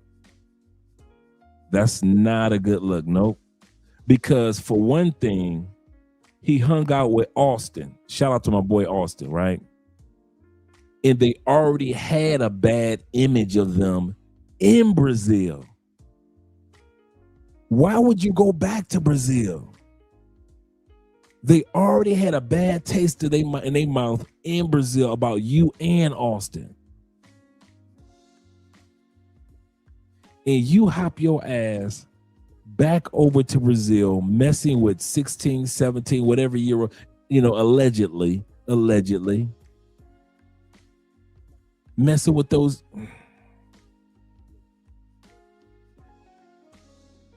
I don't get it. It's like every time it's like with the Passport Bro movement, every time we take a step forward, it's always a brother or a white dude that causes us to take a step back. You know, I'm gonna say something, and I haven't spoken to Aaron, you know, who we're watching right now. I haven't spoken to him yet, not directly. This is exhausting. I won't lie. I'm a black expat. I'm not even considered a passport bro because I actually live in a country. I'm considered more of a black expat, right? Digital nomad, if that. But I support the movement.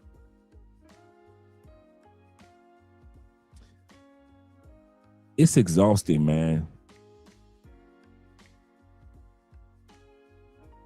It's like trying to support little ass kids, little ass boys that's in kindergarten. It always reverts back to pussy.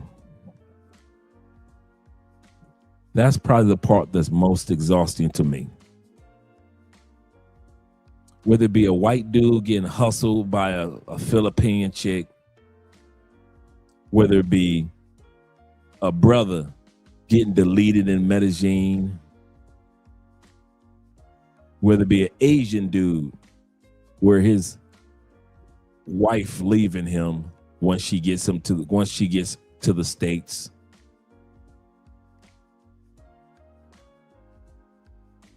You never hear the passport bros on some armed robbery type stuff, or that we brought some type of disease to a country, or they found something crazy inside of our suitcases, other than the one time they found a dude with a bunch of vibrators in Medellin. But I ain't gonna lie, man. I'm getting tired. I've been tired for about a year, but I kind of kept it to myself because I really am excited and happy for the brothers.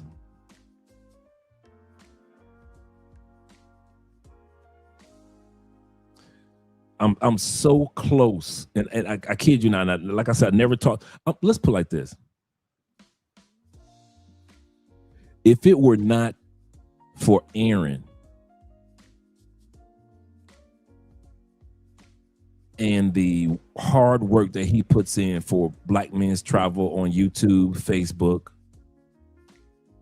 if it wasn't for his hard work, and I mean this, I thought about this about a year and a half ago,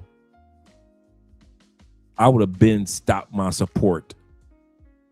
My public, let me put it like this, my public support would have been more private for the Passport Bro movement. I wouldn't have did any more video. If it wasn't for Aaron, I wouldn't have did any more Passport Bro videos. I wouldn't have did that video that I did with Anton wouldn't have happened. A year and a half ago, I would have stopped doing any Passport Bro content. I'm that tired. Cause the type of thirst for women.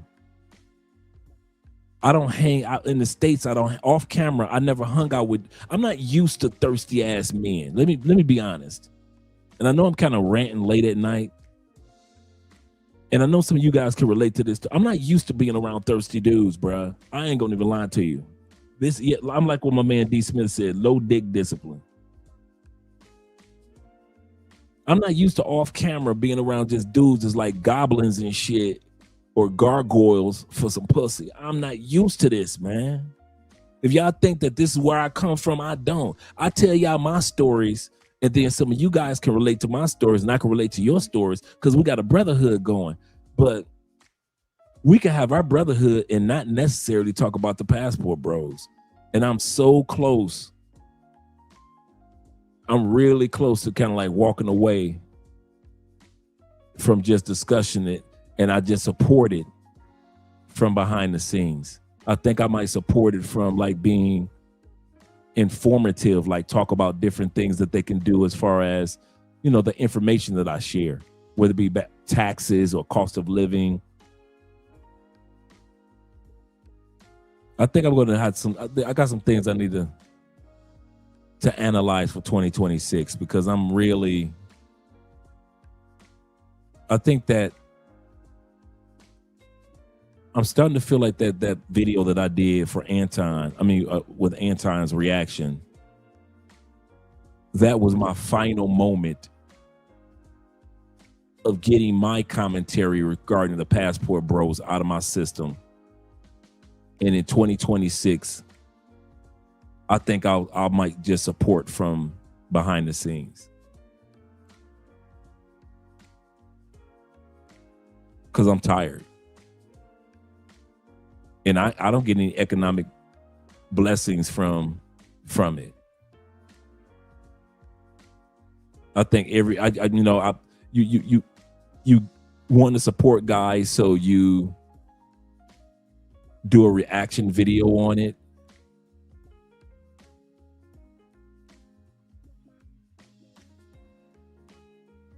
But I don't know.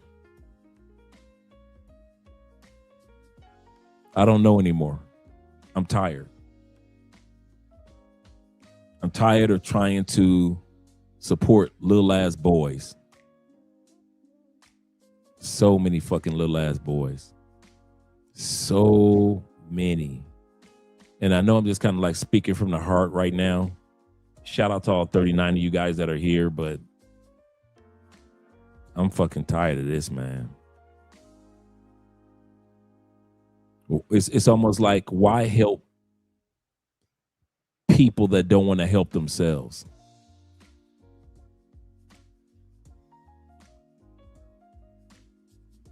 I mean, they don't care about their freedom. They don't care about their safety. You can't tell these dudes not to go get drugged. They'll go get drugged anyway under the name of the passport bros. You tell them don't get robbed, they'll still get robbed under the name of passport bros. They'll go to Southeast Asia, still get hustled under the name of the passport bros. Everything that you literally show. And then here I go. I see Aaron, I see Richie Mack, I see all these other positive brothers, right? And I'm like, yeah, we could do it. I don't care if Aaron from Black Men's Travel or Ronan's Travel, all you ex-military brothers, T-Mac, J. Clyde, myself, we try to be the most positive dudes on social media, trying to show people that everything that they're seeing is not the just. I've had dudes in the passport bro community literally curse me out if I say that there are a lot of guys that are into sex tourism, but most guys are not sex tourists that are relocating to other countries. I'm not talking about you guys that visit other countries. I'm talking about when we relocate, we're not into the sex tourism as much as you guys that visit. And they curse me out because they cannot believe that there are passport bros that aren't thirsty when it comes to sex, because they're thirsty. And I am at that point. They might be right. There might be more guys that's thirsty and can't control their dick in the passport bro movement, and I have just been lying to myself.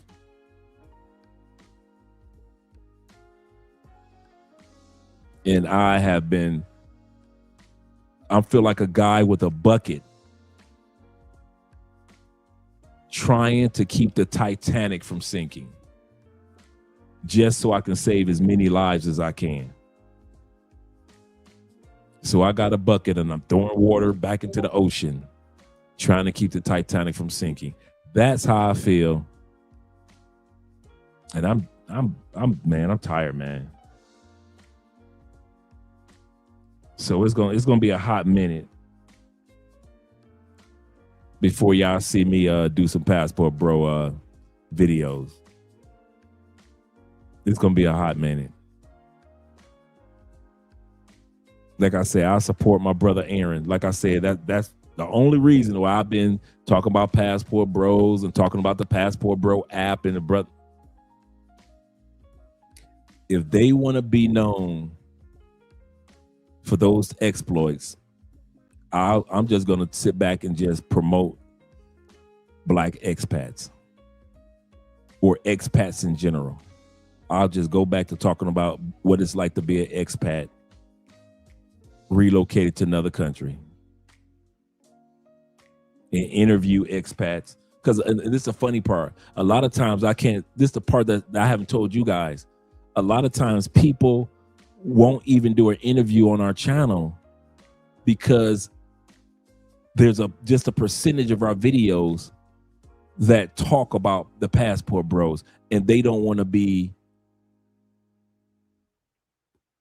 a part of that because they're expats and they don't want to be seen or interviewed as passport bros. So when I bring guests on in 2026 and y'all see the title says Black Expats, it's nothing against the passport bro movement. It's just the fact that I'm tired. And I've been tired for a year and a half. And no matter how good Aaron, of a nice guy Aaron is, no matter how nice Richie Mack is, no matter how nice and informative Obsidian is and Theo is, trying to support, try to be there, motherfuckers' yearnings for sex will always fuck it up. And we can't beat it. We can't battle the yearnings of a man's sex drive. Can't beat it. No matter how many suits we put on and no matter how many upstanding people we interview, people gonna always remember the passport bros as a bunch of sex-starved ass men. And I'm gonna tell you something. I don't blame them. We put out videos that promoted sex, and more sex. Black guys and white guys.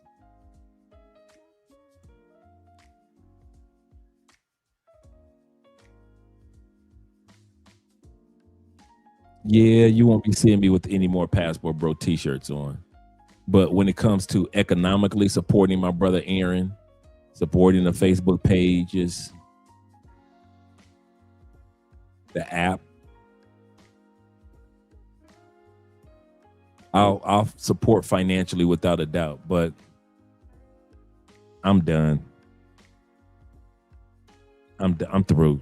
Y'all win. Passport bros, y'all beat me. Y'all beat me. I'm so disappointed. And it's like disappointment after disappointment after disappointment after disappointment. And now when they sit back and they used to put out those videos saying passport bros are child predators, blah, blah, blah. You used to sit back and say those are women are haters. Now with Floyd, you can't deny that. And you know as black people, whatever one person does wrong, the collective has done wrong.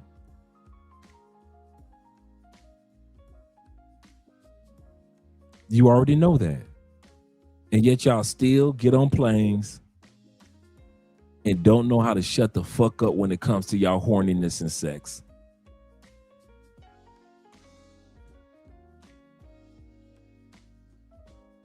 Austin would have still been in Brazil if it wasn't for putting his personal enjoyment on camera. He could have talked about anything in Brazil.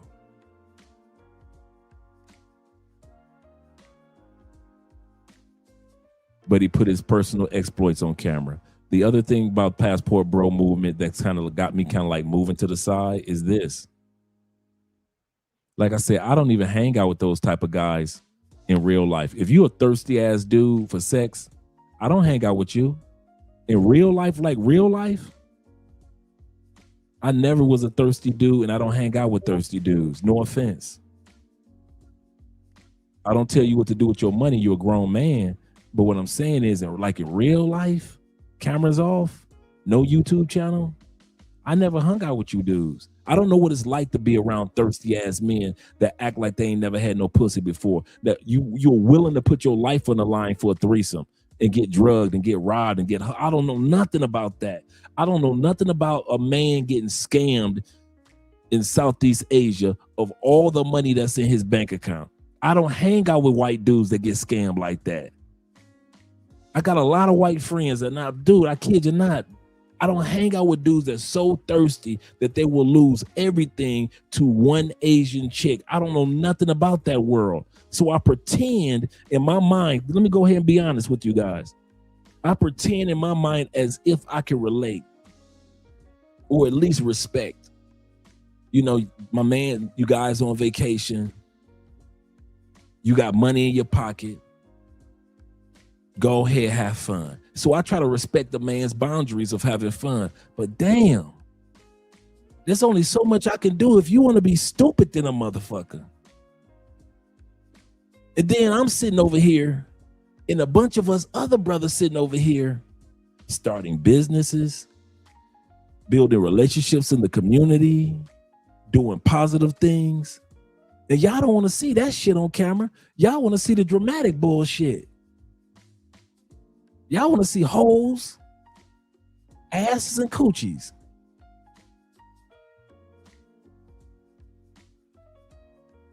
And see, now I'm at that point where I got to pretend to be somebody I'm not. And then I got to ask myself, do I support the passport bros or do I really support black expatism? Do I really more support black men and women establishing themselves in this country, or do I support weekend motherfuckers? Because it's not the black expats that live in other countries that make us look bad. I don't hear nothing negative about the dudes that actually live in these countries. But it's always you motherfuckers that's visiting countries that's fucking up. Always, man. It's like little ass boys. I never knew that men were so thirsty over pussy. I did not know. I'd never experienced this before. I'm serious. I've never experienced this before. I could get pussy at the bat of an eye. So I don't know what it's like to be thirsty. So what I did was just keep my little mouth shut. Shout out to the passport bros. Yeah, do your thing, brothers. But mainly keep my mouth shut, right? Andre, you married. You ain't out here in these streets. You ain't single. So keep your mouth shut, Andre. So I kept my mouth shut, right?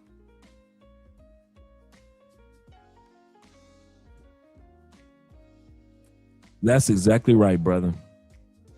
Support humans being themselves.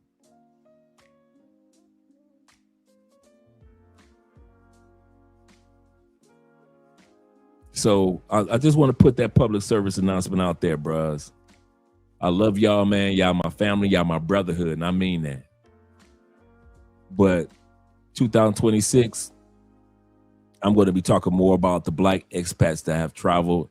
I'm going to do more interviews of people that actually live in countries. I'm done with supporting motherfuckers that travel on the weekends. I'll let my brother Aaron and the rest of the brothers kind of promote the movement. I'll help Aaron in any way, like promoting the app or interviews. I'm with that, but I'm done. Anybody sit back and ask my opinion on the passport bros?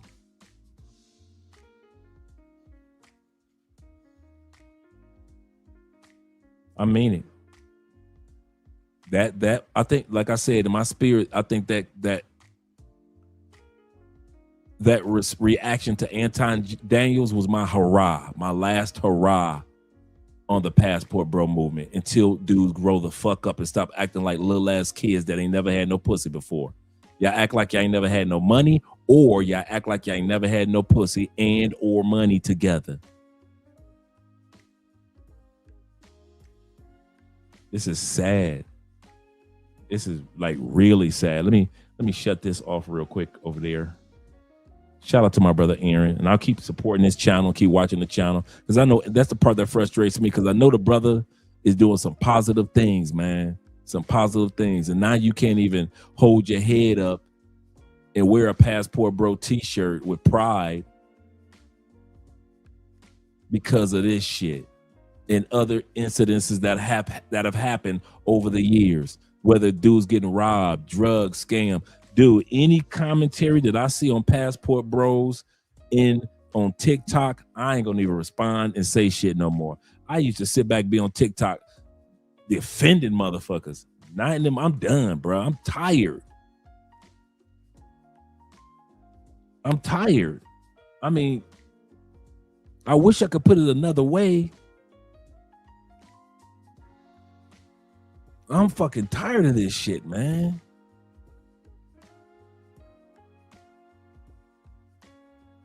So if y'all get some videos, man, and it has something to do with Passport Bros, don't send it to me. I'm done. I mean it. Don't send it to me.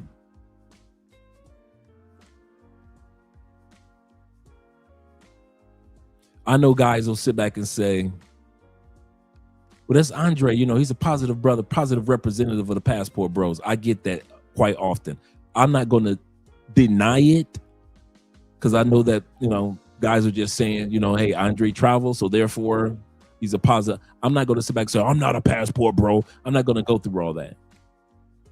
But what I'm not going to do anymore is any Passport Bro reaction videos or look at now. I'll do some Passport Sis videos, yes, but Passport Bro now videos to encourage men to travel, yes. Videos to encourage men and support men in what we do, yes. Videos that show the positive brothers and what the positive brothers are doing, yes. But them childish ass men, I'm done. I'm done being a positive brother that's running. I feel like this.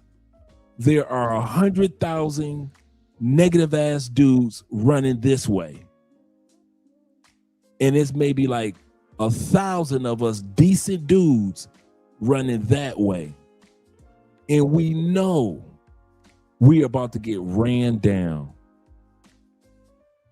because it's just too many dudes on bullshit. It's too many dudes on fuckery that don't care about the Passport Bro image. They do not care about the Passport Bro movement. They never think of anybody else but themselves. Dude, a lot that I do is for me. A lot that I do is for me and my family.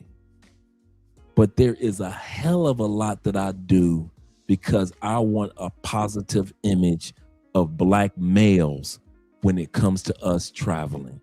And so I'm very sensitive about how people see myself, my wife, and Black men traveling through the lens of watching Andre. I've always thought about you guys and not just me. I'm just tired of trying to defend dudes that don't give a fuck about me. They don't give a fuck about you. As long as there's a bitch and some pussy and some money involved, that's all they care about.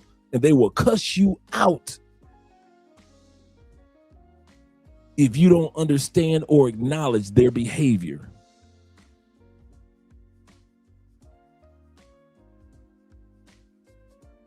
I'm tired of this shit, man. I don't owe nobody nothing. I don't owe the Passport Bro movement nothing. I will still acknowledge Passport Bros. Shout out to Passport Bros. Hope everything is going great. I'll keep Passport Bros in prayer. I literally, dude, this is the part that gets me. I literally keep us in our prayers. I'm not talking about, I'm gonna keep you in my prayers. I'm talking about you guys don't even know, before every single show, while the intro is going, the mic is pushed to the front. I have the intro is 2 minutes to 3 minutes long.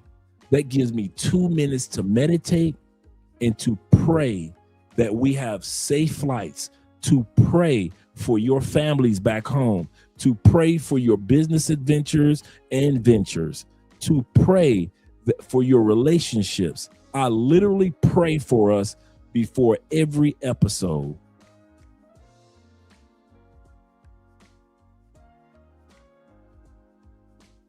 Y'all don't care. Y'all do not care.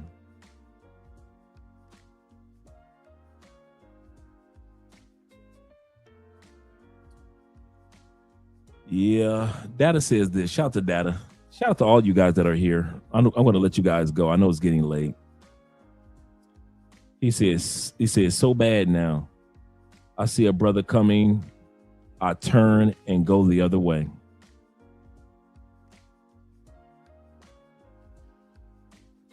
Yeah, Andrew said, I'm just hearing about Floyd. He said, I get it, Dre. It's hard to watch.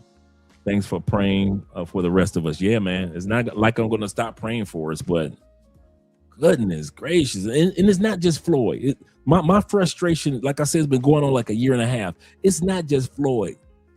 It's every episode of Obi-Land that I've watched. It's every episode of DC Rob that I've watched. Every episode of Razor Rays that I've had to watch. From fuckery to fuckery to fuckery to more fuckery. And I feel like I've been lying to myself about the level of fuckery because I try to surround myself with all you positive brothers to counteract all the bullshit that's going on around us. So I'm like, wait a minute, this bullshit, but the guys that I deal with and hang out with and I'm cool with and that I meet, we ain't on that. And we not. And I think because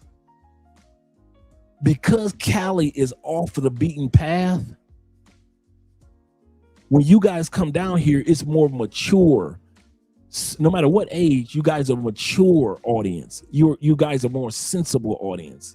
And every once in a while, we got a Pookie and a Ray Ray come down here and get drugged. But for the most part, people that come to Cali are kind of like very mature type of guys. And so I don't deal with or have to worry about or be concerned with type of Medellin or Cartagena behavior. So I think I'm kind of spoiled that when I see you guys, 99% of you guys are great men, right? So I'm kind of spoiled. I don't have to deal with what's going on in Pattaya. I don't have to deal with what's in Sosua, because when they come to Cali, it's just really, really good dudes, really good dudes. And bruh, I'm so tired of lying to myself about the Passport Bro movement. I think that's the part that just hit me from all the videos with Razor Ray from dudes being turned around at the airport. All the dudes that's been getting drugged, and we've been watching Obi-Land videos for years, for the last couple of years. Watching dudes arguing back and forth on Razor Rays who just got robbed or drugged or hustled or scammed somewhere. But then you have to pretend like the Passport Bros are prospering. And you thinking to yourself, yes, us good men, we're doing great. But there is so much fuckery in the ranks. These dudes are just excellent content.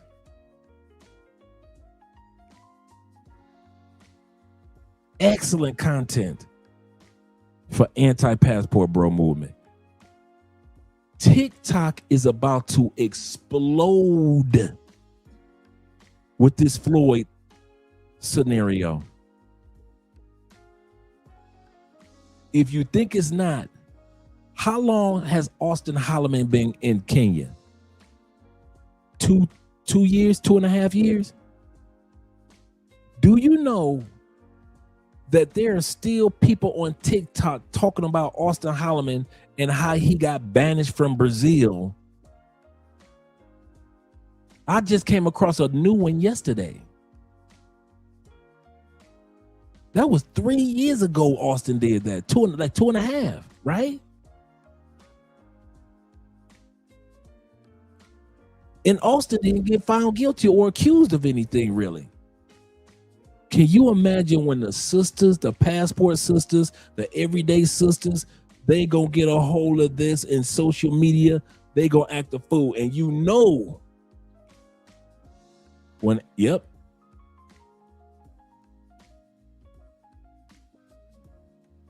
O'Shea already got it in the making. He already was on the show talking about it. It's already in the making.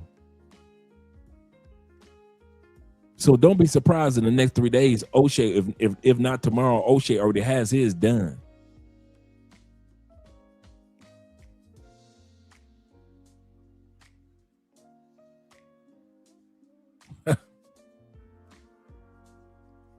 And then you know who tried to wake me up a few years ago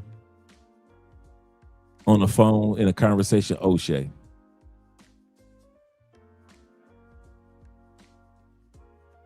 He tried to get me to know that, man, Dre, you can't help everybody. There's going to always be somebody that's going to continue to fuck things up for everybody. And I try to be like, no, O'Shea, we'll come together as brothers.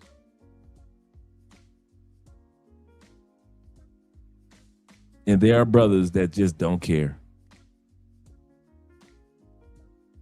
Shout out to my brother Abraham. Hope everything is going great, man. He say, stand with you, Dre.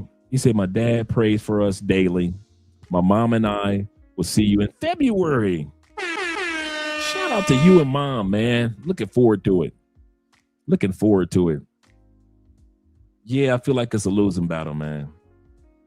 So if you guys don't see me do anymore, if you look at some of my titles and you see me use the term black expats, or just expats in general, digital nomad, you understand that I'm kind of like moving in a different direction now. I'm taking the channel and we taking a different direction because there is a certain audience that I really want to bring on. I really want to bring on some great interviews of some people that have relocated and done some fabulous things, or some people back in the States that support Black people traveling. But here's the problem. They don't support Passport Bros. So if they when they look at my content, they keep saying Passport Bros this or Passport Bros that, it'll be like, I really don't F with the Passport Bros. Thank you, but no thank you for an interview.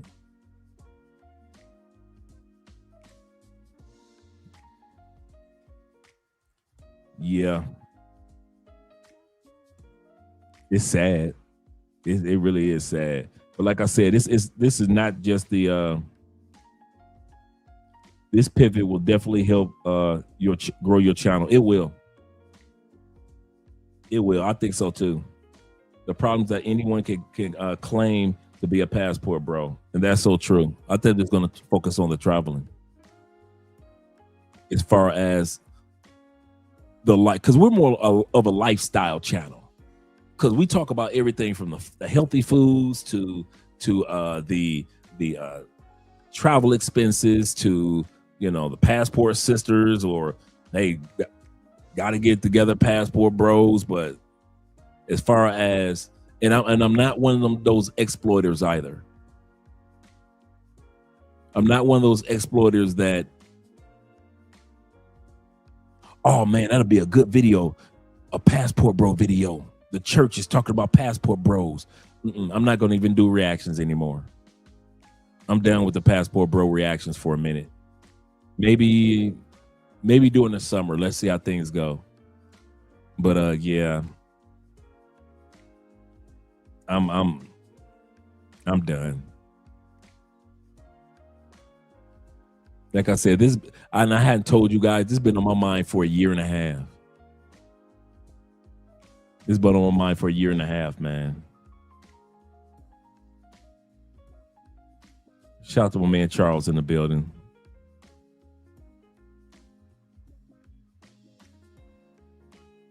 Yeah. Yep. Sad. I tried. Nobody can say that Andre did not try on his end to showcase the passport bros in my life as a positive example, and showcase the passport bros as far as interviews and other things in a positive example. So any of you guys that I interview from now on, you never have to worry about me saying, Yes, because you support the passport bros. I don't care. You will not hear me talk about the passport bros are in Europe or the passport bros are here or there. I don't care. I don't care where we are. You'll see me say black men are in Europe. Black expats are traveling to Europe and relocating. I'm going to talk about more of what I am, a relocator, not just a vacationer. I love vacationing like many of you do, but I'm really a relocator. I'm an expat.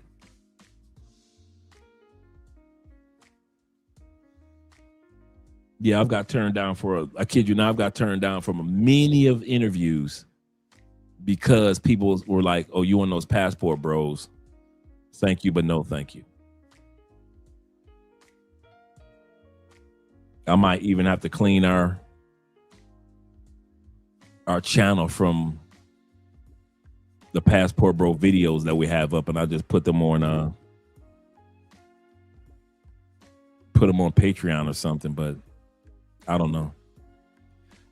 But like I said, guys, I appreciate you guys being here for an extra hour with your boy as I kind of like express the direction that the channel, it's cleanup time, the direction that the channel goes into. Because Andre and I have been doing this for 7 years, man, this April. We were around before the passport bro movement even started.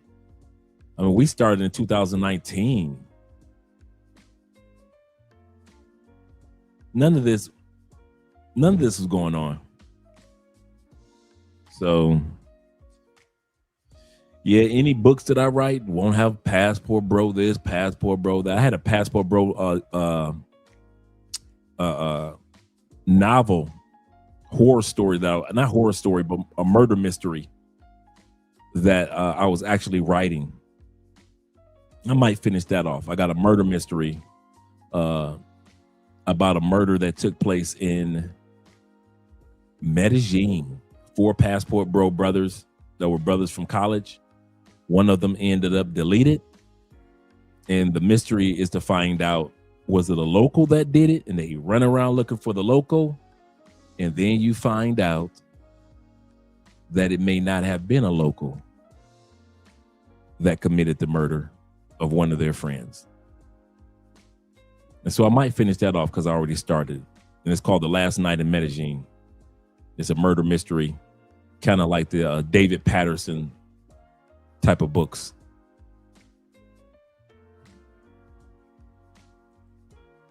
Yeah, he said this news came to us as a shock. He said, but I'm not surprised. He said there's always something off with that dude. And that's true. That's true. I can say that. We agree with that.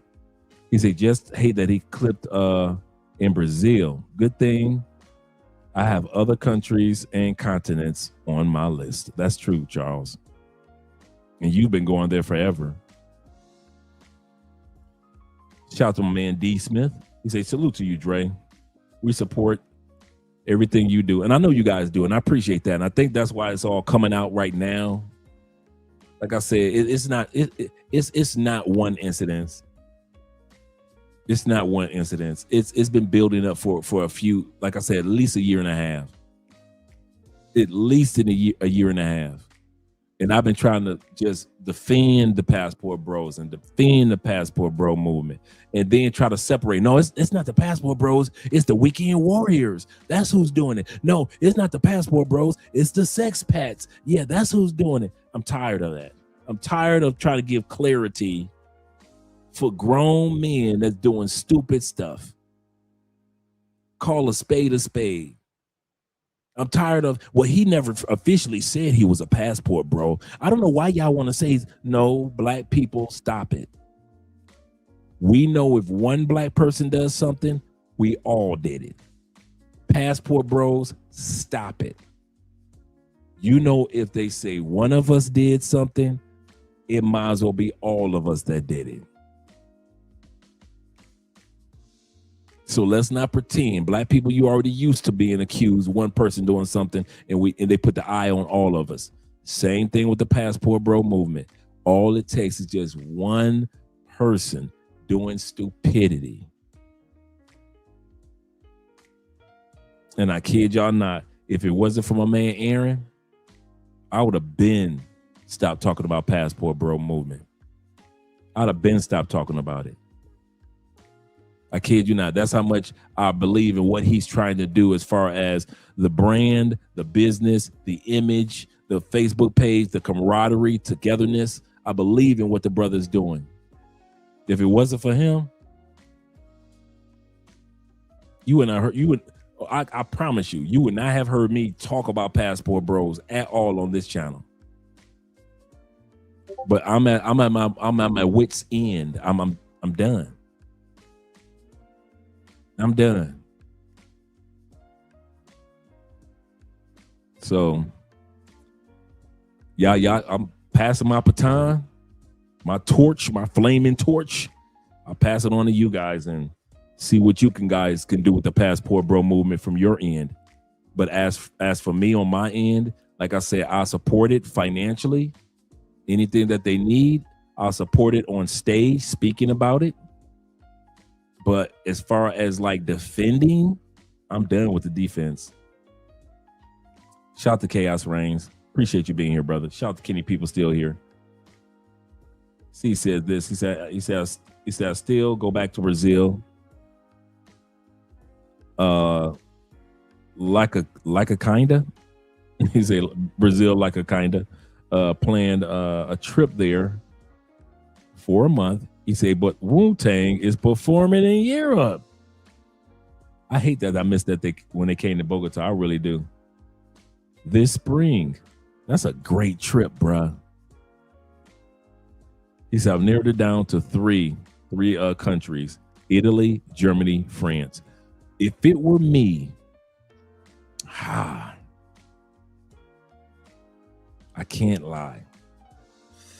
Ooh. Okay, let's look at it. France.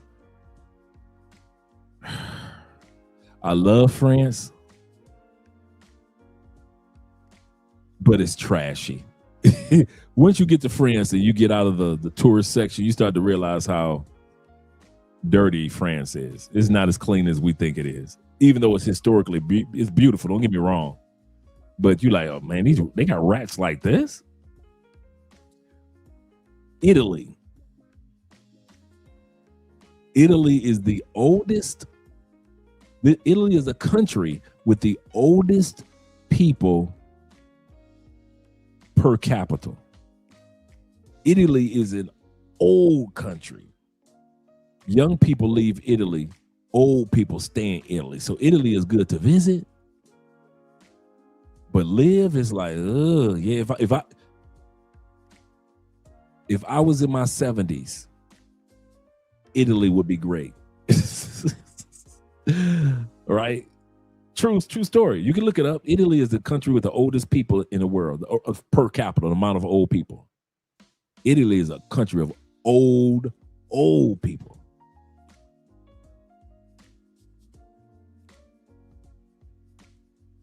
Germany would be my choice. Germany, and I'm, Germany would definitely be my choice. It's one of the financial hubs, leaders of Europe. Is one of the up and coming tech countries in the world. The women there love you. There's a huge Afro-German community there. So if you don't want to get a white girl, you can still go with all the German sisters there.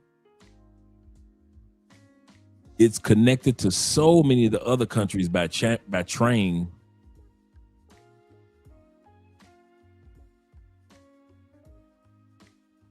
So that's just my 2 cents. But then you got to be ready for the change of weathers, like in the States. Like T-Mac says, what would you say, T-Mac, more than Japan? Let's see.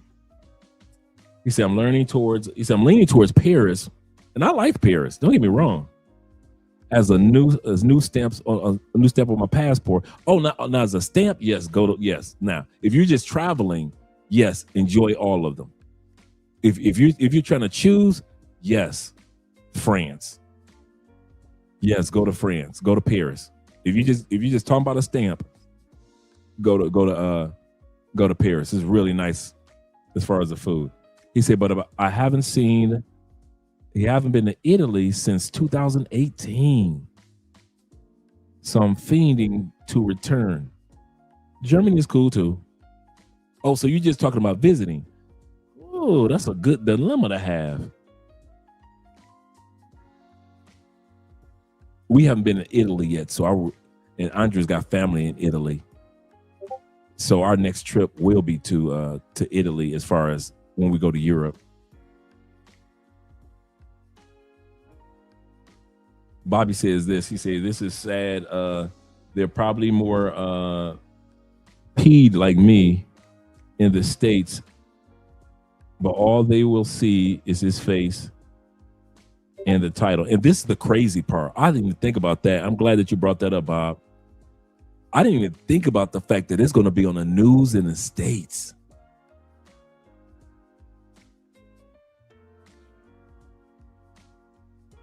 Just think about your family finding out that you got locked up in another country and they found out from the news.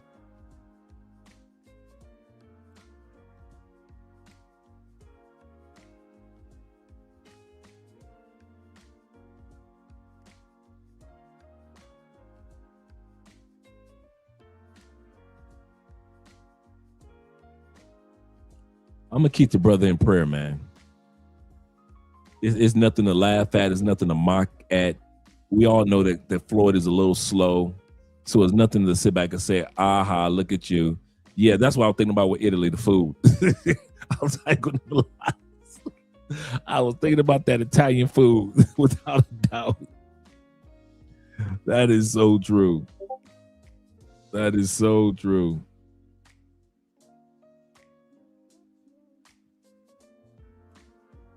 Yeah, I haven't heard too much like you got to go to Italy for the food. I haven't heard that. Now France, yes. Italy, yes. But Germany, I haven't heard too much about people saying, yeah, you got to taste the food in Germany. I haven't heard that one yet. That's true. That's true.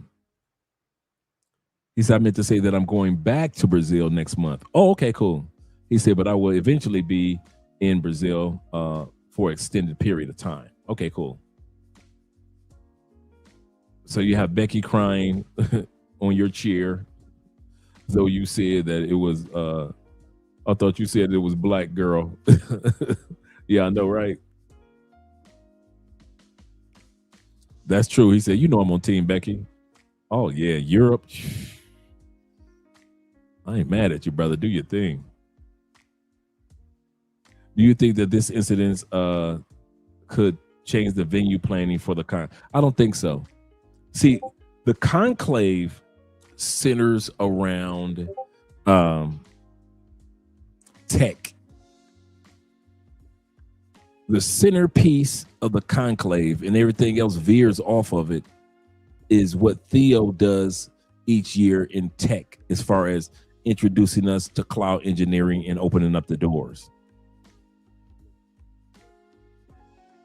That's what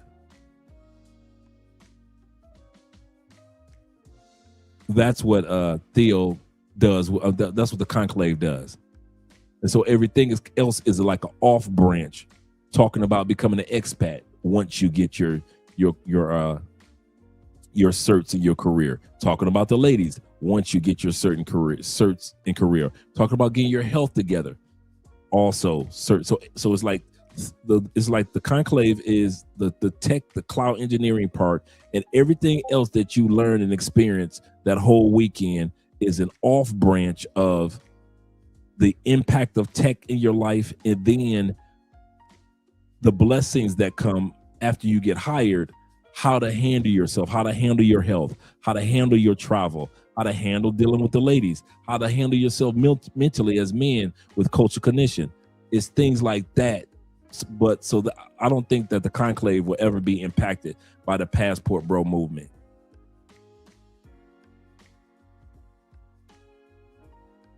I think the Passport Bro movement will still continue on. I don't think Floyd's incident is Floyd's cameras off. It's just Floyd's incident. All the dudes that got drugged and continue to get drugged is theirs. But as for me, I'm tired of co-signing childish behavior. Sometimes I feel like Aaron has to spend his time being a school principal instead of just being able to celebrate black men traveling. He had to spend more time acting like he's the school principal with the ruler in his hand. And everybody want to holler how much we're a grown-ass man until it's time to be a grown-ass man. Everybody claims because you got a couple thousand in your pocket, I'm a grown-ass man with a passport. Until it's time to be a grown-ass man with a passport.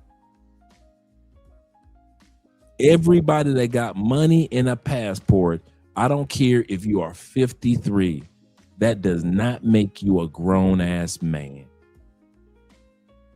Some y'all just men. You ain't grown yet. And I'm tired of defending the ones that ain't grown yet. Well, ain't nobody asked you to defend us anyway. And that's why you ain't got to worry about it no more. You ain't got to worry about it no more. Yeah, get ready for a crazy amount of graffiti in Italy. Okay, cool. It's like that in France off and on too.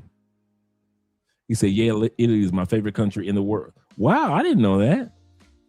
I thought it was Brazil.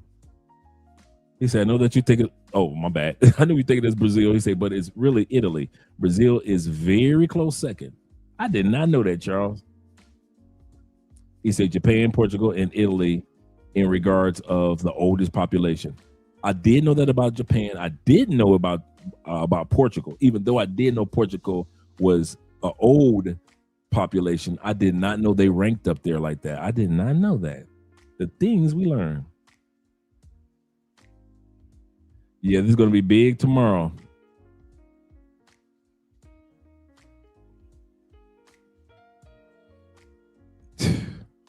I wouldn't be surprised if this incident doesn't end up on one of the major channels, news outlets in the States.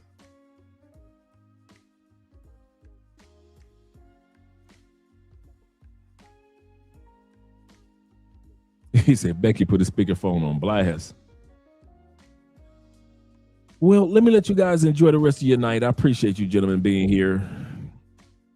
I'll see you guys tomorrow. We'll talk about actually later on today, and we'll talk about this topic with our brother Floyd. See you guys later. Have a great evening.